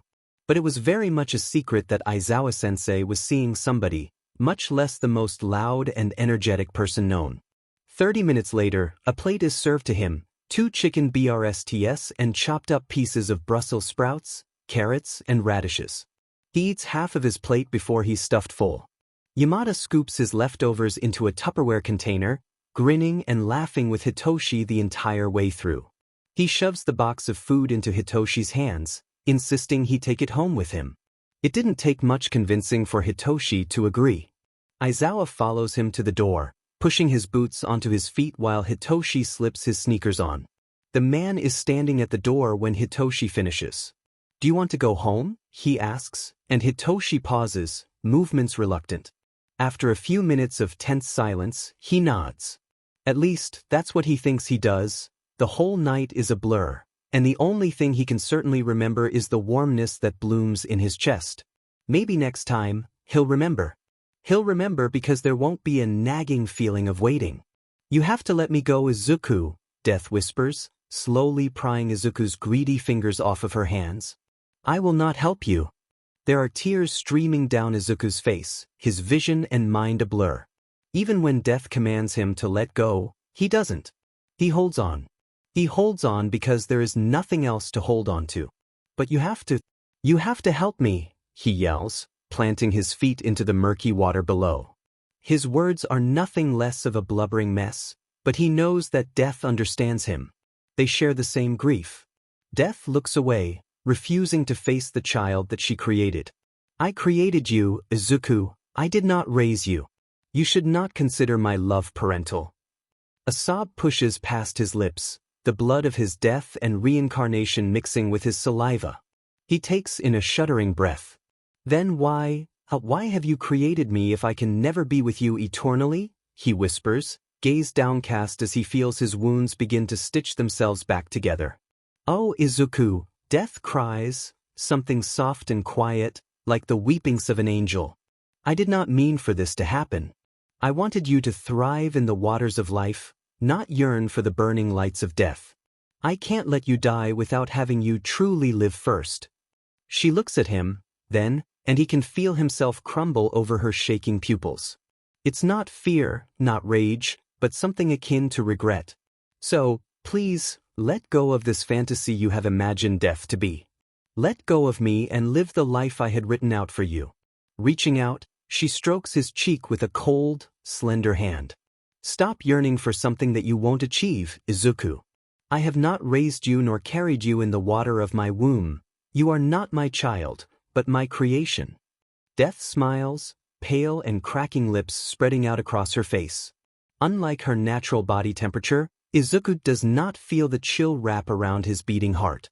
"But I love you, Izuku. I always will." Death's smile turns sad, but Izuku does not fill the silence. His tear glands ache as the onslaught of droplets ceases. His fingers have started to spasm, tensing in the hold of Death.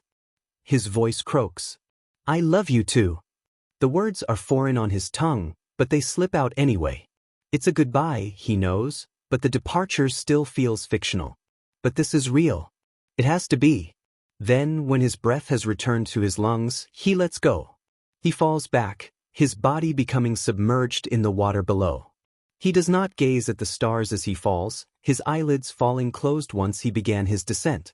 He does not want to remember this moment.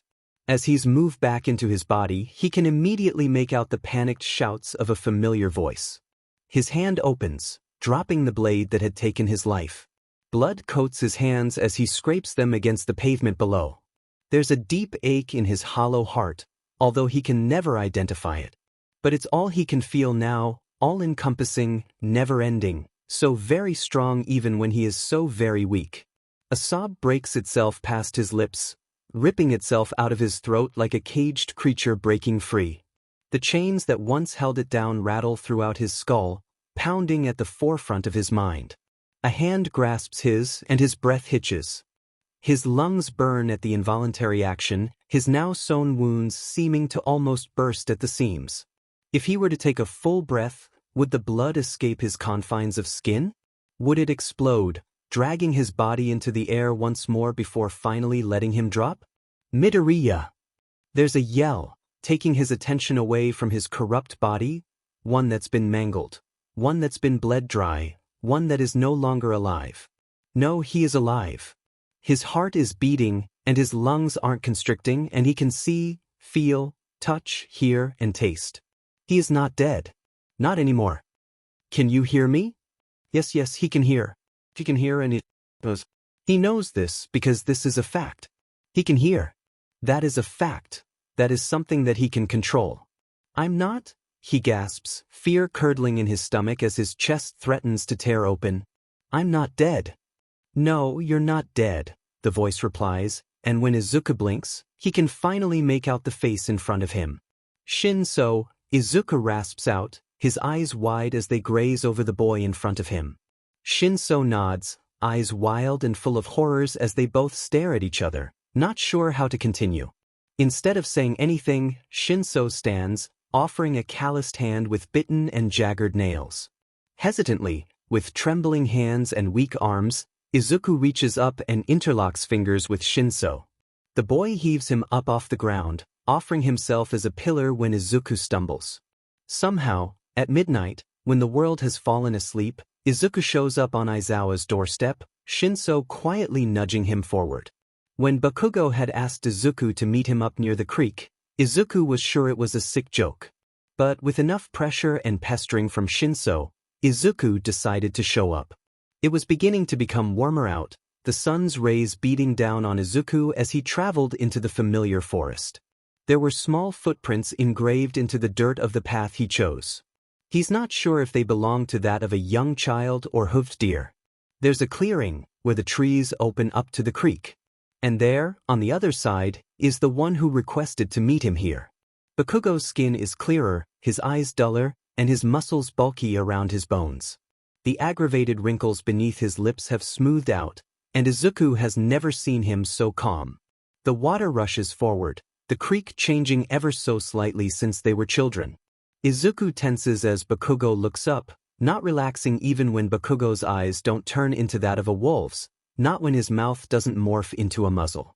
Bakugo takes in a deep breath, holding it as he seems to gather his thoughts, and then letting it go. I'm sorry, he says, the words ricocheting off the forest walls despite Bakugo's voice being so rusty.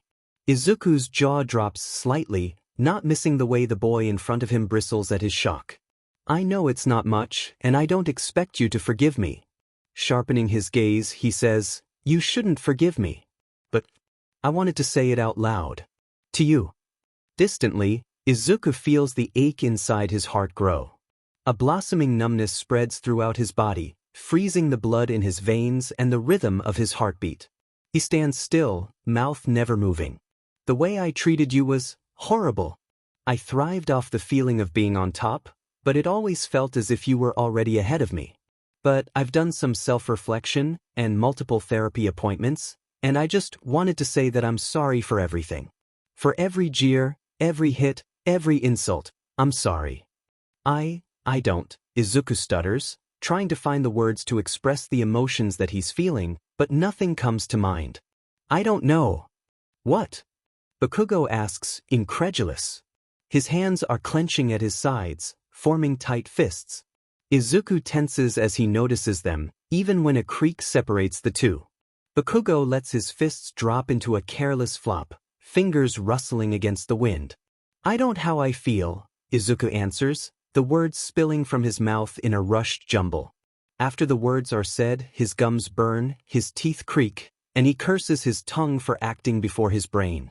Even as he shrivels up with shame, Bakugo doesn't sneer. "That's okay," the boy says instead. Izuku's eyebrows furrow, eyelids narrowing as he realizes just how different Bakugo is from the last time Izuku had seen him. "It's okay?" Izuku asks, his words clearly laced with apprehension. Bakugo nods, averting his gaze as Izuku tries to make eye contact. When the silence stretches on too long, Izuku takes a step back, only continuing when Bakugo makes no move to stop him. The apology leaves Izuku's mind reeling, and he's unsure of whether that's a good thing or not. But when his feet land on the engraved footsteps of the path, he can't help but remember the times when both he and Kaken would be caught trekking through the woods, dirt and mud covering them from head to toe. And when his mom calls Mitsuki late at night, Izuku sits on the stairs, listening to the woman on the other end rave about her son. She never mentions the apology her son performed that day, and Izuku finds himself at peace. "Mom." Inko looks up, fingers reaching to turn off the stove's bright blue flame. It slowly flickers out before fully dissipating, not even a puff of smoke left behind in its departure. Izuku's eyes are red and puffy, his eye bags heavy and irritated from his constant rubbing. His voice trembles, feet stuttering as he stumbles forward, a sob catching in his throat. There's an urge rearing its ugly, hatful head, snarling as foam and saliva spills from its cracking lips, bucking forward, digging its sharp fangs into his scarred flesh. Poison enters his system, making his head a buzzing mess, only leaving the thirst and lust for pain, for the guilt, for the blood to cover his hands, to cover his thighs, his head, his teeth, his eyes. To make it all he'll ever see, just the red that will stain his skin, the red that will forever be a part of him, the red that is his blood and his only friend. But now it is meant to be a foe. Not a friend, never a friend. "Izuku?" Inko asks, concern clear in her wary tone. He crumples, collapsing in the arms of his mother. She catches him, grunting in surprise as she balances herself. He shuts his eyes, not wanting to watch his mother's face as she apologizes for things she doesn't understand, making empty promises of things she'll never fulfill. But it never comes. Inko begins to hum. It's a small thing, so fragile in the cold air of their home. He doesn't dare breathe, afraid to break the tune's soft lullaby. But when he gasps, pathetic cries and weeps falling past his lips, she doesn't stop. She only grows louder in her singing, bringing him closer as he shudders. Secure in her arms, Izuku realizes that this is what maternal love feels like. Warmth slowly overtaking that cold that has permanently seeped into your skin, the beginnings of your heart blooming as the person who created it holds you close. Warm, so warm. Not cold, it could never be cold. The hands that crafted his soul held him close, firmly holding him in an embrace that was everything his soul wanted to be. His mother's hands are nothing like Death's. Death's had wrapped around him, but his mother's were supporting him even as his legs gave out on himself. Death had plucked him off her measly fingers, but his mother never lets go. Death had been so cold, but his mother was nothing but warm. She has a heartbeat and blood that rushes through her veins. She is not a god that created him out of her own envy and grief. She is a mother that hums, a mother that doesn't let go. She doesn't apologize or cry. She doesn't ask questions or pry. Even when they collapse to the floor by the weight of Izuku's sorrow, she continues humming. "I love you, Izuku," she says, her voice light despite the weight of her words. Izuku only cries harder, burrowing himself deeper in her shirt. This is his mother, the one who carried him, who raised him, who has let him down but always picked him back up. Even now, he can see the way she calmly picks up the pieces of himself, even when her hands come back slick with blood, even when she still has broken shards hanging off her own body. On the kitchen floor, Izuku is warm and he is loved. The plush, red booth cushion rubs against his back. There's a cat who's twirling their tail around his outstretched fingers, and he makes no move to stop it. Aizawa sits in front of him, stuck in a banter with Hisashi, both making snarky and witty comments to each other. Two muffins sit uneaten in front of them, and Shinso is slowly reaching forward, trying and failing to sneakily steal Hisashi's blueberry muffin. Hisashi snatches the muffin, holding it up as he waves a finger in front of Shinso's face. "You're meant to steal Shota's food, remember?" Shinso grins cheekily. "I remember," he says, lunging for the idle muffin sitting in front of Aizawa, fingertips grazing the baked good as Aizawa grabs it and takes a bite. Izuku chuckles at Shinso's groan of pain, Toga's rambunctious laughter exploding from his left. Dabi grunts, kicking her shin under the table, wincing when she retaliates. "Stop fighting," Aizawa sighs, not bothering to repeat himself when the two don't listen. Izuku laughs when Dabi's boot meets his sneaker, pushing back as the older boy rolls his eyes. Toga inches a hand close to Izuku's bagel, the food item almost fully eaten. Izuku lets her, getting distracted by the way her eyes light up in satisfaction once she stuffs the last bite into her mouth. Dabi takes this sudden distraction in stride, quickly and efficiently attacking Izuku's shin, then hastily withdrawing his foot. Izuku glares, but there's no real heat behind it. Because there's people here, people that accept him, even in his lowest moments. People who have experienced the same things as him, people who understand. And when he takes in the scene around him, he can feel a certain comfort wrapping around his shoulders, like a blanket that shields him, that protects him. Because here, right now, Izuku feels safe. Izuku's hands grasp the gas mask tightly, rough fingertips following each divot and crevice the mask holds. At his feet lay his black Gakuren uniform. He drops the mask into the folded pile of clothes, apprehensively watching Dabi lean down with an ablaze palm, the fire quickly spreading across the cloth and mask. They both stand back, flames dancing across their lines of vision as they watch the flaming items turn to ash. "Thank you," Izuku whispers, holding back a cough as smoke tickles his nose and enters his lungs. Dabi shrugs and turns away, but Izuku knows he appreciates his thanks. Mitsuki is not wearing her wedding ring, Izuku notes, staring down at her jewelry-lacking finger. Masaru is sitting next to her, smiling fondly at his wife as she rants about an annoying coworker. His mother laughs quietly when the woman gets especially angry, causing Mitsuki's lips to quirk up into a smirk. Izuku glances over at Katsuki, furrowing his eyebrows when the boy won't meet his eyes. His own gaze rakes over Katsuki's face, catching onto a faint, thin scar that runs across his cheek. He looks back down at Mitsuki's loud gestures with her hands, taking note of the way she never strays too close to Katsuki in her wide movements. He glances at her naked finger, and suddenly, Izuku understands. Maybe he understands more than he should. Yamaguchi is staring at him, a lazy smile playing at the edges of her mouth. No longer does she look like a siren, with honey-coated words and fake promises of a future he'll never achieve. Now, she is a woman, with words too simple to ever describe the depth of their existence. "So," she starts, "how do you feel?" Such a simple question, with such a complex answer. He stutters, thinking for a moment longer before gathering his thoughts. "I think I know what it means to be loved. And what a wonderful feeling it is."